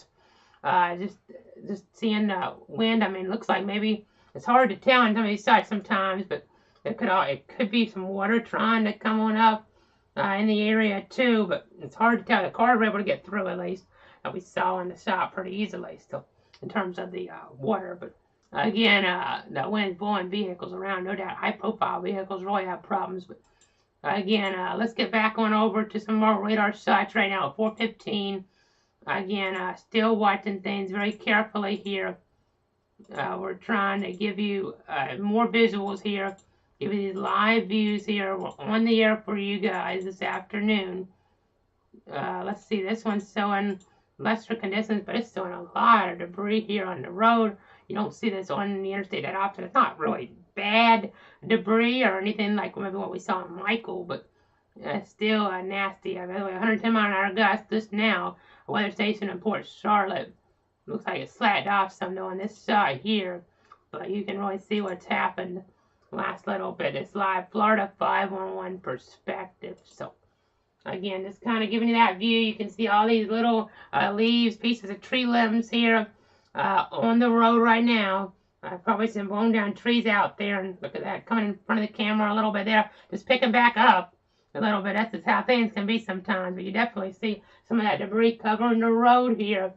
Not huge. You're not seeing whole trees down. We thought we had to sell something earlier down on one of these other sites that we were showing here. But you definitely see it's treacherous for being the interstate here this afternoon. I mean, if that was blowing at your vehicle, I mean, it's something that could cause some damage at least. I mean, it depends on exactly how fast it's blowing, if it would be more significant or not. But still, you don't want that blowing around while you're on the interstate for sure. So, again, another visual here. Now back to this radar. Let's go to the velocity. I haven't done that in a few minutes. Let's go back on over to this. Yeah, this is going to show us some different things here. So just bear with me. Give me this a second here. We'll pop this up. You see some of these stronger winds in Charlotte County. We had that gust to 110 miles an hour there. Port Charlotte, 413. See 123 set up from, and actually that must be a new one. Let's see. That may be the same area. Let's see if that just popped up. Just back that up. I mean, you see here 124, but 123 in the latest there. I may have missed that, but I mean, it's still showing up 1610. So do the time conversion. That's still getting up there. So some strong winds. I mean, you really have to be closer to the center of the eye. This is probably for you to get really calm type conditions here. Because the way this is kind of starting to cave in a little bit here with this. But again, just continuing to watch here. This historic storm in terms of that storm surge potential, in terms of that heavy rain potential. And then in terms of Florida not having that many hurricanes at Cat 4 or Cat 5 strength. This is a Cat 4 storm. Gene and Francis, they weren't this strong. Matthew, when it passed by the coast, I mean, it was its points, but in terms of a landfall storm, Gene and Francis were not this strong here back in 04. Charlie was a Cat 4. Mike was a Cat 5. Irma was a Cat 4, but it was a lower Cat 4 than this one was in terms of the wind. So you kind of get the idea here. Just kind of giving you some comparisons. This is a stronger storm than when Irma hit. And that's a comparison we're always using up here. It's not going to be quite that bad toward some areas in North Florida, Bradford County, not near as bad as what we saw during Irma based on our latest model indications. Granted, I have to check some of those in when we're in our breaks because things can change with this system quickly. Sometimes it can take on more of a northerly or easterly shift based on just the overall steering currents and overall mechanisms in the atmosphere. Aerial flood advisory for Broward, Miami-Dade, and Palm Beach off toward the east. They're getting some rain out there.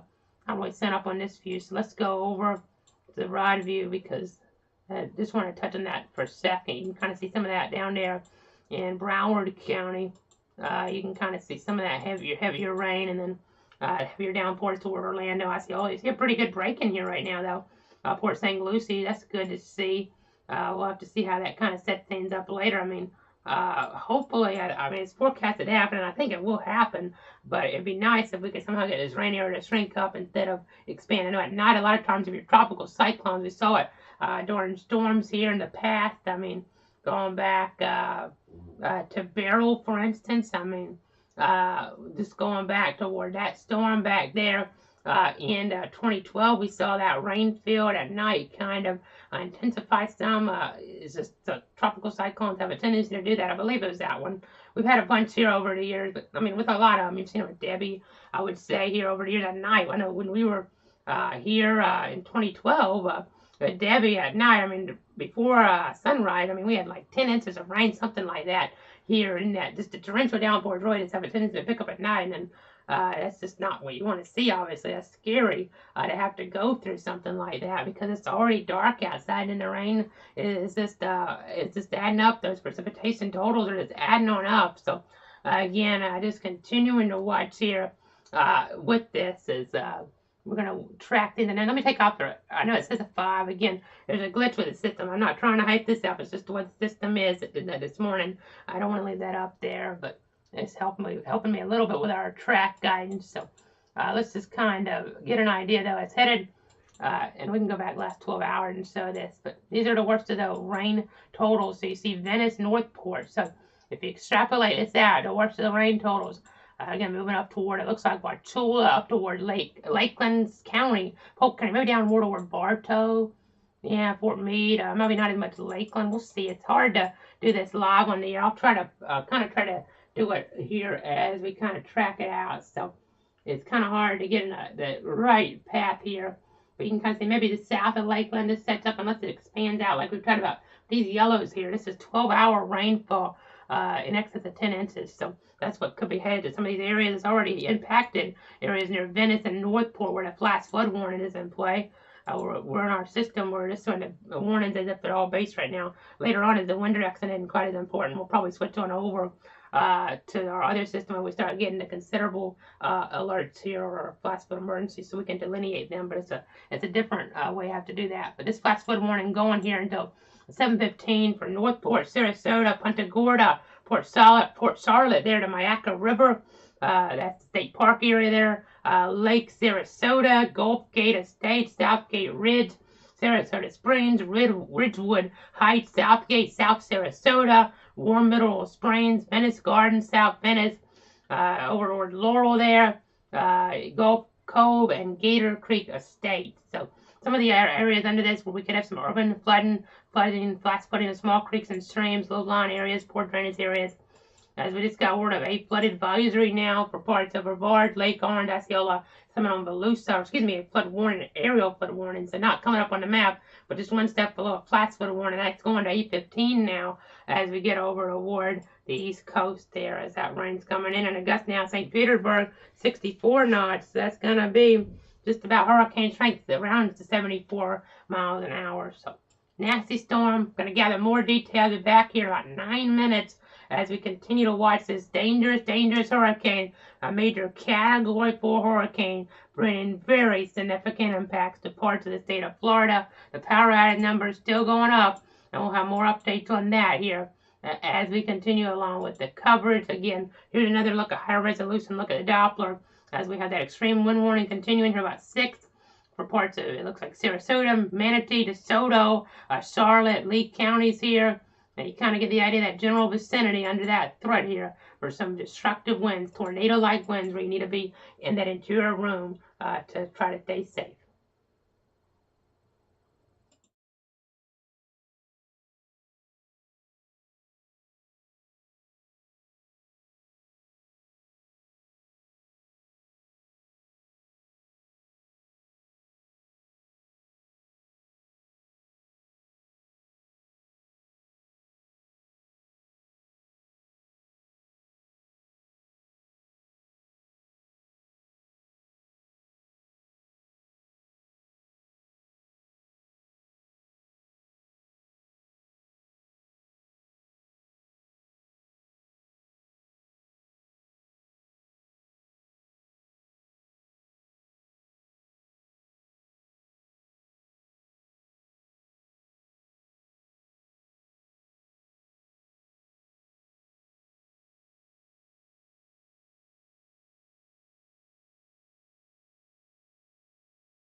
This is a cloud weather alert tracking Ian.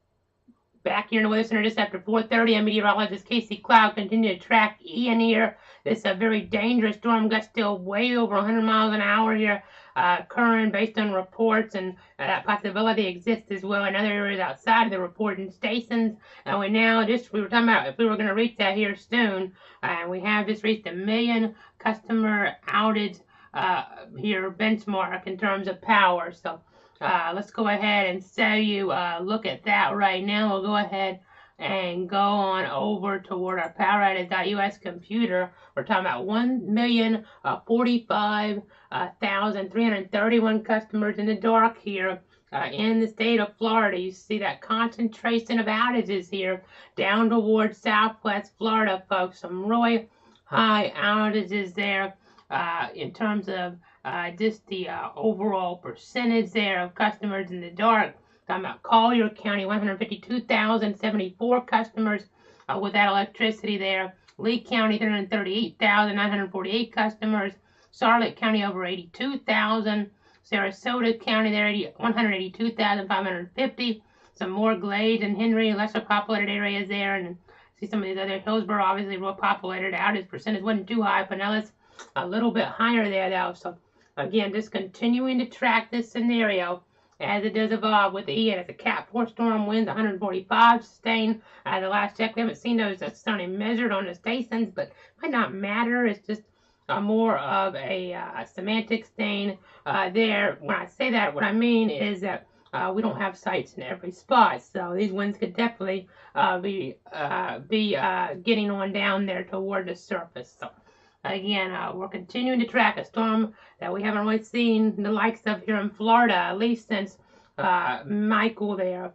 We had some of these storms, you got to kind of sort them out in your mind when you say that, but since Michael, not quite as high in the winds as Michael, but still substantial here. So, again, we just have to continue to track this here.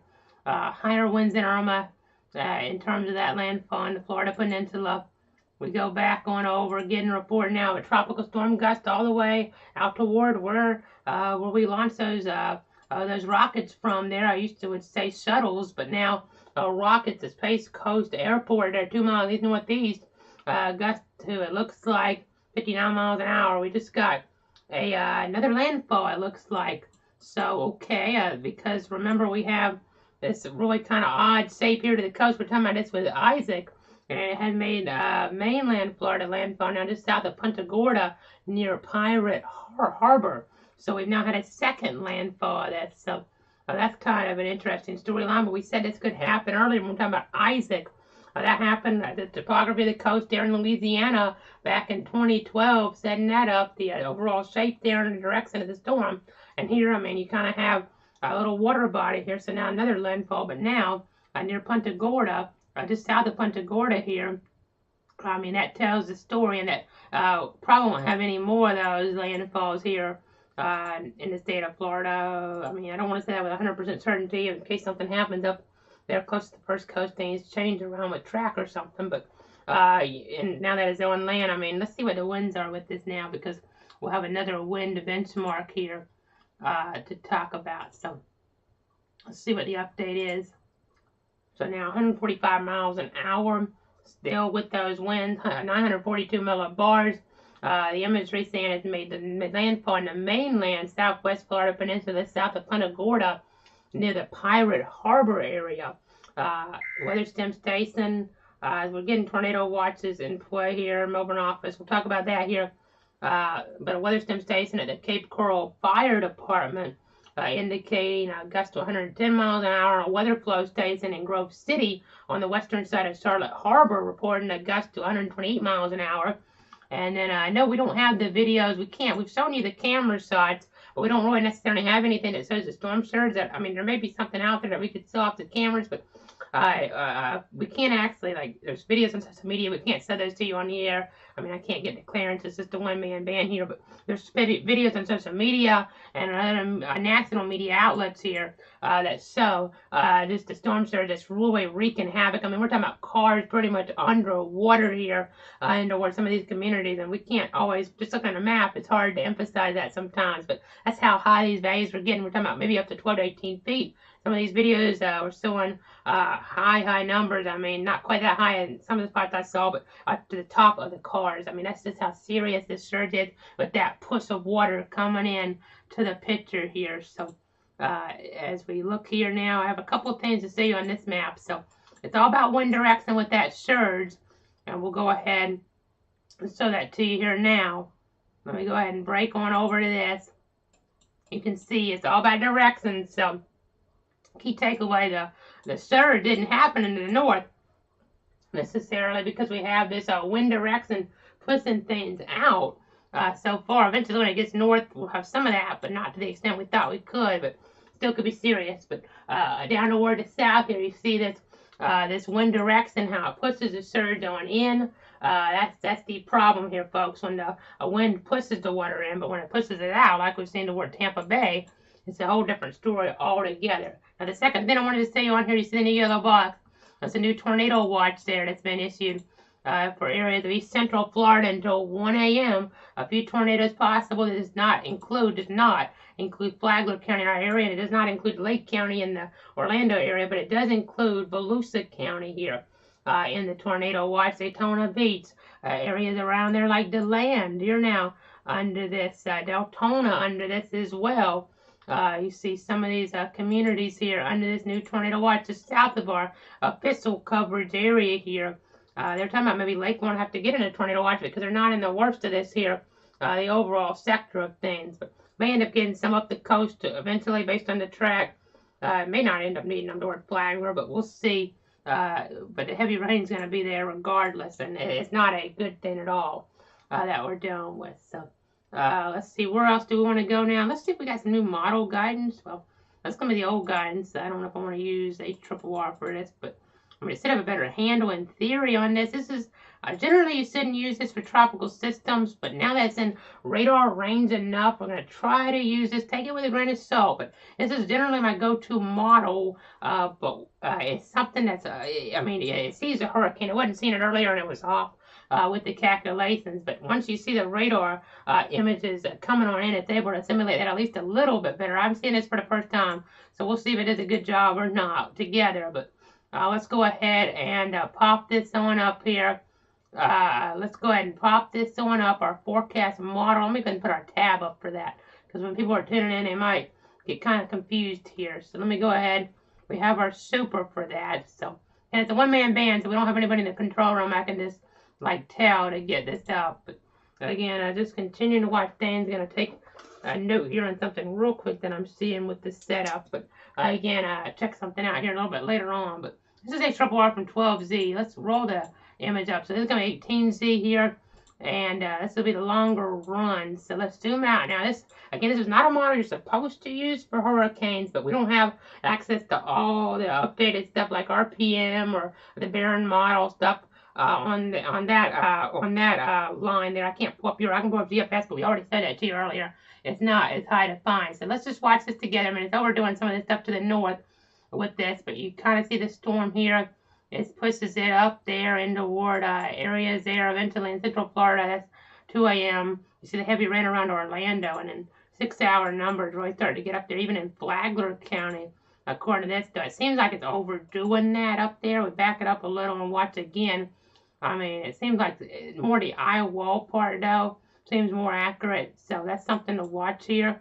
It's had this tendency to get off the coast a lot earlier than the other models too. So again, take it with a grain of salt. But just one vantage point here. It's not still near as much even for North Central Florida as some of our global models. Let's pop up the global model. I hate to just show this to you and then not contrast it, since this is the one model here that is way able to show it's a better vantage point on things. By the way, gust earlier 109 Cape Coral, recent gust 110 Charlotte County around Grove City, but. And we're waiting for a new full 5 o'clock advisory with a new track update. Granted, not expecting a lot of changes with that at this point, but we'll see what the intensity forecasts are. But you see the heavier rain. That looks a little more accurate there towards Central Florida, and eventually pushing up into Northeast Florida here tomorrow as it spreads out.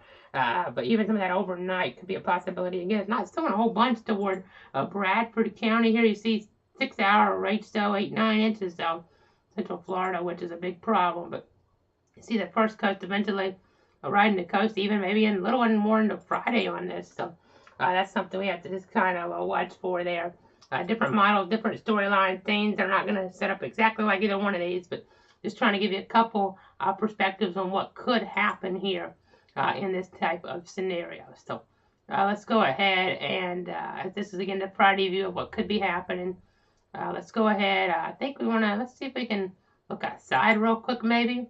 Okay, we'll look outside toward the west here from Stark. I mean, you see some darker sky. That's where I'm at, North Central Florida. One of our own cameras that we can pop up. We haven't used this one in a little while. We put it back where we can use it here for this storm. I'm not expecting a whole bunch here, but just give you a different viewpoint outside right now. I mean, if you're watching from North Central Florida, things just showing light rain. You saw the light rain on the camera, 0.22 on the rain gauge. Nothing too significant right now, but again, that could change. We'll see. It could drag more north the system as possible. But I mean, we're still really concerned toward Flagler County, St. John's areas there in that range, Putnam County, Marion, Eastern Marion especially.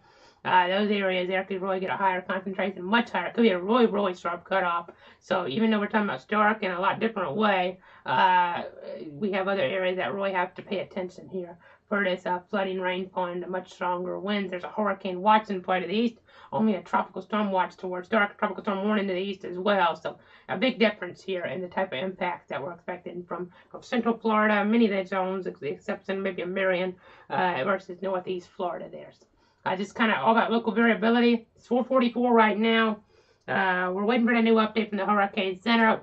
We'll have that for you here soon as we watch some of these gusts being reported, wind damage being reported, obviously, storm surge destruction being reported. Just really serious stuff, folks, that this storm is offering up as it brings that water on in, causes that water to rise rapidly in spots here, a life and death situation for folks in terms of the water and the wind because of how strong these winds have gotten with these extreme wind warnings still in play. So we're still tracking this. We're still watching it. Be back in about 9 minutes. We should have new information here about that time with that full advisory from the National Hurricane Center. But you see Punta Gorda there starting to get into the calmer area here.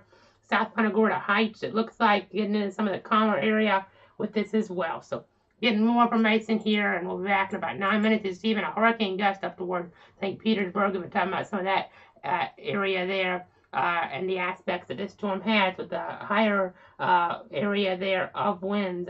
It goes over a pretty big zone, 78 there towards Sarasota, Bradenton. You kind of get the idea that's knocking out power when we get over about 60 miles an hour in terms of those gusts.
This is a cloud weather alert.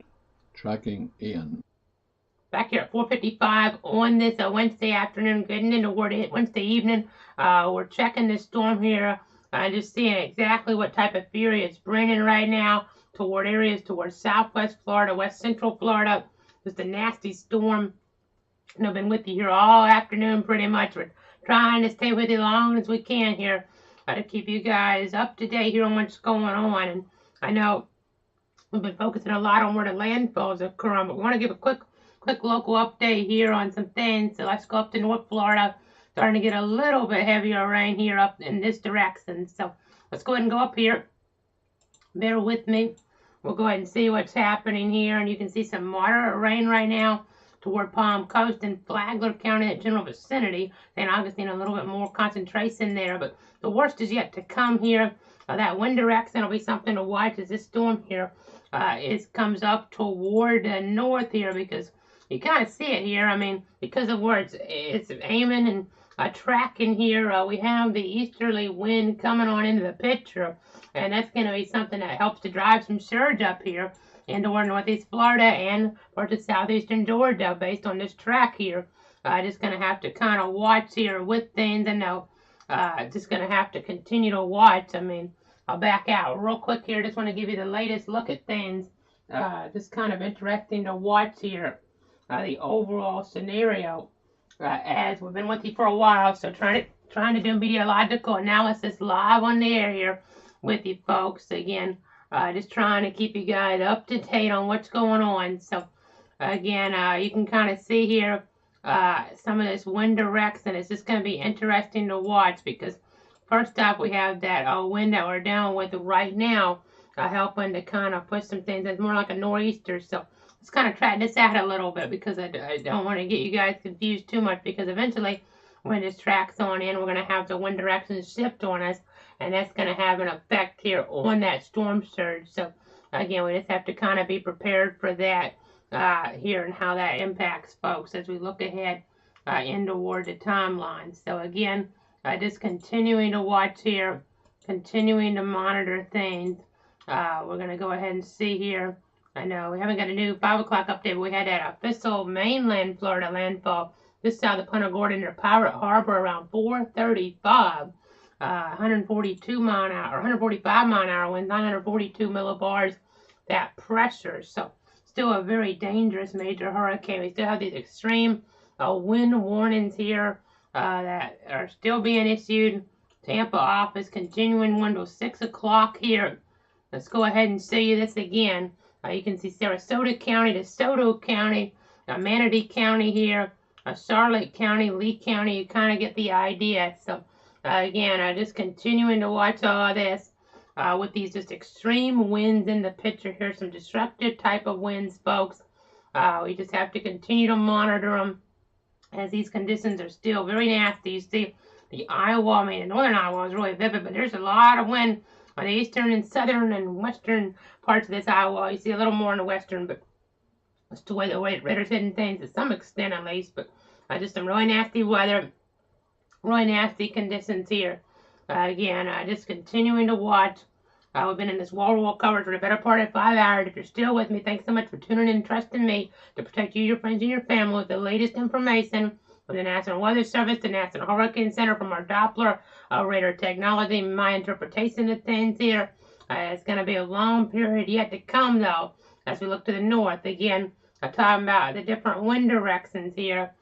So important. So I want to make sure we just kind of understand how we eventually have that surge coming on in here and causing problems. So you just kind of have different wind directions here shifting around on us, and that definitely has a big impact on folks. In fact, let's pull up here. We can pull up our model. Let's do this. This will really help because sometimes when we get on here with this wind direction, we try to explain this to you, and it's not something we have to talk about too much. So even I kind of may get a little bit stumbled on this. So let's just, we'll put our model. I have this in here. We can pop up. So let's go to GFS, and we can pull up our wind direction, and you'll be able to kind of see this better than my explanation of it. So let's go ahead and we'll put on our model overlay here. So Let's see, we've had way too far up there. So let's go ahead and go to the current pretty much view from that 12Z, and then up here we watch the wind.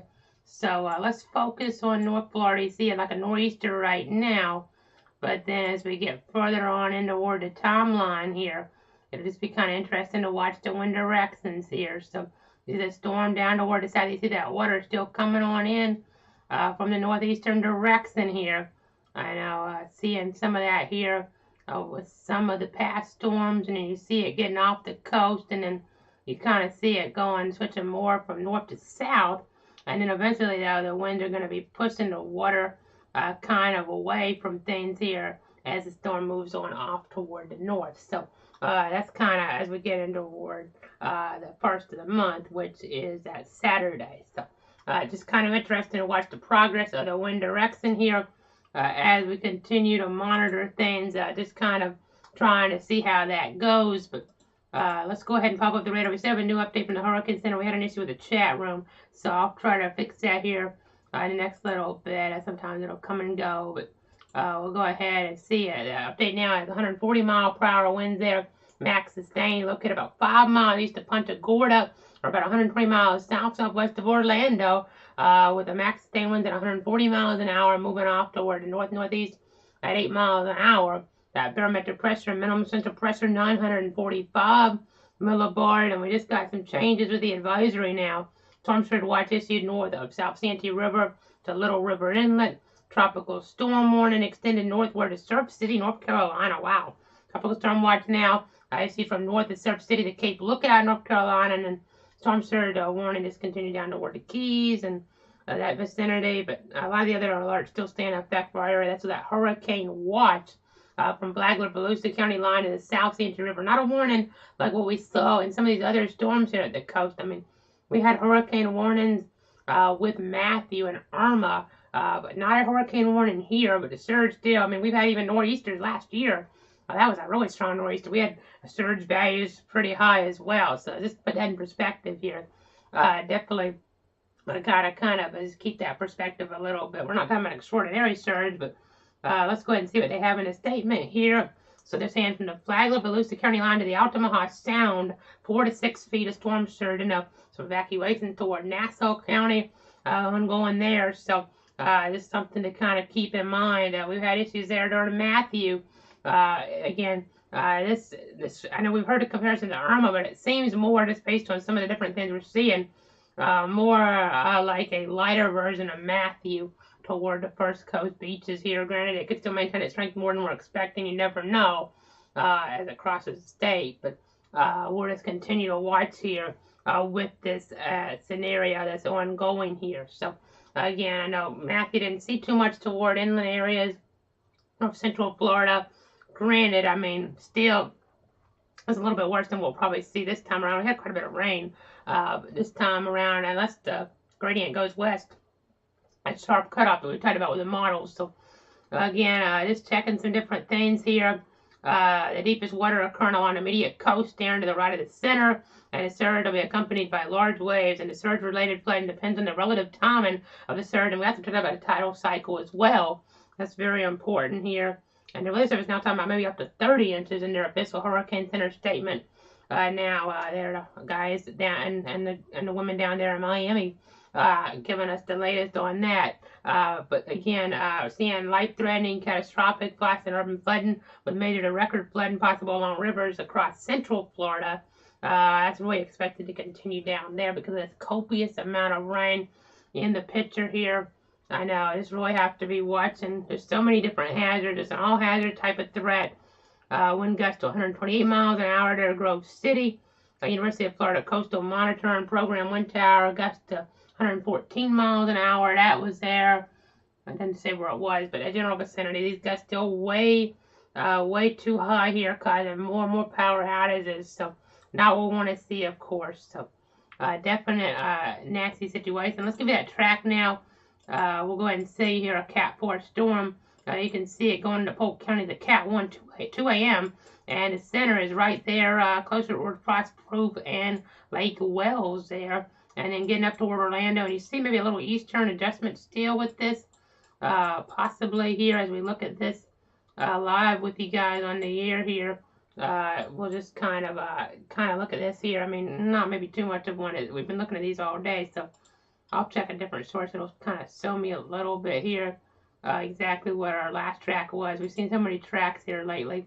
So again, maybe a little bit of Eastern adjustment with this, but again, we'll see what they have in the discussing for us right now. Again, when we're on for 5 hours, it's hard for me to get the very latest information here without just kind of having to look here. But they're talking about the eye here, satellite images, so the eye is filled in, and the radar is indicating a gradual reduction in winds here. I'm gonna check down here. Let's see. They're talking about the direction.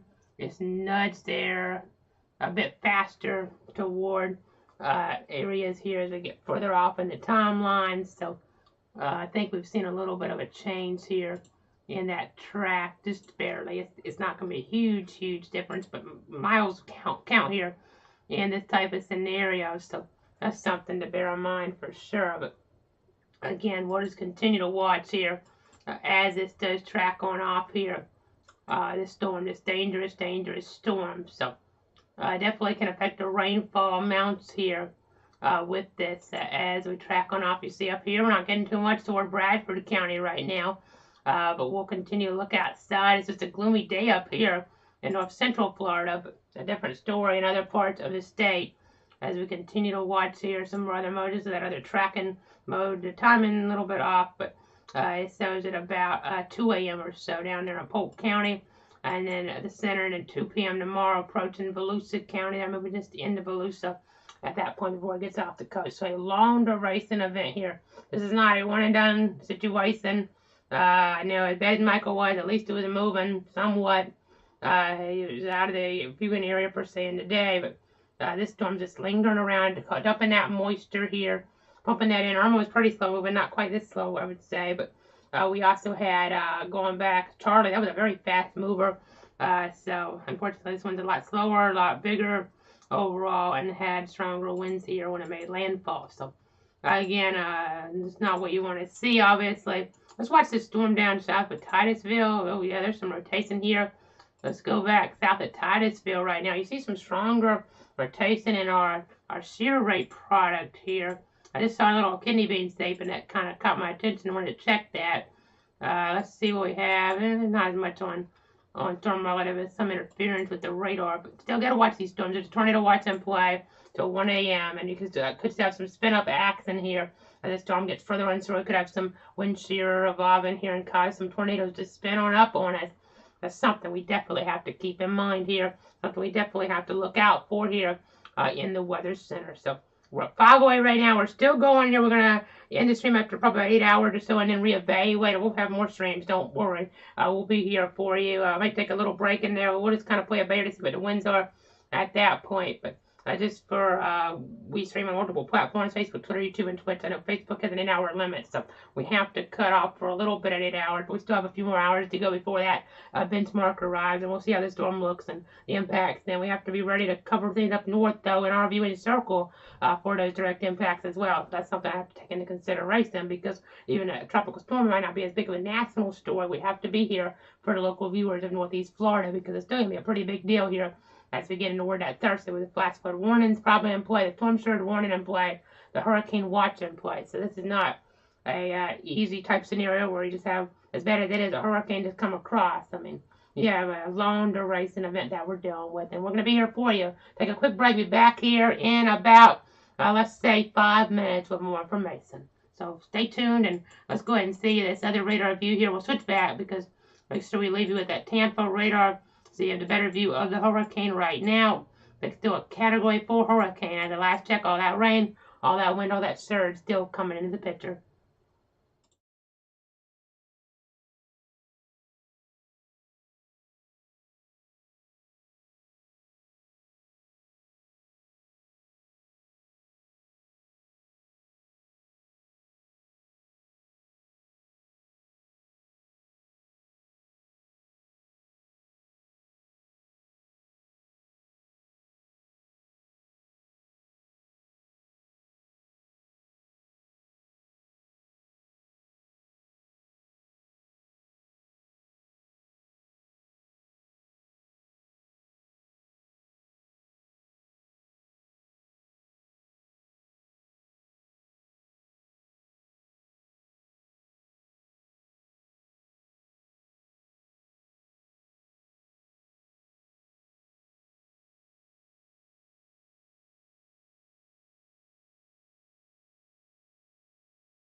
This is a cloud weather alert.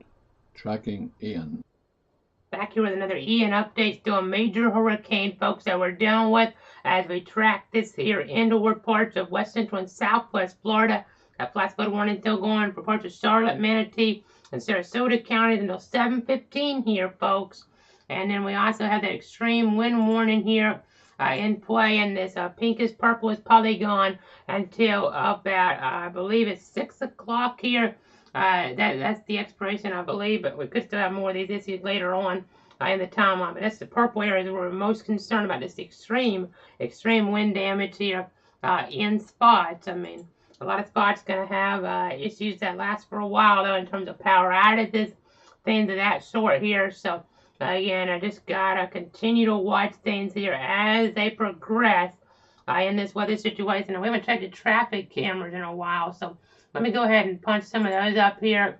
A lot of them going to be down, obviously, with what's going on, but we'll try to punch some of them up, get you the best views we can into toward these areas. I mean, this one may still be up here, and it is Ponce de Leon. A lot of these areas here that seem like we've been able to get reliable camera data have been the same ones here. It's kind of interesting. I guess they're in a better spot for some reason here with the overall technological setup, but let's go ahead here and pop on right now our viewpoint here. Look at that wind that's blowing. I mean, this storm just doesn't want to quit here, folks. Making that second landfall a little while ago on mainland Florida, and you can just see that wind whipping out here. I-75 north at mile marker 185. That's some really, really strong wind that we're dealing with out here right now. So again, just continuing to track things here. Continuing to see this wind that puts in knockout power line. See some of the debris on the road if you look carefully there. We said something earlier, it was a little calmer, but seeing all that wind kind of pick back up in this area now, really indicative here of this nasty weather conditions that are ongoing here. So again, just continuing to track things, continuing to look here at the very latest information. You can see here, this the water covering things here. Definitely showing that saturation here, the moisture just accumulating, the precipitation accumulating, and that causes this. I mean, this is a really dramatic shot here with this wind just blowing things around. I mean, you can just see that push here, folks, on this FDOT camera. District 1 FDOT camera looks like it's really dramatic. We don't want to take our eyes off of something like this when we're getting just such dramatic images. We don't have like reporters in the field. It's just me here. I have my desk here. I have my computers in front of me, and we're just I'm trying to give you the latest information here to keep you guys safe and informed. So that's what we're doing right now. Facebook, Twitter, YouTube, and Twitch is about protecting you, your friends, and your family. And we'll have to eventually here really turn our attention to what's going to happen in North Florida here in terms of our coverage. So there'll be breaks in here as we try to take a little bit of a breather here if we can in terms of getting ready for the stuff in North Florida. There's not going to be much time in between as things will be deteriorating toward Flagler and St. John's even further later on. But right now we're looking towards southwest and west central Florida with some dramatic shots. It seems like it's still pretty dramatic, maybe calming down just a little bit, but we'll keep our eyes on this shot here. Let's go ahead and continue to watch things. Again, we'll just check some of these different cameras as we get the good shots in. Think of another one. The aperture's a little different on it, and I won't go to it. It's kind of hard to see, actually, and I think it's just the way the camera's set. But this corridor here, 75, in this area, we've got some pretty interesting views. Here's another one. Let's go ahead and go to it. Just popping this camera on here if you're wondering what we're doing. We're just trying to give you the latest here, what's happening, all that wind blowing the rain around here on this Wednesday, debris being blown around. You see it picking up here at times, just some winds that are knocking down power lines, knocking down power poles in spots, trees down. I think what you saw, Michael, but at this point probably just a little bit less based on the winds coming down some. Based on some of our information, Hurricane Center going with 150 at landfall. So it's tied with storms like Ida and Laura here based on the current information. Post analysis could change things one way or the other a little bit. I haven't seen anything that would suggest anything different, but we have flood watches in play as we look across the state. I know flood watch continuing up toward North Florida, South Georgia here, toward the east. Not anything like Tallahassee being included. We're talking about areas like Bradford and Baker, areas in that general vicinity here. Union's under this too, but not Columbia County because things are going to be cut off more. But again, this is really dramatic what we're looking at right now. You can just see this wind blowing things in here, blowing the overall rainfall across the camera shot here right now as we get another gust here, sort of Bradenton now, 68 knots. I guess it's about 78 miles an hour here.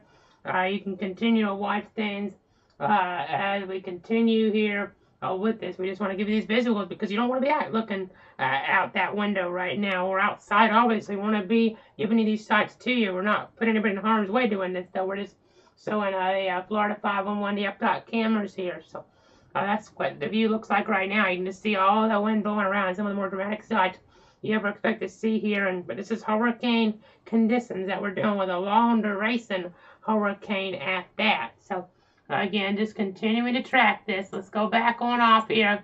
Back on to the current radar view right now. Looking here, seeing that heavy rain setting on up. And again, just still monitoring things with this. Just a nasty, nasty setup. So we're at 521 right now. I know, checking some different things here. Barometric pressure 945, max sustained winds 140. That's still a Cat 4, folks. That's still a Cat 4 hurricane. We still have a little ways to go before that gets dropped on down. We said this to you on the graphics. Our Saffir-Simpson hurricane winds here. We're talking about sustained winds according to the Hurricane Center. You see catastrophic damage still possible. These type of winds, 130 to 156 miles an hour. So that's just nasty weather that we're dealing with.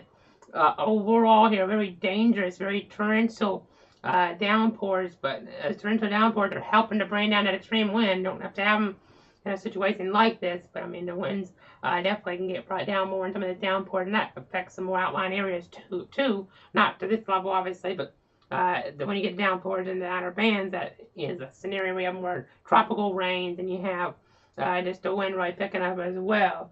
I'm looking right now outside where I'm at, and looking at the rain gauge, about 1/4 inch here today. Let's go back on. I want to go to the Broadview. Keep mentioning North Florida. I'll make sure. I mean, there might be folks watching across the country, across the globe here. And I want to make sure everybody kind of knows what we're talking about here. Let's give you a little look at Florida here. We have our Florida view we can pull up. We haven't used this exact spot here today. So let's go over to here, this viewpoint, and you'll be able to see it. We have the tornado watch to the east. You see Tallahassee.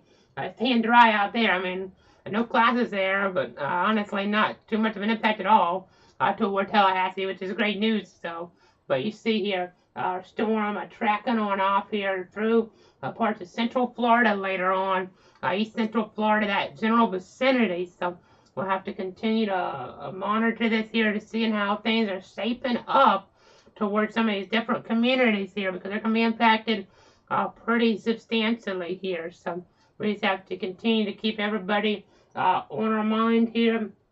You can see this trajectory, and this is going to kind of turn back on up here a little bit. That's kind of what we've been seeing with the model trends, and then we have another landfall headed toward Charleston. Kind of interesting, but and this axis sun is a pretty strong tropical storm on here, so that's 55 knots. So we're talking about winds there about 65 miles an hour. I mean, that's a pretty strong tropical storm here, folks, toward areas there toward the north. That'd be a big deal in and of itself, but this situation is a lot different. But something they're watching up towards Savannah and Charleston, and then getting up through South Carolina. I know South Carolina, their game got moved up, I believe, to Thursday night. Florida Gator game, at last check, I haven't really looked at the sports stuff today, so this could have changed. But at the last check, Florida's game was moved to Sunday, and Central Florida's was as well. Haven't heard anything about FSU's game. Again, we've been on since noon pretty much, and it didn't come through on chat or some of the traditional sources. But we'll just keep watching. I see a new LSR coming out that gust there to 47. I don't have the Melbourne chat up right now since we reset things, but 47 miles an hour there. Daytona Beach Airport there in Volusia County. So again, getting some stronger winds just on the area line here. I mean, you see some of these bands. I mean, they're working on an end to some extent here. Granted, the track's going to kind of have an impact on these to some extent, but trying to get their way in here. I mean, these are amounts about 1/4 inch an hour. That's nothing that's too exciting, but It can add up to some extent once we get this really torrential rain. We're seeing rates now upward of about 3.5 inches an hour on Northport there, Rotunda, Charlotte Beach. You kind of get the idea. So that's really telling the story. And we're getting a report now. Weather stem, Cape Coral, Lee County there, gust to 129 miles an hour was reported at about 4:20. So that is coming in as a local storm report. So again, continuing here to watch things. Let's take a look at infrared satellite and some of our other satellite views that we have. You can see how that's centered over there, Punta Gorda area, and you see the heavier convection. I mean, the colder cloud tops here on the western side now. We have the copious amounts of rain. That's interesting to see this, how this is set up in general here. We're just going to keep on watching things and monitoring the progress here.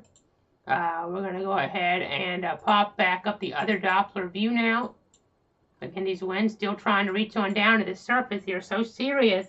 Again, if you're in an extreme wind warning, it is worth repeating some of those tips. Let's go to tornado safety tips. I know it's in a tornado situation, but pretty much it's like one as we've explained here through the day. We haven't pulled this up in a while, so let's go ahead and explain this. Our tornado safety tips. This is a hurricane situation with the extreme wind warning, but these apply, folks. Seek shelter inside a sturdy building. Get as many walls between you and the outside as possible, and protect yourself from flying debris that can occur. We saw it on our camera here. I don't know if you can see it behind me, but we saw some flying debris, so make sure you put on that bicycle helmet there. Especially if you're not able to get to a really interior and safer environment there, because that debris could really fly on in and cause damage to you. So football helmet works, bicycle helmet works, you kind of get the idea, but that's the type of scenario we're still dealing with these type of wind numbers that we're seeing as the power outage numbers just continue to mount. So let's see what we got now on the poweroutage.us site. We'll go ahead and switch on over here. Give me just 1 second. As we go ahead and pull up our dashboard here with this. Just thanks so much for tuning in with me here, continuing to watch our coverage. But it's just interesting to see here what our dashboard will be showing for us here from poweroutage.us. And just got another extreme wind warning issue, so these tips apply once again here, folks. Now, Charlotte, DeSoto, Hardy, Highlands, Lee, Manatee, and Sarasota counties until 7:30. That's just a really ferocious wind still coming into the picture there. That's some really dangerous winds. But when you have an EWW, that's I think the fourth one we've had today. So you just got to really be taking that seriously. The power outage numbers now, we have those up, and they're over 1.25 million now. We're talking about with customers in the dark. So let's go ahead and send this to you. We'll go ahead and kind of give you guys the latest here on what's happening. You can see 1,295,261 customers in the dark now. Again, to a really high concentration of outages here as we get toward Charlotte County. We talked about earlier, it wasn't saying how many overall out there. Now that's completely changed. We're talking about pretty much everybody in the dark and everybody in the dark for a while. And we're now getting a report actually from the station in Punta Gorda from our ham radio operator. It's reporting very calm conditions in the eye right now, the eye of the storm and the eye of the hurricane. As we get down toward the south here, Lee County, I say incredible outage number there, 400,000 plus in the dark. Collier County, I've had 180,000 in the dark. You see Sarasota County over 200,000 in the dark. Manatee County there almost 100,000. Hillsborough only 31,000 so far, but that can change. But now there's a lot on the coast there. I think Petersburg 137,000 customers in the dark. And they've been a few isolated to the north here. Not that it's anything too widespread, but I'll kind of go around and stay here real quick and show you Volusia County almost 5,000 in the dark. Clay County about 1,000. Not in Bradford. Union a few. Swanee a few. Nothing widespread. You see where the concentration is. It's down here, I mean, toward these areas. That's where the storm is, and that's where you expect power to be out for a while. I hope you charge up your devices there. You're watching me right now, and hope everything's okay. We just got another OSR in from 413, a gust to 135 miles an hour was reported at Punta Gorda there. So that's just indicative of the extreme nature of these winds, folks. Just the ferociousness being felt here into some of these various communities. So again, really seeing that being felt. Get another extreme wind warning out of 7:30 for parts of Charlotte. We'll try to break this down for you. So let's see which counties are under this. So we'll go ahead. You see up to the north, Manatee County there. They are under this extreme wind warning here. A part of them, Sarasota, under this. We get over here. DeSoto's under this part of that county. Hardy County, part of them under this as well. Charlotte County, part of them. Lee County under this as well. But as we get toward Collier, they're not under this. A different Weather Service office in charge there. But again, just kind of giving you guys a breakdown here of what's going on as we're looking here at these different power outage map numbers. So poweroutage.us is a really important source to use there. Real quick, we'll say the outage number for Palm Beach County, 15,000. That'd be a big deal if it wasn't for everything we're seeing to the west. And Miami-Dade County, over 27,000 customers in the dark. So kind of intriguing to see that as well as the tropical storm conditions in toward that vicinity. So let's get back on over now. We got more information to share. Again, tornado safety tips here. Those are always important here in the coverage. Just important to break down for you guys. Let's go back on over though. Let's go back on over. See if we have the new EWW in here. Let's see here. If I can back this up. Okay, I don't think. I'm not sure if that's the new one or not. Part of Manatee was in there to sort of, not Hardy, so that's not a new one yet then. So we have one. It takes a few minutes to load in here. I'll see the old one here. It goes to 6. I mean, it's still valid, but these EWWs, I have to put these in a different way than our like tornado warnings, but just as important to acknowledge. That's why we have them off on here, separated from, let's say, the hurricane warnings. It was going to be a too confusing of a situation. We wanted to isolate these EWWs, these extreme wind warning products from the Weather Service, because this is where you're talking about tornado-like winds causing just extraordinary damage that you would see. Tornado is not generally a mile wide. Sometimes they can be, but instead we're talking about damage maybe 20 miles wide. That looks like a tornado. As I'm just reading in here, different people talking in the chat. We're just continuing here. I know people talking about backup. If needed, trying to back up the Weather Service offices, because this is a team effort here. Whole weather enterprise, I mean, it's a Weather Service person saying this, but it's a whole weather enterprise comes together in these storm situations to let everybody know that they're for them. So, again, just continuing to watch here. You can see Northport there, heavy rain. Murdoch there, Port Charlotte, torrential rain in there right over, it looks like, as we get down at street level, over towards State Road 72, State Road 70, getting to that extreme rain from this major Category 4 hurricane here, folks. At least it's centered over land. As bad as it is, at least it's not strengthening now. It's weakening gradually, but it's putting out all that rainfall and moving very slowly at that. But at least it's not over the water anymore to get up there in wind even higher. So that's some good news. But again, right over the interstate, right over I-75, that center of that I. Let's see if there's anything on the traffic cameras to pop up here. I'll see if we have something for you guys right now. Stick with me here. Continue to give you the latest. Let's see if we can get in the eyes. A lot of these cameras not working, obviously. But let's see if this one is. This one of them that we were trying to pull up earlier. Yeah, I think it's working, and guess what? It's pretty calm right now, folks. Wow. We're about to look, and what I would say pretty much is the eye of a hurricane here. Live on the air with you guys on clouded weather. I mean, generally you wouldn't think much of this shot, but this is in toward that area of the eye. It looks like, based on our indications, we've been showing you this shot earlier on, and just saw a car go by, and it looks like nothing's really happening. It's extraordinary to see, to be quite honest with you.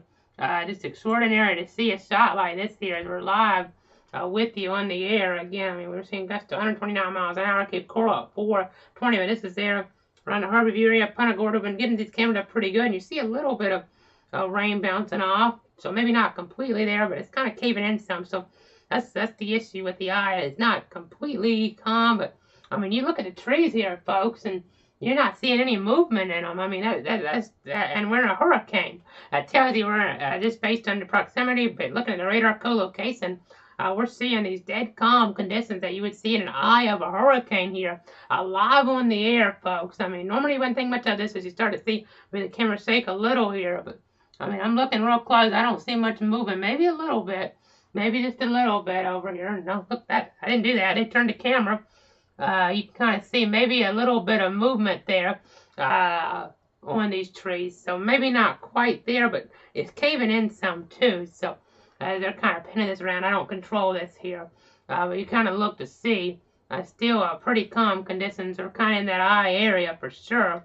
As it looks, looking, let's kind of go with this here. It looks like, is that a power line that's down on the ground level? If not, it's close to the ground. They're trying to get an idea of what's going on during this calm here. You can see I'm panning around here live on the DOT camera. They're trying to get an idea of what's happening with the roads so they can get out later. If they lose this camera later in the next part of the storm, really, they can at least get an examination of what has happened so far with the overall conditions. So, again, it's pretty calm out there right now, and that's what we're dealing with here on this live visual. So, again, just seeing how this is looking out there. The panning of the camera is helpful. We'll zoom in now toward some of this water here. Getting some of that standing water there. 75 north at mile marker 168. And just kind of showing you what's happening out there right now with this overall scenario. Looks like definitely having some standing water. I'm not sure if there's something more to that. I don't think so, but again, just kind of showing how things are pretty calm, maybe not dead calm, but again, I think the eye is kind of caved in some, as we've shown you in some of our different images. So just kind of interesting to see that here as we continue along. So just trying to see exactly how things are shaping up with the storm system. With this setup here, we've just been tracking the hurricane warning in play there, parts of South and Central Florida. That threat's going to continue as we look ahead into toward the timeline here. As we look ahead into toward the evening, overnight, even tomorrow morning toward Central Florida. So busy time for those folks. Busy time here, even in toward the first coast. Not as much, especially as we get toward Lake City, Live Oak. Not too much of an impact here. Thinking something different the other day, but not anymore. Tallahassee, not an impact really at all. That's the place to be if you wanted to evacuate. It was kind of changing around, but that was the place to evacuate too, really. As I watched after the football game Saturday, and that area, maybe because of the hotel prices, I'm not sure how that worked, but there's some other areas out there, maybe Panama City, give them some business. They need some help there still in terms of maybe helping that economy go up, but in terms of what happened with Michael there about 4 years ago. But again, it's just intriguing to see this shot here. They're not moving around right now, so kind of leaving it steady, it looks like. So we'll go ahead and shift away from it, but that was intriguing to get that live look while they were shifting this around. So we'll go ahead and pop away from that now. Again, just watching here, really getting toward the eye of this hurricane here. You can see just how things are setting up, the heavy rain to the north and then the extreme wind still. Go back to velocity here again, and you'll kind of see what's happening with this wind. Arcadia there. You can see Fort Myers, Cape Coral, Pineland still. We were talking about Pineland in the eye earlier, but now that eye is right where those traffic cameras were pretty much over 75. You can see the calmness. It's broken down some, and our satellite kind of showing that as well. So, but you'll be able to see that here in just a second. Let's go ahead and pop that on up here. As we go on over toward the infrared viewpoint here, you can see there's Arcadia.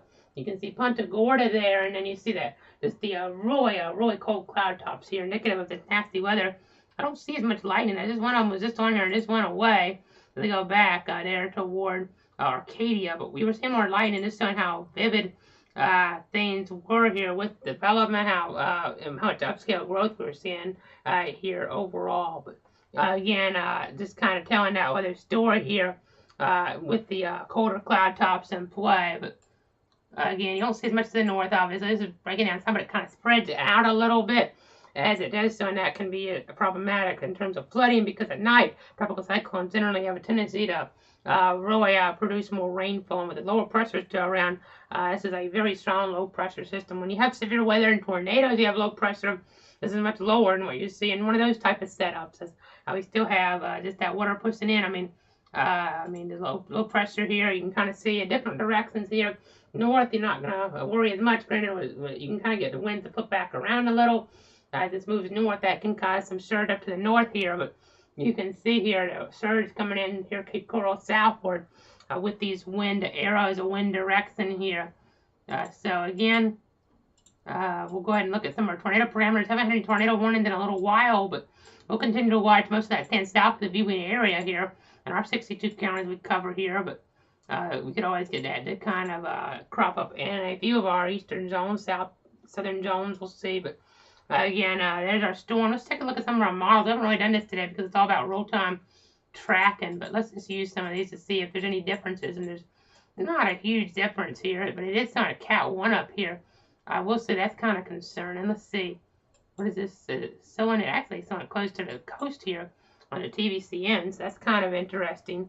That could end up causing some issues here, maybe elevated issues here more toward northern Florida if that were to turn on up there, because let's do an extrapolation here, because let's say it may not, but let's just say this western rain stays on the western side here. That's 50 miles west of the center, so we go 50 miles west of the center here when it's offshore at 2 a.m. Friday, and 50 miles gets you into St. Johns County, Flagler County, and Duval counties here with this rain doing the measurements here.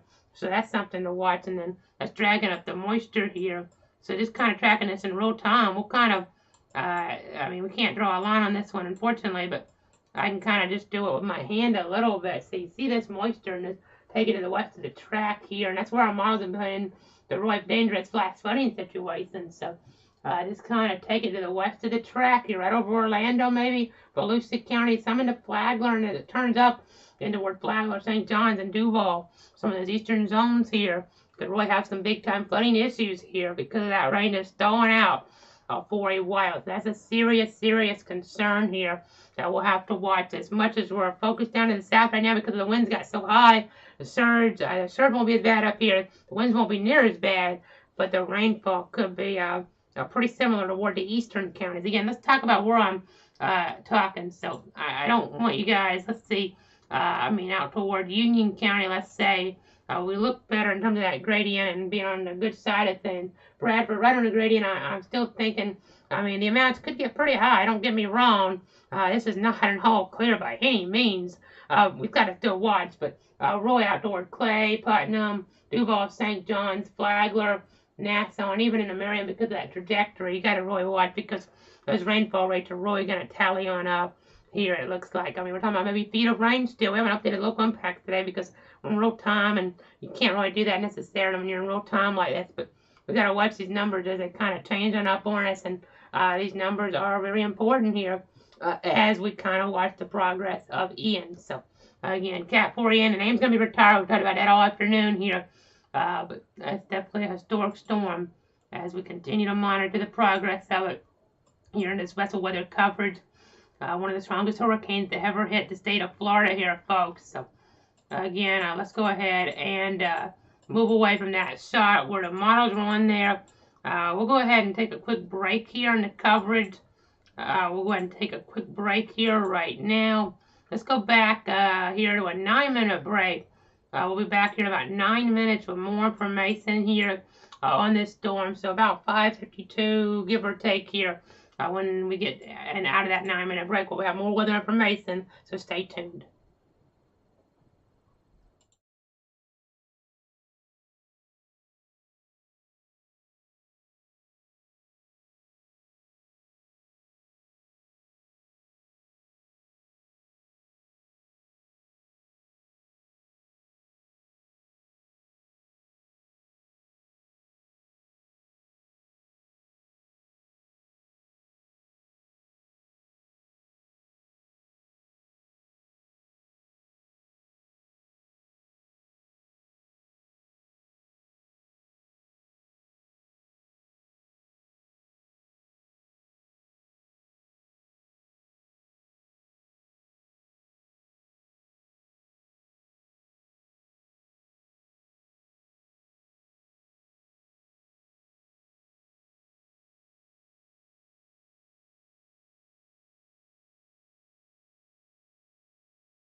This is a clouds weather alert.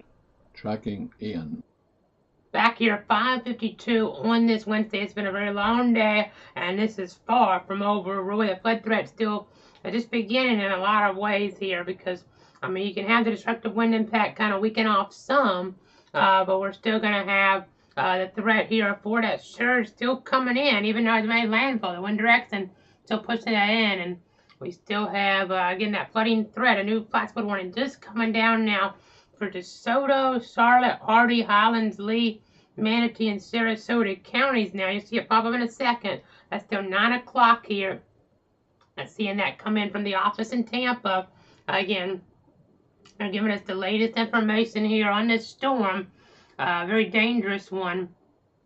You can see DeSoto. I mean, I can guess where this warning's going to be. It's going to be up in here toward Arcadia. I mean, it's going all the way down to Lee County, so it's a long area that's under this, but you can see this heavy rain in Arcadia right now, just causing some flooding, no doubt. Here's some street flooding, things like that. As those rates continue, they're come down at a pretty rapid rate there toward that area. So again, new flash flood warning out at 9 o'clock. Parts of Charlotte, DeSoto, Hardy, Highlands, Lee, Manatee, and Sarasota counties. And wow, you can see, I mean, it's a larger one. I mean, I guess where it was though. Honestly, I mean, you see it's going to the north by a pretty good margin and to the south by a big stretch as well. I mean, let's see what the statement has here. This is going to be a base one, but it's issued there by the office in Tampa, Ruskin, Hardy, DeSoto, Highlands, Southwest Highlands, Charlotte, Northern Lee, Eastern Manatee, Sarasota. A Doppler radar of heavy rain is indicated there, and between 5 and 16 inches of rain have already fallen, folks. An additional rainfall amount to 3 to 6 inches are possible in the warned area through 9 p.m. Cape Coral, Northport, Sarasota, Bradenton, and I'll zoom this down. It's a little to the south so you get a better look at this. Punta Gorda, Arcadia, Wauchula, Port Charlotte, Southeast Arcadia, Myakkacy, Charlotte County Airport, Myakka River State Park, the Babcock Webb, looks like the WMA there, the Babcock. Babcock there, not, make sure I pronounce that right. Babcock Ranch there, Lake Sarasota, Lakewood Ranch as well as Sarasota Springs, Southgate Ridge, and Gulf Gate Estates. So, some dangerous flooding because of Ian. I know, speaking of the rain, it's not that heavy here at all in North Central Florida, but I'm starting to hear it a little bit where I'm at. The first time I really heard it while I've been talking here toward the Stark area in North Central Florida. So, I think we'll pop up our camera here in just a few seconds if we can. I'll go ahead and tell you that we have our actual camera that we have on hand here that we can go to. It's our camera on site here, not traffic cameras or anything of the like. So let's go ahead and see that right now. You kind of get an idea of what's going on. And you see this rain coming down, not too heavy. But you see the darker skies to some extent here. Looking back from the Stark area off toward the west, and then we'll go back on up here toward the mapping now. You can see here just a light, heavy downpours staying to the south here, St. Augustine. But the light, a little bit of moderate rain is showing up pretty good in our DBZ values. But rainfall rates, the highest we've had today, about 10 minutes an hour. Actually set up a little earlier, but feel like this could end up getting up there to be our highest rate here so far. As we're getting the reports out of Lakeland now, multiple limbs down from 1 to 5 inches in diameter. So that's kind of what you would expect there in this type of scenario. I mean, gusts now being reported, a few of them new here. So let's go ahead and zoom back on out a little bit. We're talking about St. Petersburg, 53 knots. That gets us over there to about 61 miles an hour. Sarasota, Bradenton, 71 knots. That gets us all the way up there to 82 miles an hour. And in St. Petersburg, 61 knots here. That gets us to 70 miles an hour. So still a life-threatening situation. I know we've been on for hours, and sometimes things can get redundant, but we want you to know this is still a life-threatening situation, even because of the wind and that water hazard, that level from the actual rains going up the surge is still there in many areas, and we'll still have to watch that increase to the north because of this movement. Granted, it won't be as bad as we thought for Tampa Bay, but still you can see that the wind pushing things in here. You see this direction. It's kind of just interesting to watch the shifts that we'll see from time to time because that can have an impact. Look back 4 hours ago, and you can see how we had that northerly wind there, toward Cape Coral, now more of an easterly wind. So that can always have that impact here as well. And that kind of is going to push the water in there, but something like that would push the water out. Yeah, depending on if you're on the opposite side of the coast or not, east coast I'm talking about. But just always intriguing to watch our wind direction because that's so important here in these type of situations. We just got our 6 o'clock update from the Hurricane Center. Let's go ahead and go on over here now, see if we have some new details from the National Hurricane Center. I know sometimes when we flip things around here, it cuts out, but just want to try to be able to see different things here when we examine them. Here, it's so important to give you the live data no matter what in a hurricane situation. And if the wind's down a little bit more, I mean, this is still a Cat 4, but the next update at 7, maybe down to a Cat 3. So 130 mile an hour max sustained winds at the 6 o'clock center now, about 15 miles east-northeast of Punta Gorda, or 110 miles south-southwest of Orlando, moving off to the north-northeast area about 8 miles an hour. That minimum central pressure, 951 millibars. NOAA Seaman Station there recorded gusts there to about 77 miles an hour. That station there, the Seaman Station there, and again, gusts to 104 reported there in the northern Iowa in the last hour or so. So Venice Beach area, seeing that. So just gonna have to continue to watch things very carefully here as we're monitoring this area here of nasty weather associated with the hurricane. There's so much in the way of wide-ranging impacts here. So again, I see the different barometric pressures, 953 millibars there. A University of Florida Coastal Monitoring Program wind tower. So again, that's important to kind of keep an eye on here as well here in a serious situation. So again, I just checking on the different stats. They're always important to get a handle on. We're just going to see this move off toward the north and the north-northeast here. And it's moving at 8 miles an hour right now. So, and then we have that movement here, kind of variable on us. But let's just track this out here. I mean, you see the track already, but if it were to actually continue the constant speed here, 8 miles an hour, that gets you about, I mean, I do the math here, 8 an hour, that's 64 miles, and then he's 100 miles from Orlando, as we're give or take, and I mean, it's still a good ways out, pretty close to where the track has it. So, I mean, that's not extraordinarily slow, maybe not like what we saw with Harvey, but with this high of rainfall rate in play, spreading across and expanding maybe and getting heavier at night, that's a big issue. So, got to keep that in mind here, as these power outage numbers are just extensive down there. Well over 1 million in the dark as we're at the top of the 6 o'clock hour. I won't go to it right now, but it's been going up there over 1.25 million at the last check, and you still see these numbers. I mean, a wind's over 60 in the Tampa area. That knocks out power still. I mean, even though you're not getting as bad as you could down there, and some of this is still headed your way. I mean, don't get me wrong, but I mean, a lot more maybe toward Lakeland and Kissimmee, more so even than areas like Dade City and Brooksville.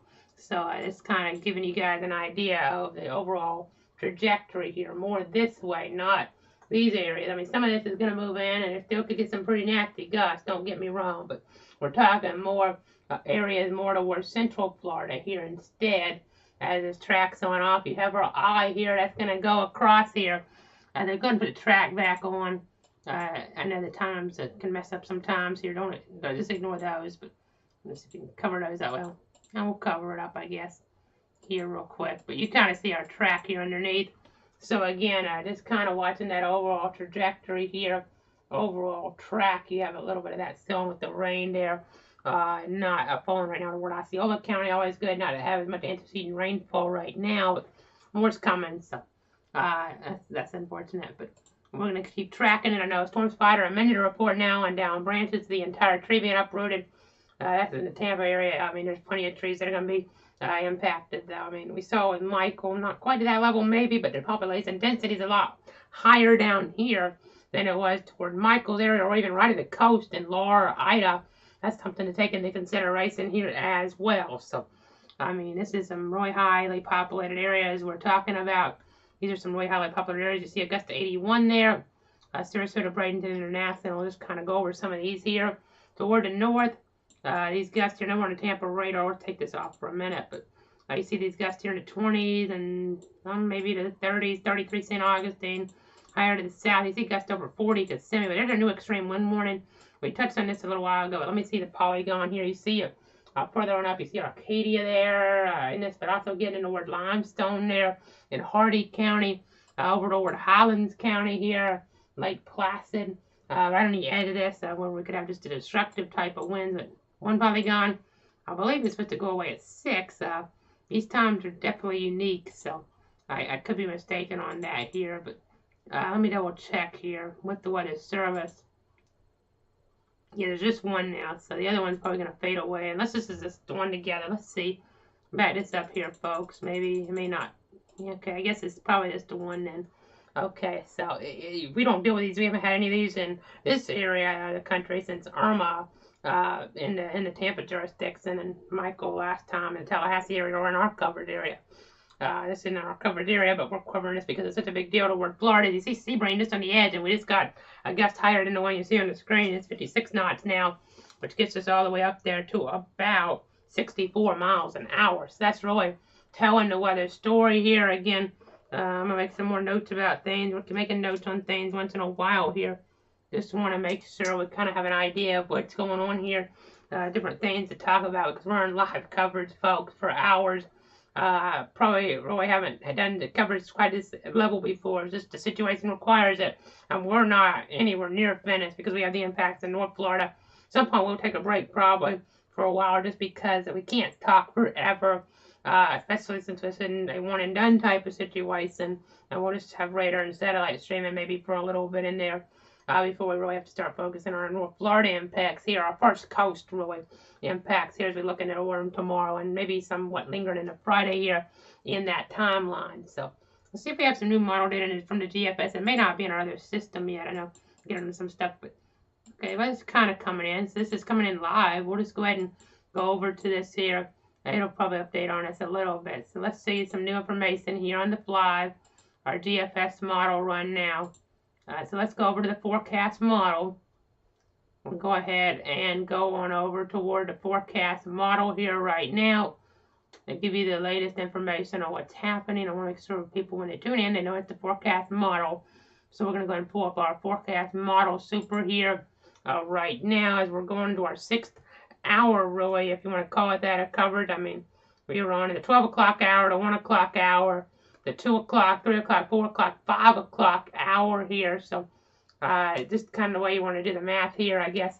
You could call it even going into that even next hour of coverage, really, as we look ahead toward the timeline. But again, just continuing to watch things here. It's hard to do math when we've been on for so long.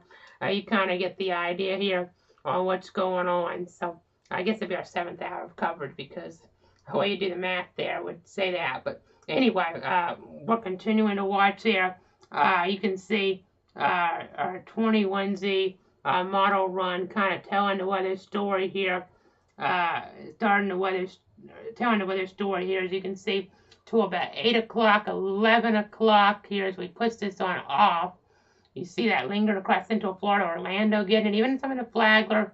But then 2 o'clock, really, Orlando's getting it the worst. And then you see some up to the north, but still Volusia County, really getting it bad before it really pushes into Flagler tomorrow evening.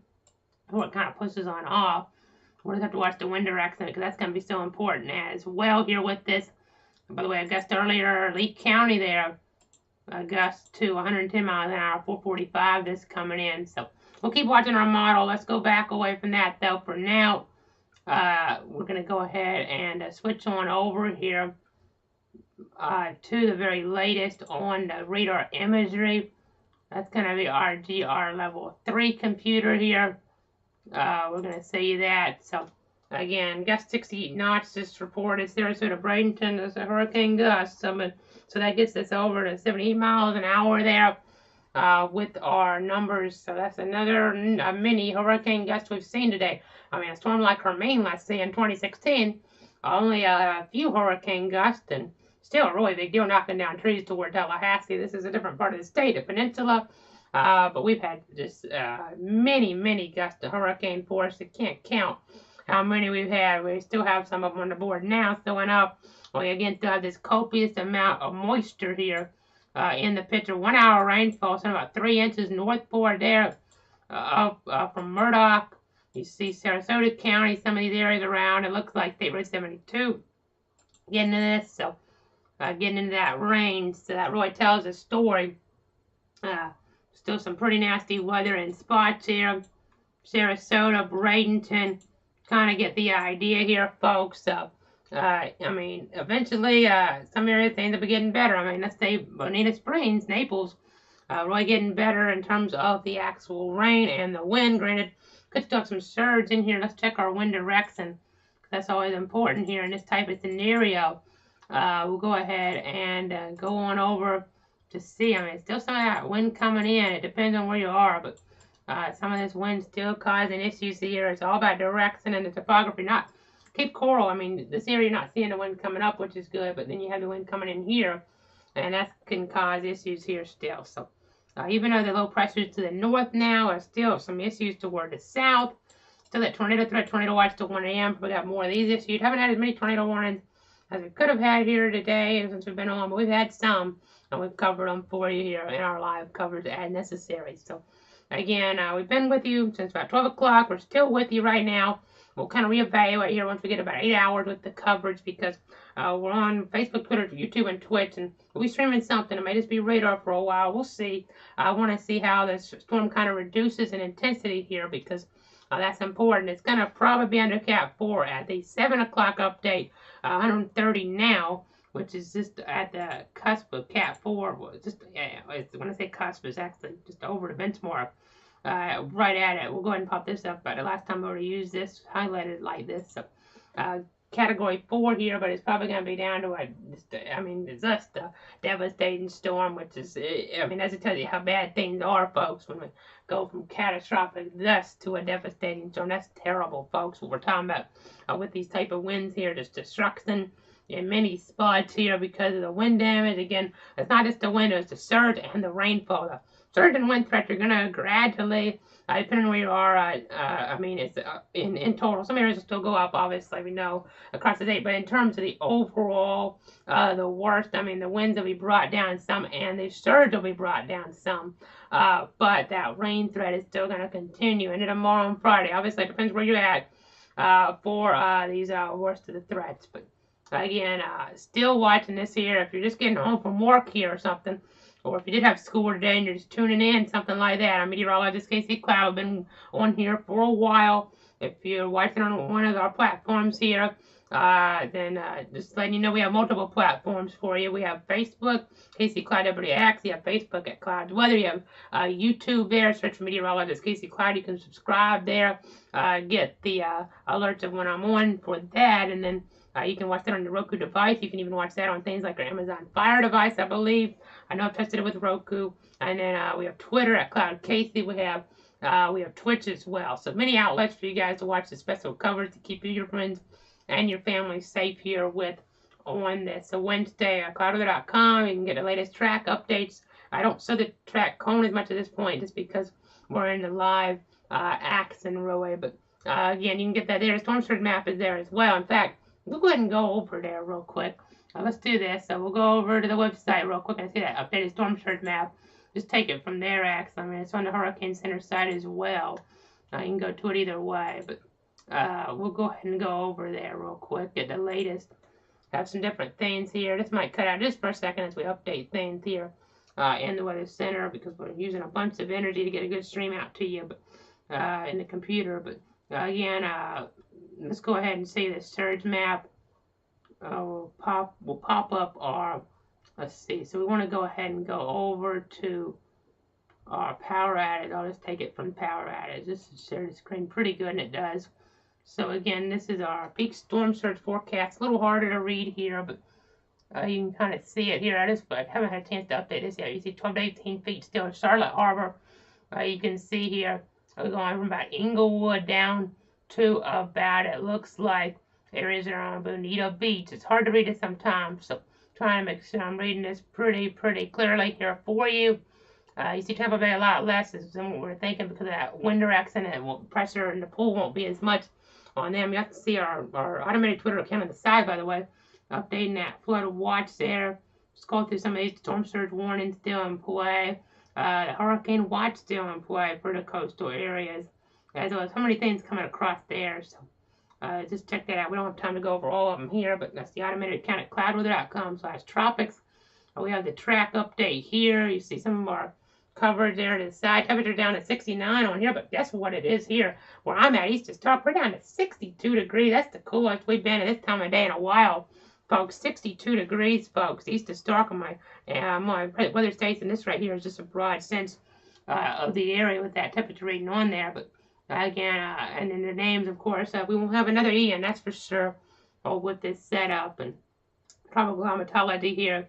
We're past the peak, but still have destructive storms we've had in October, Michael and Matthew. The season's still not over. And then this graphic right here, I haven't updated it, but we won't see the other one now. I might update this here in a little bit, but we have a situation where this now would add to that list. Now we Ida and 7 others, or we'll probably just change it here to Ian, and I guess there'd be 7 others there with that. So again, based on what we've seen, it could change the post-analysis, but still, I mean, that's one of the, now do the math, we've got 3 years in a row now, a storm making this list. It didn't quite get to 155 where we were earlier for the landfall of the continental U.S., but 150 is what it was there. 145 on the mainland, but 150 here. It's splitting hairs. It doesn't really matter except for just statistics and meteorology. But another name to add to this list in terms of U.S. hurricane landfall. We haven't gone on here. I did the ones this year yet. I'll move this down some. But of course we had our storms there added with our Fiona coming up toward Puerto Rico there, causing the issues. And of course now with this storm, a Cat 4, that was a Cat 1.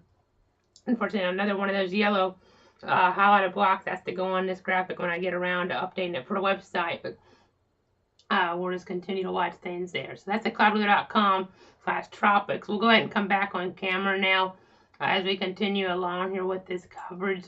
I know we've been with you for a really long time. We're still continuing along here, 6/14, Wednesday, the same day of the week that Michael hit. Not quite as bad in terms of winds, but it's close, and more population, larger type of storm setup overall, with the rain at least hanging around here down toward this area. So stronger than Irma as we continue to watch here this scenario. So again, we're just going to keep tracking things, keep monitoring things with the Doppler radar technology, see exactly what's going on. I don't have it on hand right now. I feel like Charlie was just below. These numbers have been shown as a Cat 4, but just below maybe some of these numbers, 150 benchmark there. It was close. I may still have it where I can get to it live with you guys, so I may still have it up actually. Okay, I do have the Charlie report still up on the computer because I've been looking at that quite a bit to kind of get an idea. So let's see what it was here, maybe a notch, but let me do the conversions here real quick maybe and see what they had. So that track here coming across, and now it had that shift at the last minute. But yes, Charlie there, the final report, talking about different things that they did. I know they issued, it was interesting, they issued a tornado warning during that, I believe. It was one of these storms here to kind of convey the message of the stronger winds moving on in, because I didn't have extreme wind warnings back then. I think it was Charlie, but I think maybe the Melbourne office did that. But just kind of looking here at the post-analysis here. So it was, okay, they are saying it was 150. So actually, wow, that's interesting. Very interesting. I did not quite realize some of these factors here. So this actually made landfall here, folks, as we're live on the air with you. The other storm, Charlie, and this storm both made landfall near Cayo Costa there. I mean, that's crazy to have the same town in both of these. Just west of Fort Myers, 3:45 p.m. on August the 13th. This made landfall here about the same time of day. So I think it was maybe 3:35, or no, 3:10 actually. 3:05 is what they say. So that kind of tells a story, folks. I mean, how things kind of come together on us. So about 40 minutes earlier, it's Friday, this on a Wednesday, but that's just crazy. So they did actually have 150 as we look back at the post-analysis of Charlie. Sometimes the messaging gets kind of caught there, kind of gets muddied up a little bit, but because we were thinking maybe we were at 155 based on the information earlier, but now it is added to the list with Ida and Charlie and also Laura there, and then also, of course, now we have Ian. So again, we're 6:17 right now. We're still watching to see how the local impacts will be here. You see the winds. I mean, those are pretty strong winds at the coast. Let's see what they look like. I'm talking about the first coast even. I mean, we're seeing 20, 30. Oh, wow, that's pretty gusty. Let's go up here because these are some stronger winds toward the Jacksonville beaches now. And just to the north, Mayport, Augustus, in the last few minutes, to 51 miles an hour. Started to get close, maybe have a little bit of power outages started to develop with a gust like that. 41 just to the west here. We're talking about areas there around Craig Municipal Airport. So again, just kind of giving you guys an idea of what's going on with these wind speeds here to the north. So much higher to the south, though. We talked about the extreme wind warning down here. You can see our hurricane, again, expected to follow a track kind of like this here, but then we'll just kind of have to watch to see how things are going here up toward the north. Just kind of watching the different developments here in the Weather Center with you. It's interesting because we kind of compare storms, and you don't think of Charlie being a 150 mile an hour hurricane, but I mean, the destruction was there. It just rapidly intensified so quick from a 2 to a 4. Kind of caught people off guard. It was supposed to come in, I believe, as a 2. I mean, going back, I mean, I was only 10 years old when we had Charlie make landfall. Just trying to do my memory, just trying to kind of remember exactly and jog my memory on that storm. But nonetheless, such a destructive storm that was, and there's a lot of similarities and some differences. This is worse. The winds are actually the same since it did come down here for that landfall at the same point. Unbelievable. Cayo Costa there, and then again, we're just talking about a storm though. Again, that is bigger overall with more rainfall production in that overall setup here. Now let's check the pressure comparison because I would think this storm here, obviously Ian should have a lower pressure than what Charlie had, but we'll check that because I just want to kind of get this right here when we're in the air like this. So again, looking back at that reporting here, always helpful.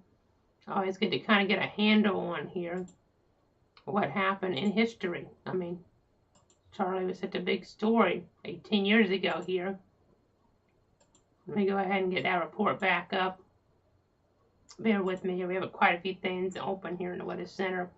Just trying to get a handle on everything that's going on here as we compare things in the past. So I'm going to pull up that report from 18 years ago once again. Try to give you guys an idea of exactly what happened with that barometric minimum pressure. Could do this in the breaks, but we're just doing it on the fly to go ahead and give you that live on the air here. So, I mean, again, we had the landfall there with the storm damage. It was the worst catastrophic wind damage really in the U.S. Since since Andrew. That was 12 years ago at that point now. A lot longer, but I mean, that showed you how historic that was in nature down there.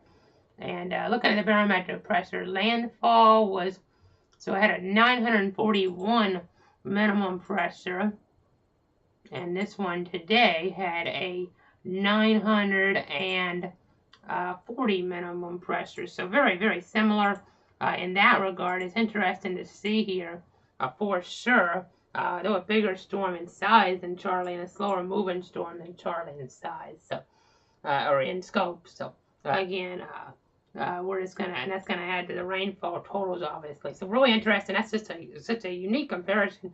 I mean, it almost harkens back to the comparison between Francis and Jean made landfall in the same hurricane season. But those were different in ways too. I know up in north central Florida, much more rain from Francis and Jean. This storm has much more rain in it compared to Charlie. So it's just a crazy, crazy, interesting coincidence we've seen here in the meteorology world with some different comparisons here as we're looking towards southwest Florida. Okay, we're at 6:21 right now. We're going to another 9-minute break. Catch my breath here. We still have the extreme wind warning in play. We'll be back with you about 6:30, give or take here, as we continue to watch our dangerous weather situation evolve here toward the Sunshine State on this Wednesday, September 28th, 2022 here, as we continue along to keep you, your friends, and family safe and informed.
This is a cloud weather alert.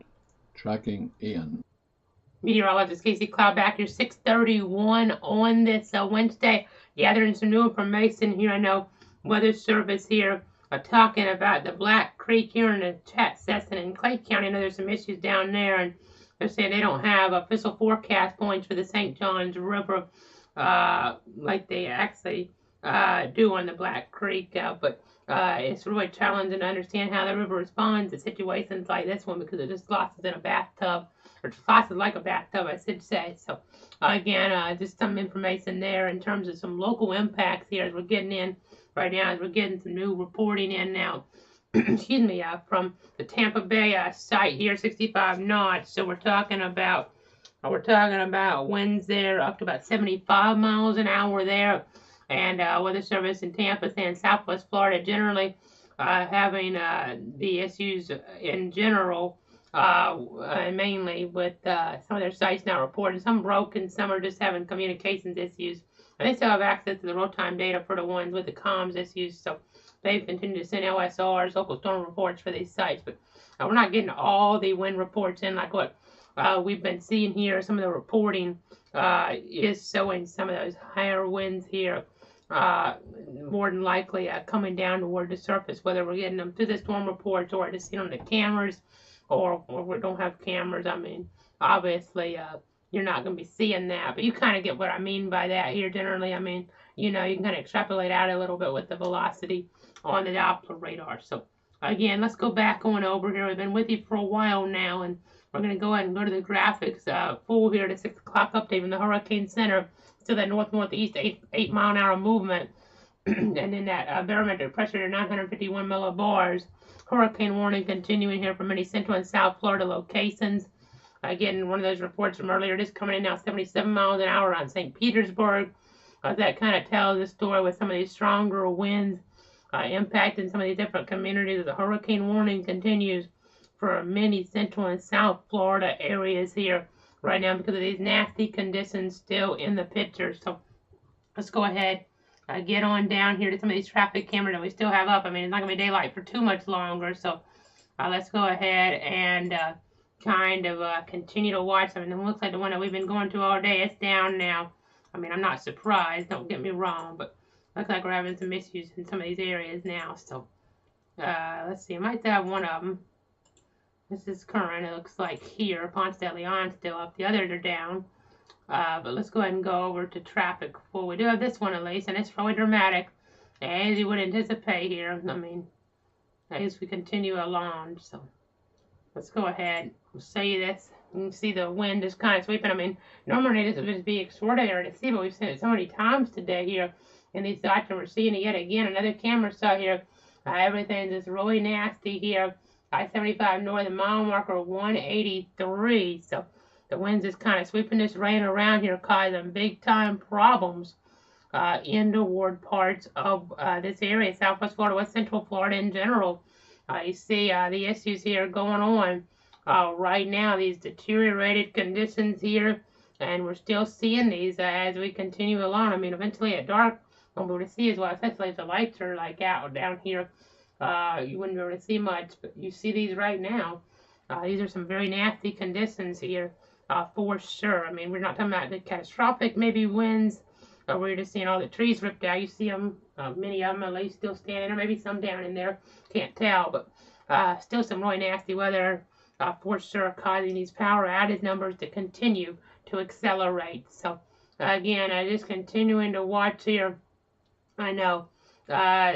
We're just continuing to monitor the chat. I know getting those reports, wind gusts over 100 miles an hour, several spots here across areas toward the south. So a very significant situation for sure. Let's go ahead, move away from this shot right now. We'll see that advisory again. That's 6 o'clock information. We'll just continue to watch all of that for sure. Let's go ahead and move away from the graphics now and see the radar view once again. We have a lot of stuff here in the weather center. You see where our center is. It's really caving in now, east and a little bit north of Punta Gorda now. You see our center of circulation here. There's the community of Whole there. As we're getting in that area, you see Arcadia getting some of the worst of this. Wauchula, Limestone, These are still pretty populated areas, so not quite as populated, obviously, as what we'd have off toward the west here in general, with all these high, dense areas here as we get off toward the west. But you see a lightning strike. We've seen these occasionally here. That just goes to still a nasty thing. There are occasional lightning there in toward this area there in west central Florida, Hardy County there. Definitely telling that story with this weather scenario that's ongoing here. Gusts still very high. I mean, we're not getting all these reports in our system like earlier, but again, our center of circulation, our hurricane eye caving in here. We have it on our other visual now. You can see it here, central Florida, west central Florida, southwest Florida, whatever you want to call it here at this point. Definitely continuing to watch this here and continuing to monitor the track of this here. Let's see exactly. Sometimes you can kind of see if things are off track, and guess what? This is off track a little bit now. It looks like, at least. Sometimes this thing's a little displaced, but it was on target earlier when we first showed it. So it looks like we're having a little bit of a technical issue right now. So just bear with me. I know we've been putting a lot through our system. Looks like it was actually dropping frames. Haven't had that happen here where it would just do that constantly for a while. But, you know, internet over the state. It could be a quick intermittent outage, something like that even. So if you're sticking with me, thanks so much for tuning in. But might have had a little bit of a drop off just for a second there. We generally have better internet than we used to for sure. But I mean, obviously, if the storm's coming, you can lose frames, you can lose connection for a second. Looks like maybe you're doing a home there in toward these evening hours on this Wednesday. But again, seeing this right now, seeing this area, the center of circulation going off. It looks like it's a little more on the eastern side of things right now to me. So maybe getting this closer towards Sebring or Lake Placid, that area here with this versus up here to the north. So that'd be interesting to watch. I mean, the moisture going to be dragging in on the western side of the pass. So not necessarily good news for areas to the, I guess you could call it north of where the center's going, or northwest. But we'll just continue to track things. And now that's the 86 at 510 at the Sarasota Bradenton area there. So that's definitely kind of just indicative of how things are going here as we continue along. Let's go ahead and see what else we're getting in. Checking some more information, and we're getting some discussions on the Weather Prediction Center here. They're telling us some different things in terms of the rainfall amounts adding on up. They're definitely going to be doing that here and causing some problems with the copious amounts of moisture here. So just got to be bearing that in mind, monitoring the scenario here as this storm still continues to move on in. So this is just a lot of rain, 1 hour, folks. So let's go ahead and see the amounts estimated by radar again. This is a pretty rural area right now, west of Arcadia, but this is showing 3-inch hour rates. And again, this is going to be pushing on off here, off toward the north and east, toward maybe Lakeland and areas to the south of Lakeland even. We were kind of talking about that earlier. I mean, it depends on the exact track, but Bartow may be getting it worse than Lakeland in terms of the wind. We'll see. Lake Wells there, frost-proof. Let's kind of try to follow along here. These areas here with this moisture, it seems like it might be, again, a little more easterly here on this over the last little bit. Let's check our other radar, make sure. Yeah, you can definitely see it on here. I mean, this is definitely a jog, it looks like, here off the track, just a little bit. I mean, this could jog right back on. It could jog right back north and then back on track, but definitely a little bit of a drag here. So that's kind of just something we'll have to watch. When a storm's over land like this, you never know exactly how it's going to react to land. Granted, I mean, it can have erratic movements. We've seen this happen before, especially a slower moving one. I would think at least it would be able to kind of feel the land a little bit more. Maybe it kind of causes some erratic movement here with this action. I know at Florence we had some erratic movement toward the Carolinas there. I know Myrtle Beach, things were kind of shifting around Wilmington area back in can't remember the year now, but it's been here in the last 5 years or so, for sure. Such a weird storm that was. It started way out, pretty high up in terms of how far north it was in the Atlantic, and then made it all the way to Carolinas. There was a Cat 1. We thought it'd be worse when it hit. This one we were thinking maybe lower, and then ended up being higher in terms of the category strength here. A major hurricane hitting the state of Florida, direct landfall, first time since Hurricane Michael there back in 2018, and just under what Michael's strength was here that year. So again, kind of telling that weather story, just trying to give you the very latest here on what's happening, obviously. I know Sally was pretty impactful up toward the Panhandle, but that wasn't quite up to those major hurricane numbers there. As we were looking out toward Pensacola, it was still a very bad storm. Don't get me wrong, but just kind of in comparison, doing the math a little bit there, as we're getting a report of a gust down to 49 miles an hour around Marineland. There, and then you see a report there up toward Jacksonville, a gust here, Mayport. It's not showing a number, but pretty gusty up toward that area. Tropical storm force type conditions with that tropical storm warning in play. Definitely this overall pattern. I mean, pressure where I'm at 1,010 millibars and steady right now. I think that's the lowest we've had all day. It is. Temperature is just crazy low though, down to 60.6 where I'm at east of Stark, quite a bit lower than even some of the others. And overall surrounding here, it's just things are with this pattern of kind of a cool rainy day so far.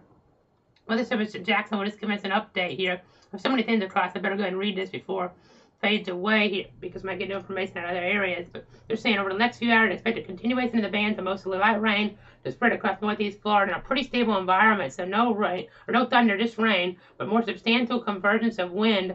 Northeast, median, southeast near Cape Canaveral, and we're seeing more intense rainfall and some embedded circulations down there. And with Ian progressing toward Cape Canaveral tonight, rather than toward us, not expecting to see much change across most of the area through the evening, with the exception being Marion to Flagler counties, where we may see some heavier rain bands move in later this evening. And they have seen Weather Service has gusts up to 40, 45 miles an hour at times this afternoon. A few power outages reported here and there, but been spotty in nature overall. But gusts, by the way, 54. Sebring back to the south now.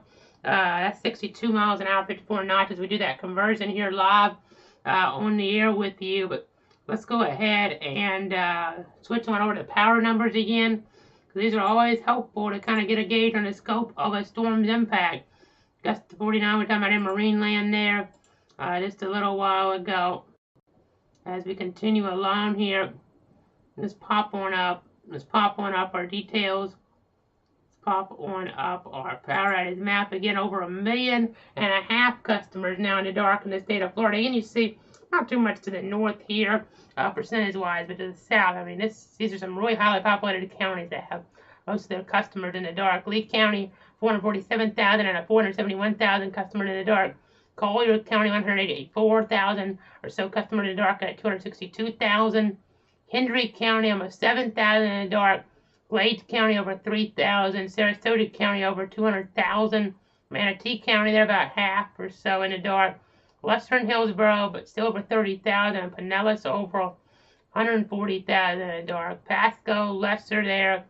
Polk County, about 40,000 customers, and they're really going to feel that power outage. So as we look at the numbers are going to increase there, you see these numbers here, they're going to be kind of pushing down this way.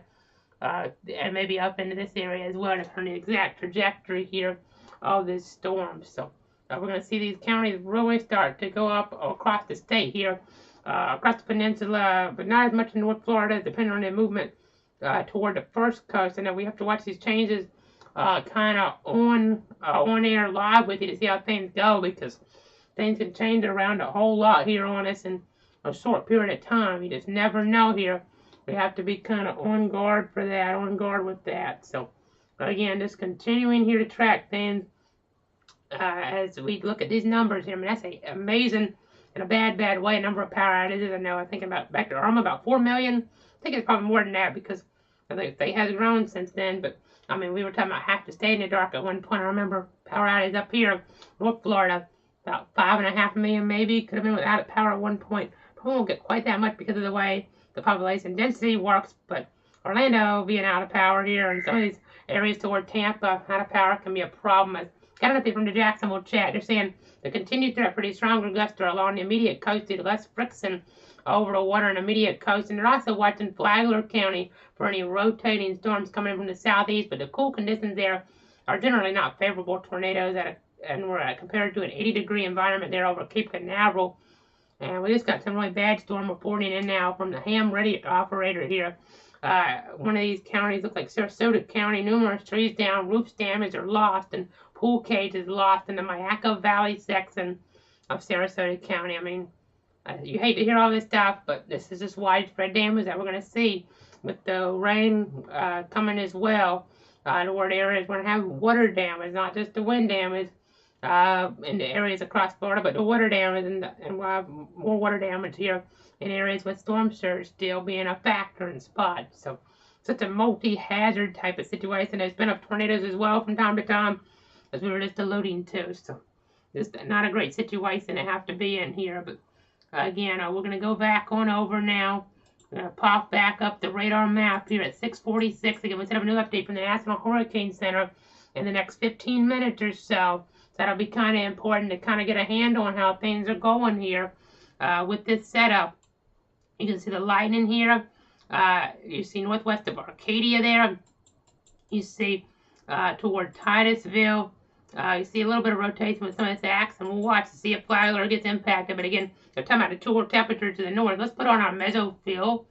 We can use it for temperature as well. So let's take off the watch. Let's go ahead and put it on like this. You can see the temperature contrast. Look at this cool pocket. It's the clouds, but not too much rain, but enough to cool things down compared to Tallahassee. See, so the orange area here, we have Valdosta, Tallahassee, off toward the east here. We have temperatures in the 70s, but then this cool pocket, kind of like a nor'easter, cool, a fall day. Not, I wouldn't want to call it winter day, but you have that in here, and then you have the warmer temperature to the south, and you see some of these towards Central and South Florida in the 70s, the orange color. It's kind of interesting to see that little area there, cooler area in the picture. Something that's really intriguing from a meteorological standpoint, because, I mean, it does not feel like a hurricane is nearby out there right now at 60-degree temperature. We're almost down to under 60 degrees now here east of Star. That's how cool we've gotten here.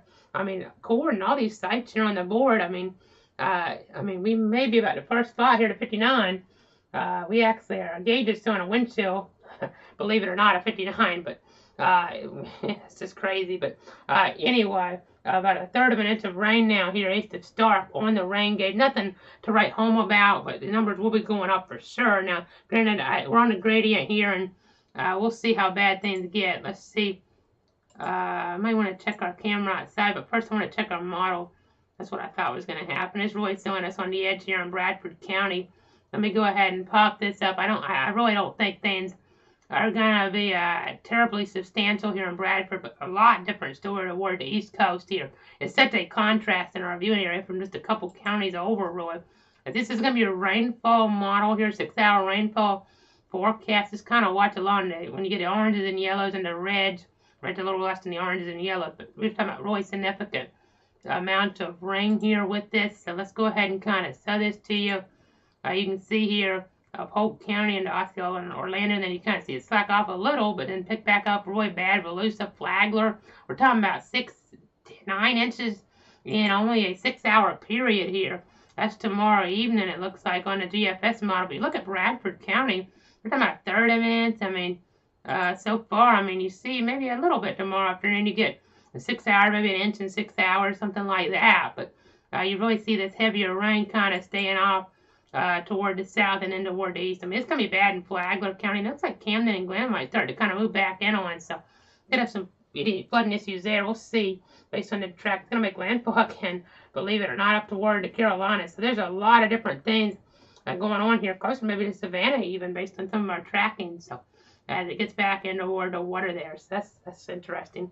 I know we have some alerts in play toward the north. Brantley County, I believe, in a tropical storm warning there. So this is something that's still going to be lasting for a while here as we continue to monitor it. Just a tropical storm watch, so in Bradford County, kind of right now, it looks like it's going to be bypassing us by. I don't want to say that for sure yet, but the things are looking pretty good right now. So again, let's go ahead and go back on over here.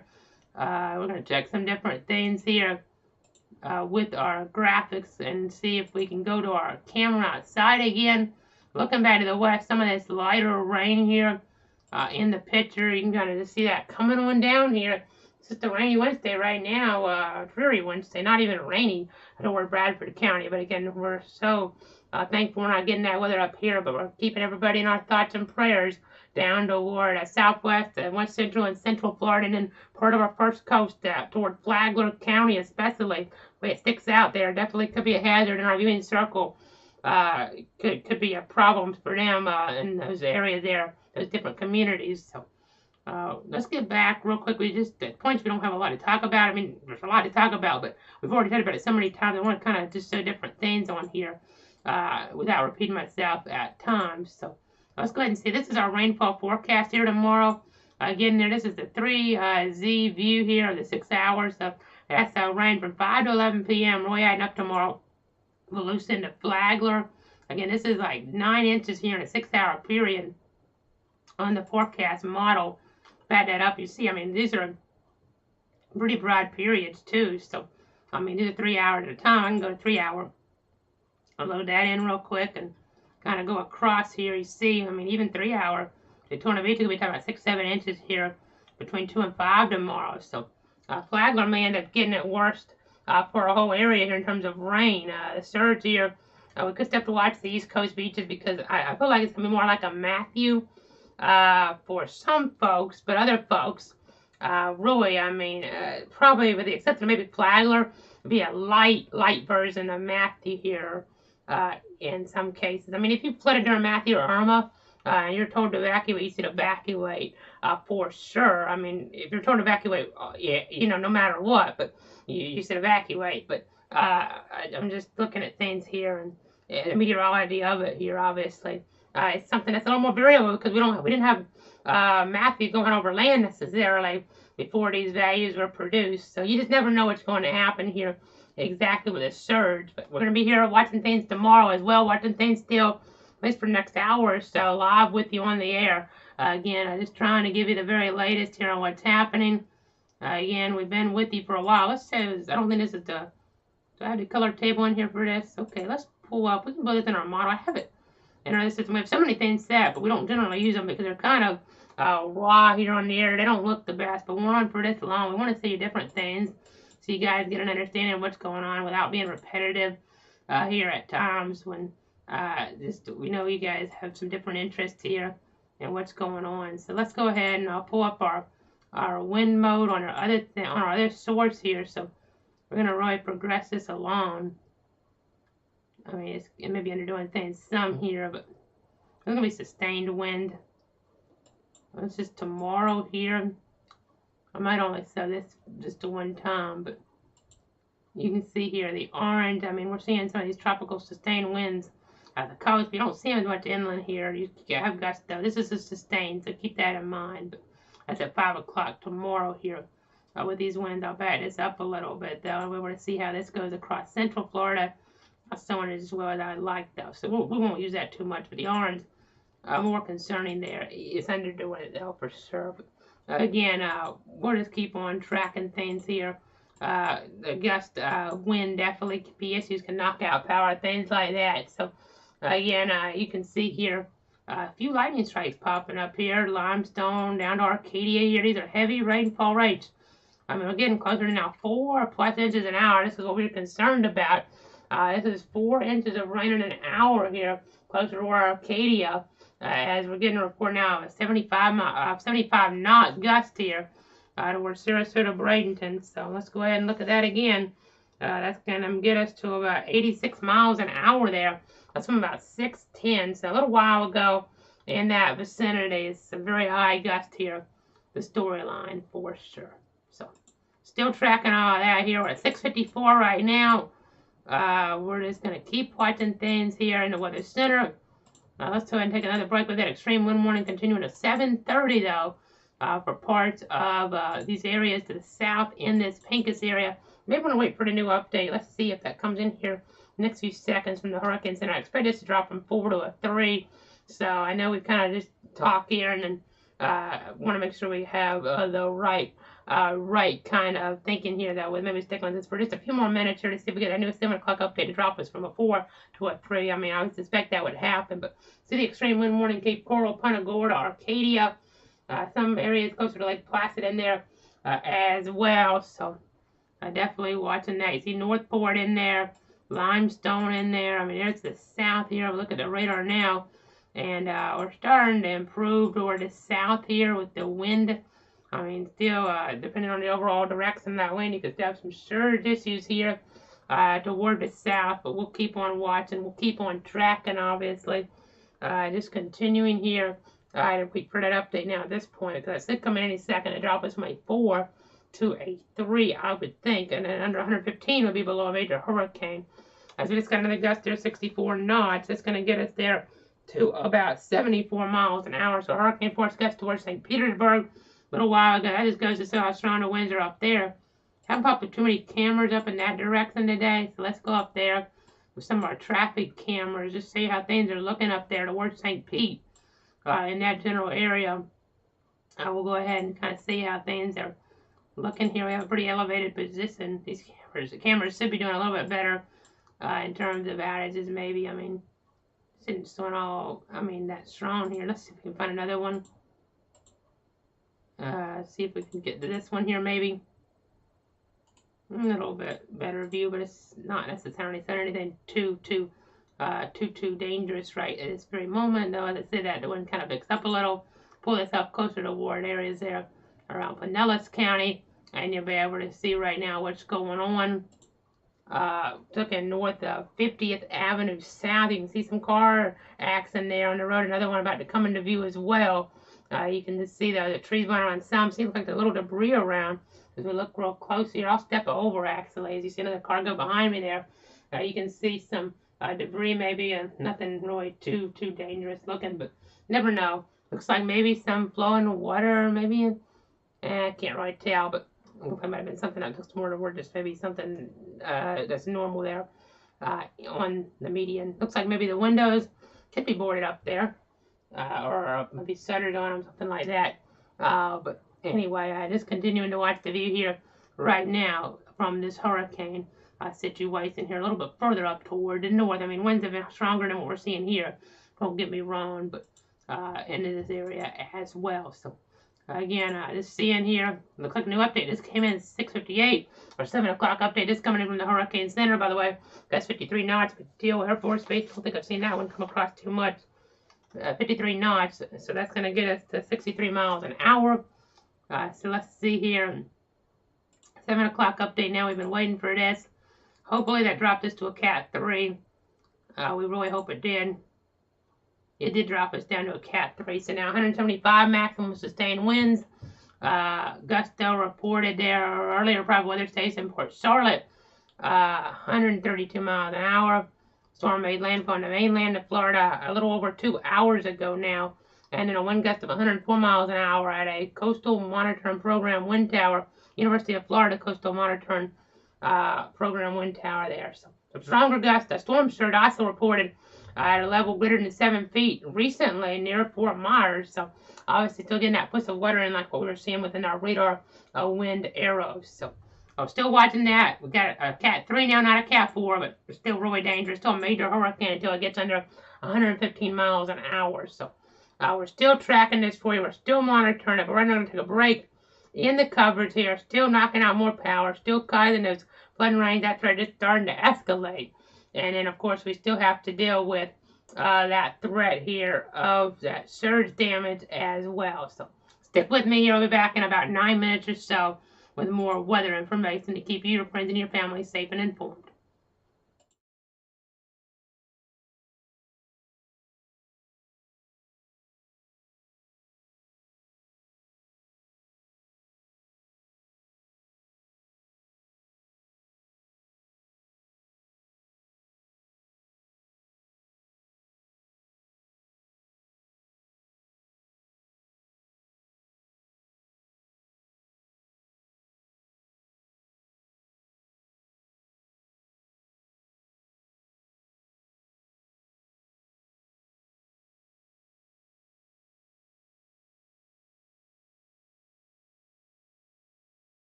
This is a cloud weather alert. Tracking Ian. Meteorologist Casey Cloud back here at 7:08 on this Wednesday. It's been a very long Wednesday here as we continue along. I guess it'll be our eighth hour of coverage really that we're just getting underway. And you see this heavy rain here up toward Arcadia, Wauchula, really getting into it. I know some different gusts still coming on in here, folks. We're telling the story. I apologize here. Been on for a while talking, so I just gotta kind of catch my breath there. But we have a gust at 53 knots right now from the east in Sebring. That gets us to about 61 miles an hour. MacDill Air Force Base there, a gust at 53 knots from the north. That gets us to about let's see, so that's going to get to 61 miles an hour. So trying to do this conversion, but you see that torrential rain there over Arcadia, that's going to become the bigger story. This is on a Cat 3 hurricane if you're just tuning in. You see the heaviest rain around Limestone, Arcadia here. As bad as this is, and the storm surge is still a nasty scenario here, no doubt.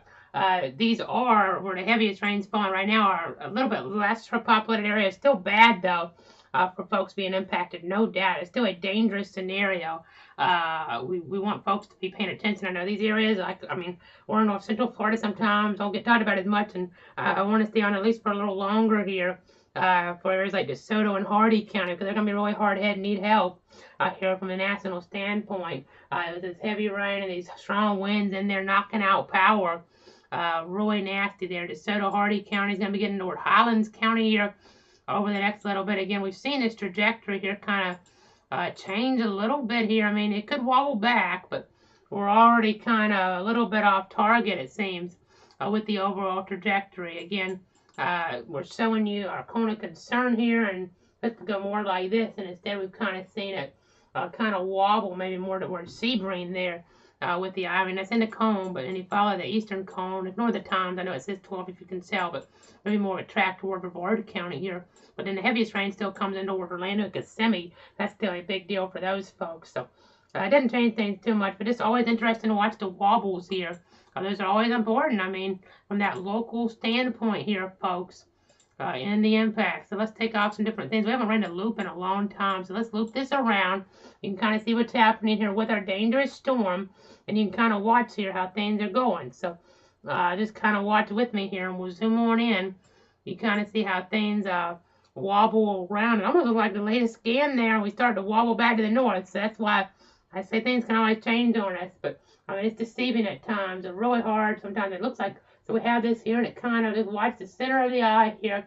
Watch for that. It looks like it goes this way, and then that scanner to it starts to wobble back to the north. So that's kind of interesting to see. Maybe trying to wobble back on track, like what we were just talking about. Although the eye's kind of falling apart on this radar view, which is kind of interesting, but really becoming more one-sided according to the radar. Let's go to satellite here. Not sure if that's exactly the case, but I know we saw that way later with Irma to the north, but it's not doing that right now here toward the south. Not completely coming apart. I mean, it'd be great if it did, but again, you can see here this eye still on the board. You still see the strong activity, the colder cloud tops, albeit not as cold and not as strong as they were a little while ago, but still a major hurricane we're dealing with, folks, and those wind impacts. Even if things look a little bit better on some of our tools, we're not getting everything in, more rural area too, so you really don't know exactly how people are being impacted until you see the pictures after the storm. So I don't want to kind of focus too much here on things looking one way when they very well could be the other. So looking at our path, let's take off our wind radius. It's going to clean things up some for you here. As you can see, it still looks a little bit off track here as you kind of look going. I mean, this is just a few miles, but it can make a difference to some extent here and more. It's probably about 10 miles off track here, so I'm probably making too big of a deal about the changes there just in the real time, because again, it can be wobbling back on us. But start that tornado threat here off toward areas of Brevard County here, Volusia County, Orange, Lake Seminole, Osceola, again toward Indian River County as well. So just going to be watching that as we're now getting a report from Chief Meteorologist Mike Burris there, WJX, WFOX TV in Jacksonville in the chat session. Well, you see the temperature contrast there, but let's go ahead and pop up a Doppler. He's saying that he has a picture of a tree down at the Jacksonville Beach Golf Course. about a foot or so in diameter. So even these lighter bands of rain knocking a few things down here and there maybe. I know where we're at here east of Stark, we're down to 59 degrees, which is just extraordinary. The highest gust we've got, only 19 miles an hour today on our anemometer. Granted, some spots could be getting a little bit higher up there, depending on exactly where you're at, especially closer to the coast. I've seen some gusts there closer to 50 miles an hour or so, Flagler County, that general vicinity. So definitely interesting to see in that regard into toward that area in northeast Florida, toward the first coast. So just trying to go ahead and watch things here. Again, you see the heavier rainfall. Looks like that's almost going to follow your track here right now. Which, I mean, that's heavy rain and wind. So again, it's not going to matter as much for these folks here, but it maybe matters more for areas further north. We'll see, but it could just expand on us at night as it spreads out and the rain kind of picks on up in a wider area. But you see the heavy rain going across Osceola County, potentially Orange County there, Volusia County later on. So this is a storm that has a long time left in it, in its track, in its trajectory, in its overall storyline. As you can see here, again, maybe another landfall toward the Savannah. I said Charleston earlier, but honestly here, I mean, we're doing this in real time. It's closer to Savannah, probably Hilton Head. Yep, that's where we're going there with this. I mean, it's interesting to see. I mean, this storm just didn't want to get out of the picture here, as they're now hearing thunder according to emergency management in Flagler County. Let's see if there's any lightning. Yep, got a strike here just off the coast, just east of Palm Coast here, if you can see it. Just east of Palm Coast. I'll zoom on in here. Don't get us too much in trouble with cyclones, but just east of Beverly Beach, just east of Palm Coast here, getting some lightning popping up. So interesting to see overall. But again, it's interesting also to see a tropical storm off the coast later Friday there off of Savannah 2 days from now. This storm just doesn't want to get out of the picture. So it's definitely having its impact being felt here. Now, while we do want it to move across the state of Florida, we wanted to move faster because that would drop off these rainfall amounts some. If it moved too fast, I don't think it will do this. The meteorology is pretty much set in a general sense at this point. But if it were to pick up in speed here to forward speed for some strange reason, it would actually be a little bit stronger off the Atlantic coast here, and then that would increase some impacts toward the first coast. So give and take all over the state here. It's a complicated situation, a historic storm, slow mover, a big mess. I mean, that's going to be your T icon. That's 2 p.m. tomorrow. It's still going to be over land, according to this here. According to this, closer toward Volusia County there. So definitely an intriguing scenario here. Not a great scenario by any stretch of the imagination. So check temperatures again. Let's tell you what we have. It has dropped to 61 in Gainesville there. Again, we're down to 59.3 here. 50s and a tropical storm scenarios in the picture. Hurricane down toward the south. It's intriguing. A little bit of cool air trying to kind of get in there, trying to, if you want to call it this, wedge its way on in here between the warmer air mass to the north and to the south. But again, kind of seeing how things are going. I mean, you see the 80s. This is theoretically more favorable for tornadic weather. That's what we have. The tornado watch in play until 1 a.m. I mean, look at some of these parameters. They're not overwhelming right now. They go ahead and switch to our significant tornado parameter, but they're there for sure.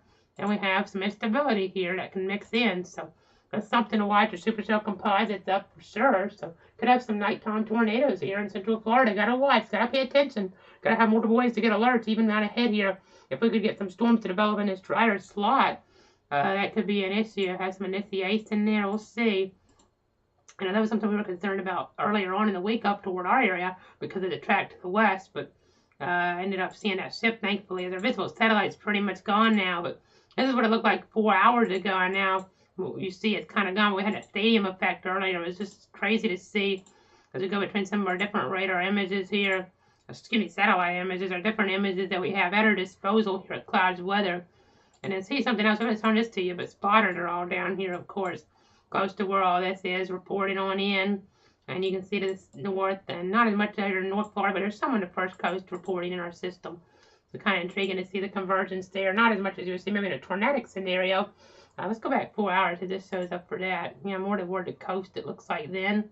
Obviously, the storm's kind of translated, so some moving around. But again, it's just kind of interesting to see that as we try to see all these different elements here. I'm on the air for such a long time with you. No mesoscale discussions right now from the Storm Prediction Center for the tornado threat, but just continuing to track everything here in that regard. You can see here Arcadia, some heavier rain though. I'm talking about 4 inches in an hour, which is substantial, as we talked about. That could translate towards Sebring, and then eventually further on up. Some of these areas are more rural until we get over to Palm Bay. If they were to translate further south, we'll see.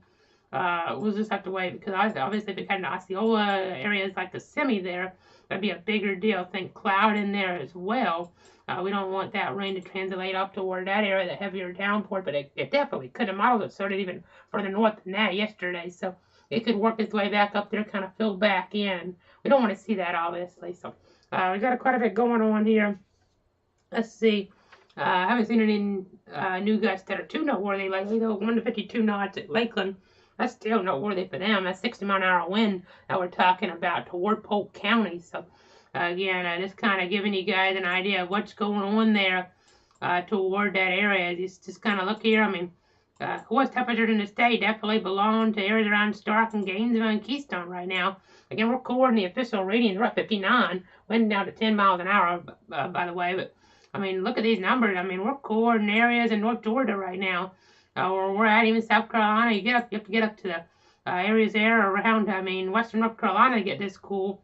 And Tallahassee saw this during Irma, this effect here. It's very intriguing here from a meteorological standpoint. I mean, we didn't have time to look at that as much during Irma because we were getting hammered, power outages toward north central Florida. But it's kind of looking at that meteorological effect right now. Again, we got to watch that wind as it kind of shifts direction here.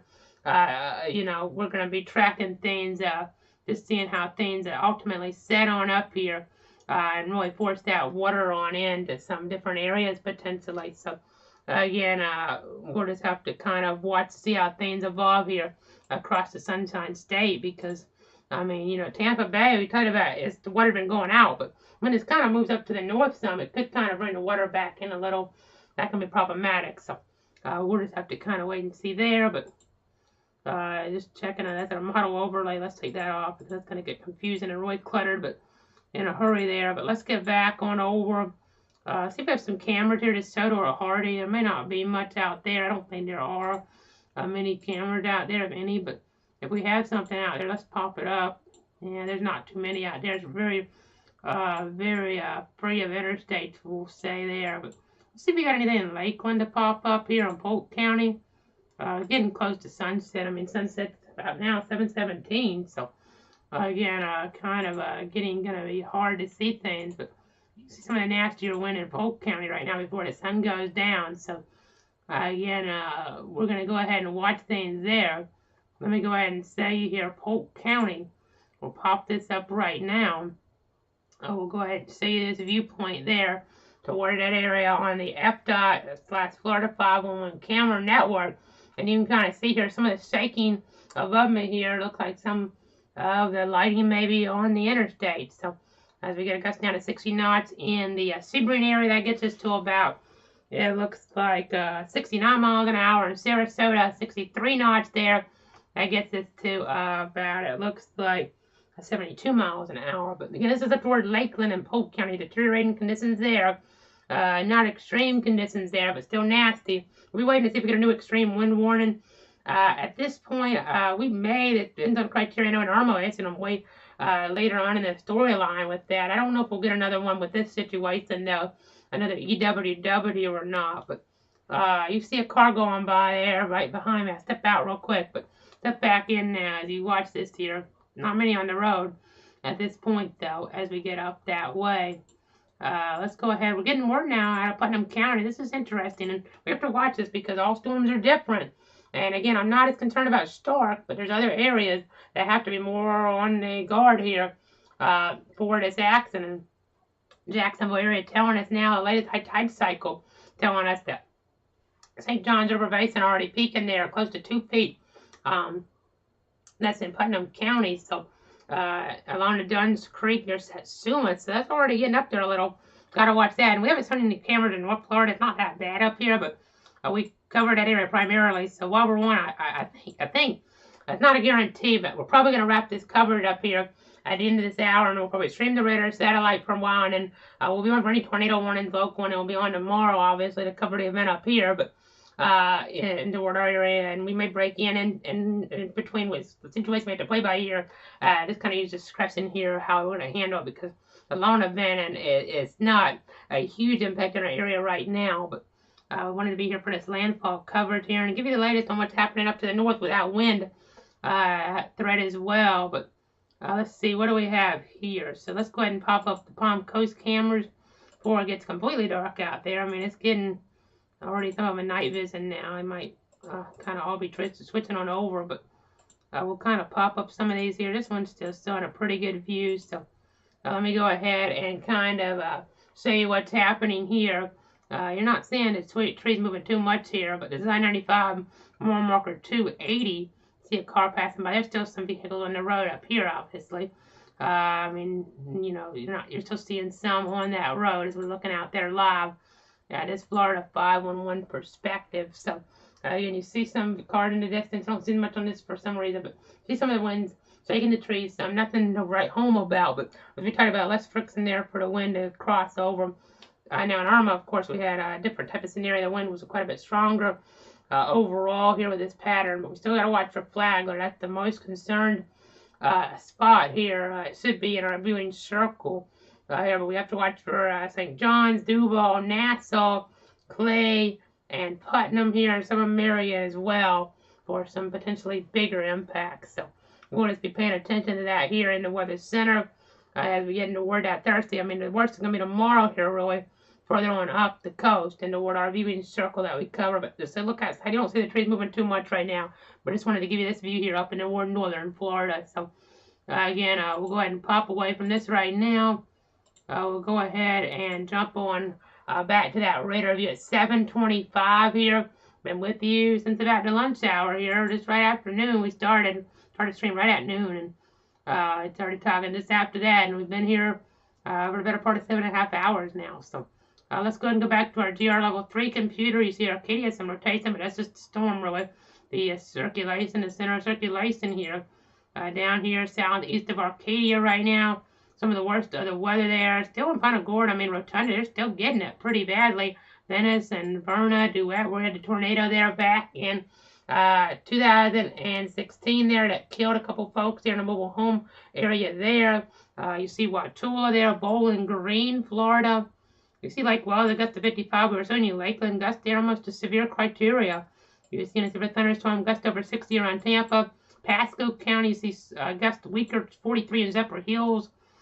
Zephyr Hills there, and 39 up toward Hernando County, 32 Citrus County, 21 Marion County, 50 gusts here, 50 mile an hour gust around Daytona Beach, 43 in Seminole County around Sanford, 41 Orlando, 42 just south, 42 Kissimmee.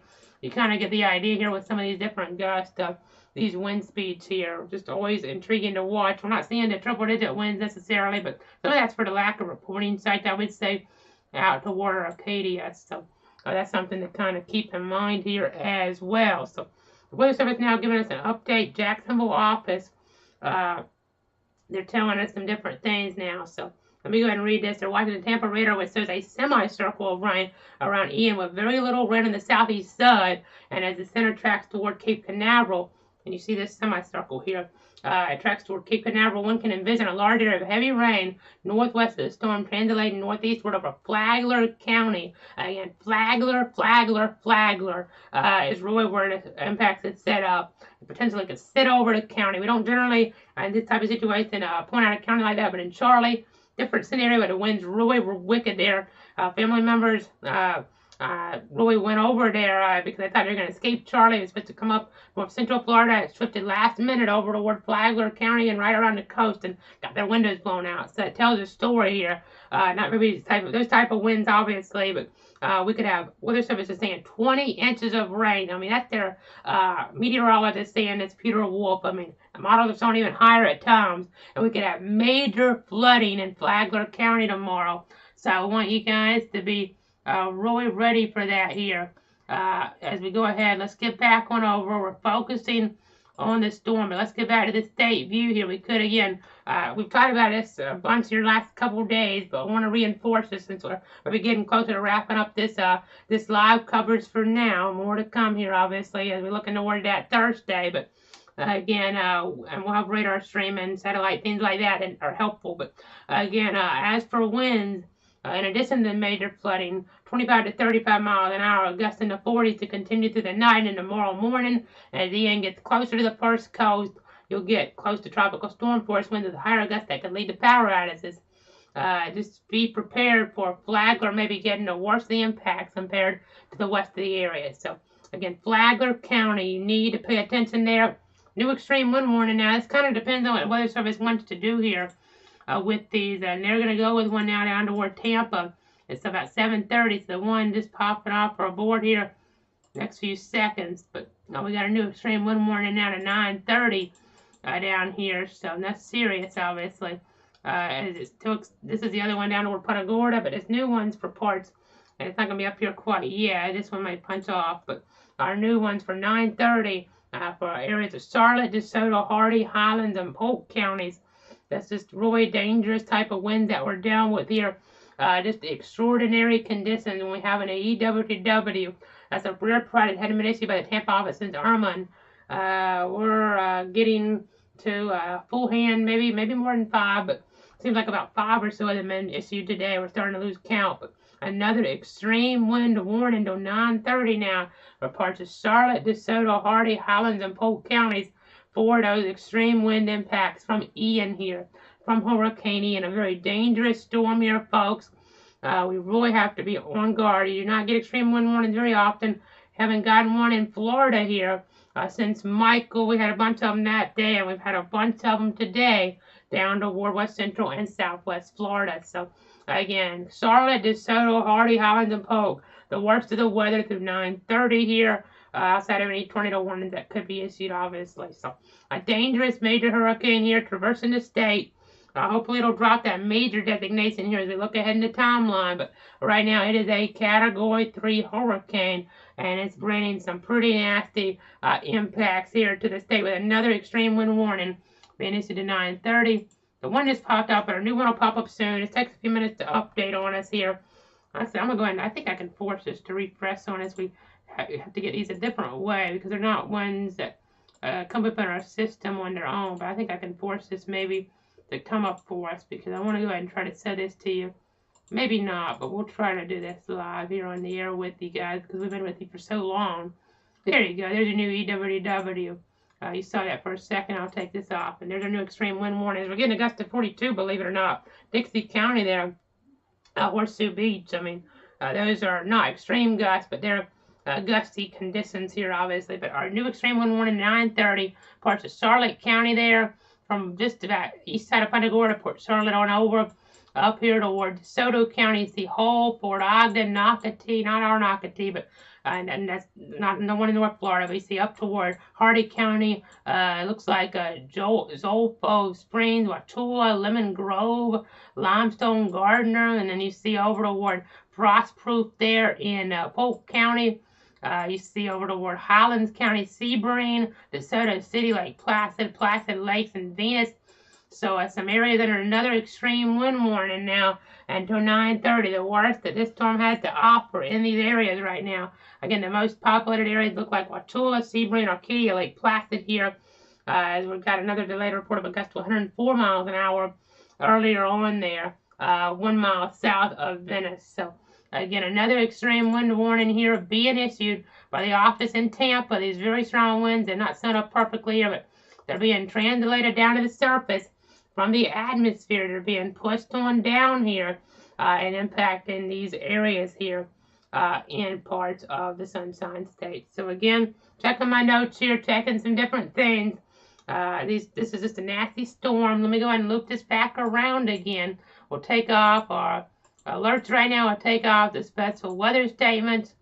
Take this off both ways here, and we'll go ahead and loop this around. You want to kind of see what's happening here. This trajectory over the last little bit. You kind of see how we had for a little bit there an eastern jog, but now look at that. It looks like more of a northern jog. I mean, that's just how this kind of is sometimes here, folks. You see it kind of is going a little east on us here, and then at points, let me try that again here. It kind of went past me, but little east, and then it started dipping up toward the north a little bit now with that center circulation. So I just kind of have to watch these trends. I mean, moving so slow over land. I remember Florence kind of hopping around like this with a slow mover up there toward the Carolinas back in about 2018 maybe, somewhere in that range. We'll say 2018. I'm not 100% sure on the year on that, but I have my graphic. I can go ahead and go to that. We have these all on our website. So I'll tell you, give me just a second here, cloudweather.com.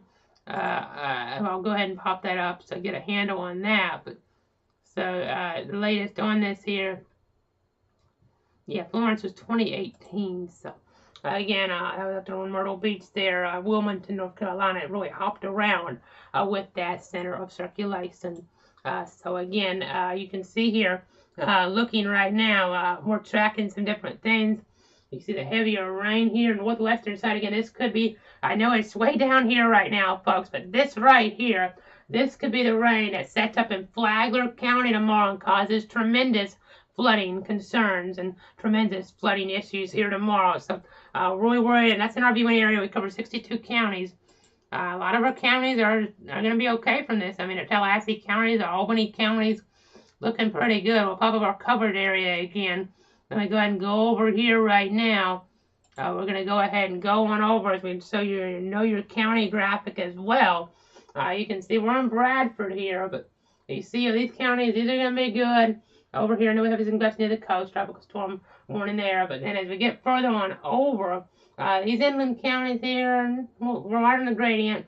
We have to watch, I know Brantley's actually under tropical storm warning, and these counties here, that's why we have to pay attention. But in this one right here, Flagler, I'm most concerned about St. John's. We get some of that Duval, coastal Duval, and then some of that storm surge. This is more of a coastal storm for these areas here versus what we're seeing an inland impact now too toward areas of west central and into towards central Florida. Going to be a really substantial inland impact for areas that looks like around Orlando and Kissimmee there as we look in toward that Thursday. So that's something to kind of keep in mind here with this dangerous storm as it continues to traverse the Sunshine State. We had that initial landfall there in the 3 o'clock hour. We had a second landfall a little bit later on mainland Florida there. I believe it was a 4 o'clock hour, somewhere in that time frame. It kind of goes together at this point, but we're getting there. It's been over land for a few hours, give or take now, across the state. So let's go ahead and go back on over here. Go back to our other view. You'll be able to see what's happening here in Northport. That's the view from earlier. Let's go back to live. We were kind of looping that, so that's why I was paused. But you can see now Arcadia, Nocatee, some of the worst of this, and just continuing to watch this here. You see Hardy County getting some really, really heavy rain there. This flash flood warning continuing until 9 o'clock here. I'm surprised it's not a considerable one yet, but it could get upgraded at some point here. This is high rainfall rate. This isn't an urban area necessarily, so that kind of reduces the impact of flooding. I mean, the wind damage it doesn't, but the flooding it does to some extent. If there's better drainage out there, not as much concrete. But we're now getting reporting now into the chat from the Tampa chat room, Tampa office. There are numerous roads in the Venice area down here in Sarasota County. Numerous reports of flooded roads and water into homes there in Venice. Not what you want to see, obviously, there in Sarasota County. At Arcadia, Limestone, Wauchula, very heavy rain there. As we talked about, the heaviest rain really on the board. You see Polk County, some heavier gusts maybe, and this are moving toward Dundee there in Polk County. This heavier rain can help bring the wind down to the surface a little bit, so got to watch for that. We'll take a look at some of the gusts across the state. You see gusts in the 40s, 50s, and then up to the north, they only see 20s and 30s really. Gust to 40 there on the south side, though, and gust to 52 from way earlier. That was Mayport there. Actually, I say way earlier. That was from the 6 o'clock hour. I didn't see them coming to the chat, but we had some similar earlier, but more coastal impact as we talked about so far toward the north here. But still, things can change on us. We have to be on guard here with this hurricane, with Hurricane Ian. So, again, I'm still watching this impacting over. We're at 59 degrees right now. The pressure's actually going up a little bit, interestingly enough. 1,011 millibars there east of Stark. That wind, highest gust here today, looks like about 19 miles an hour. So interesting to see. Nothing too substantial, but new gust now, Lakeland and Bartow now. We were talking about Polk County getting into some of this. I mean, a little bit of that county under the extreme wind of warning as we'll go ahead and pop that up now. But gusts now toward Bartow, 50 knots there, and I guess is to about 57 miles an hour. Lakeland there, Augusta 54 knots, I guess is to about 62 miles an hour. So definitely some substantial gusts there. We'll go back down toward the south here. Look at some different things in the mapping.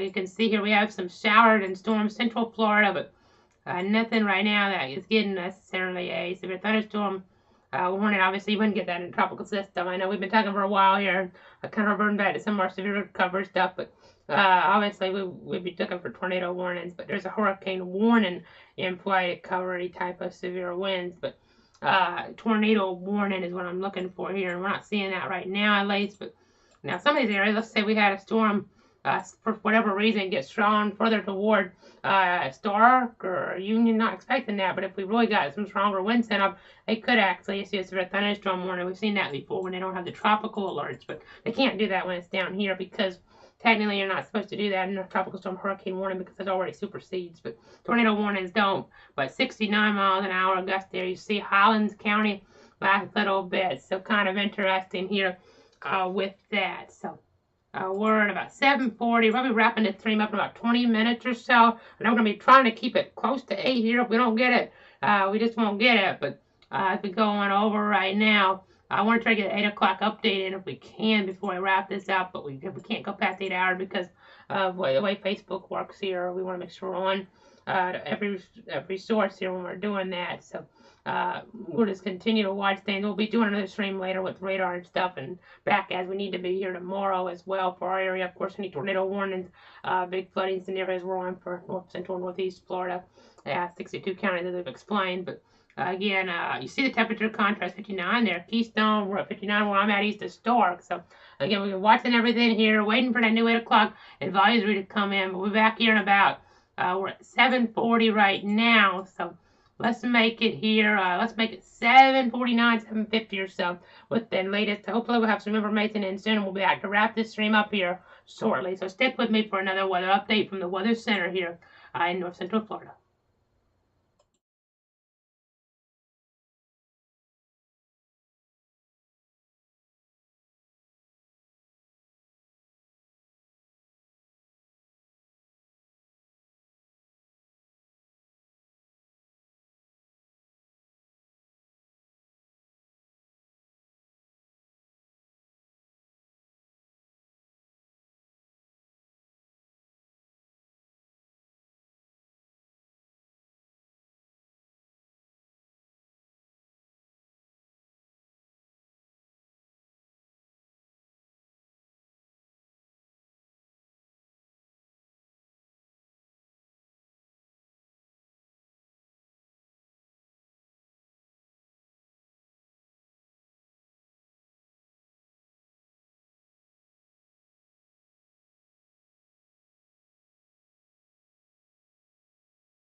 This is a clouds weather alert.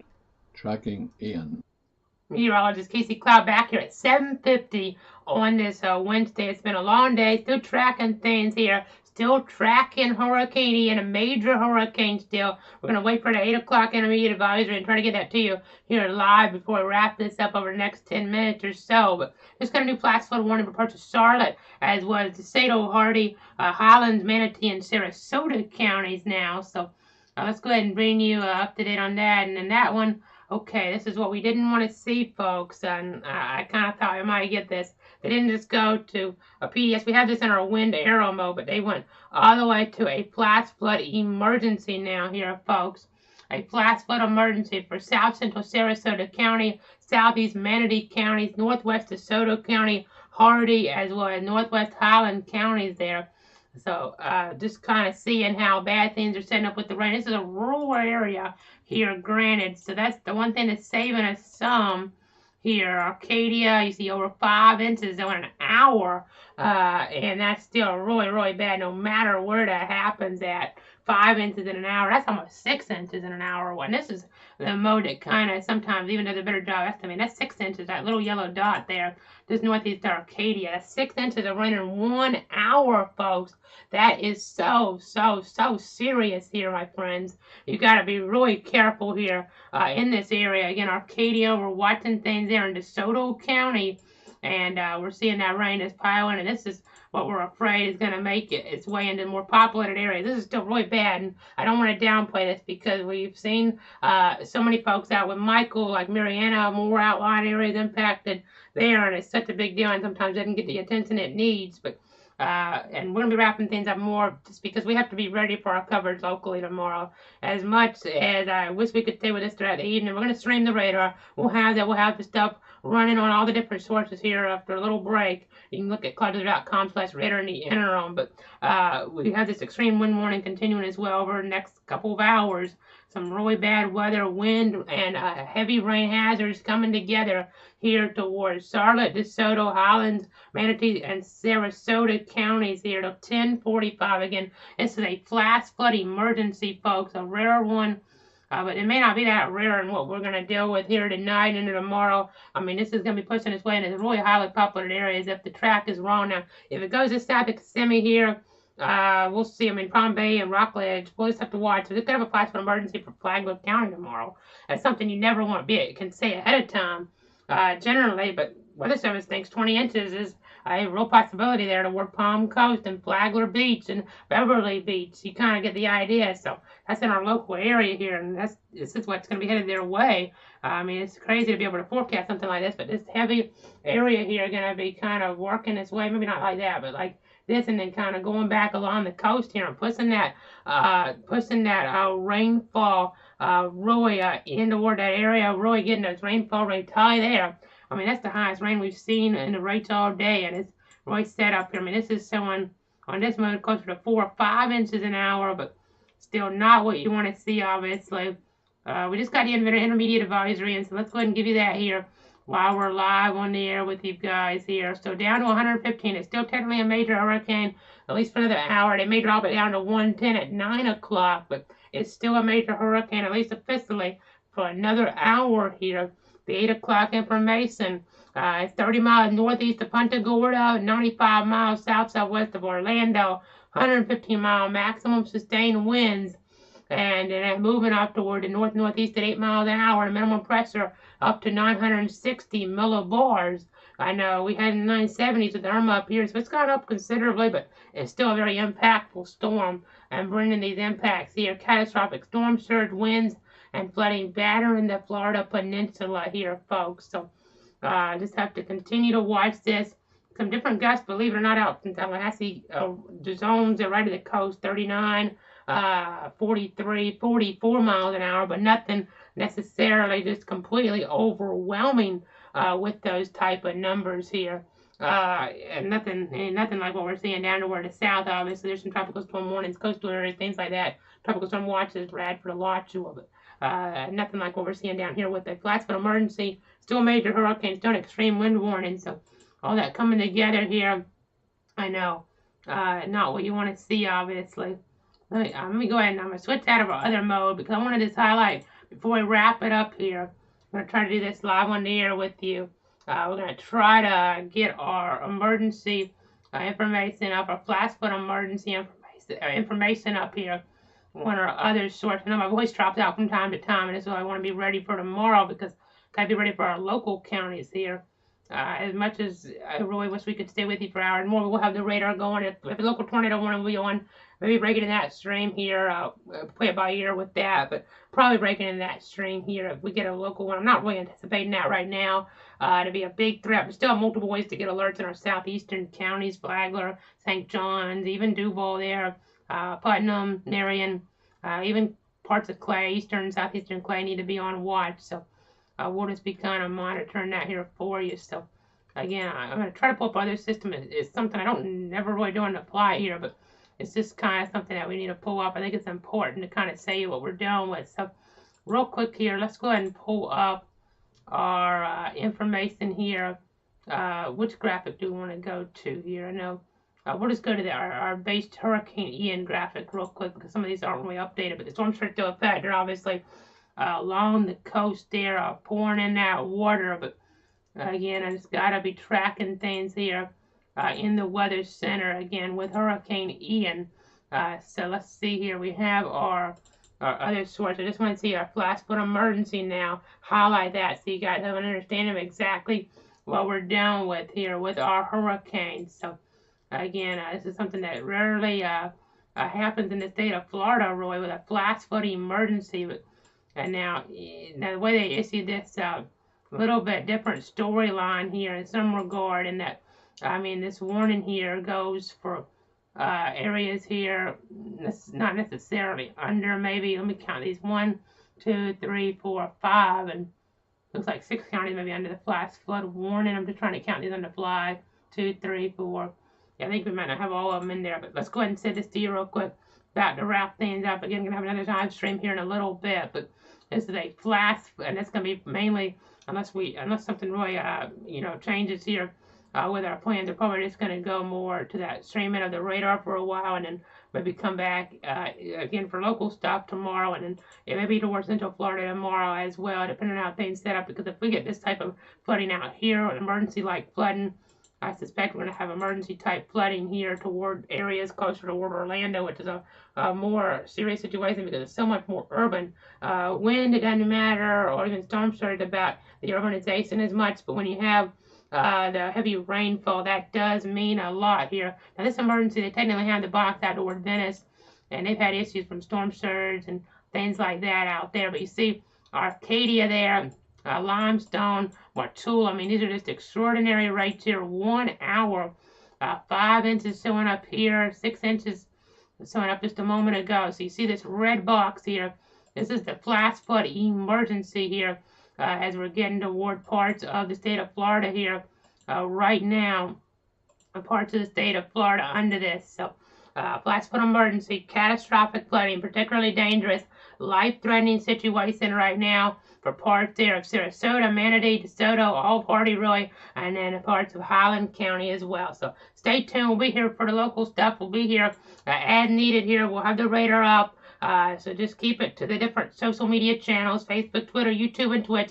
We have the meteorologist Casey Cloud account there. You can subscribe to that on YouTube. You can watch on Roku here as well with the radar stream when we're not doing the coverage necessarily in front of the wall. We may break in if we have to talk a little bit. That's a possibility, something we can do here, something we do have the ability to do. So I think we're starting to lose some friends. I think that's a cue for me to go ahead and wrap it on up here on this Wednesday. I'm meteorologist Casey Cloud. Thanks so much for tuning in and trusting me, and try to have a great night. But just stay safe with this dangerous hurricane in play.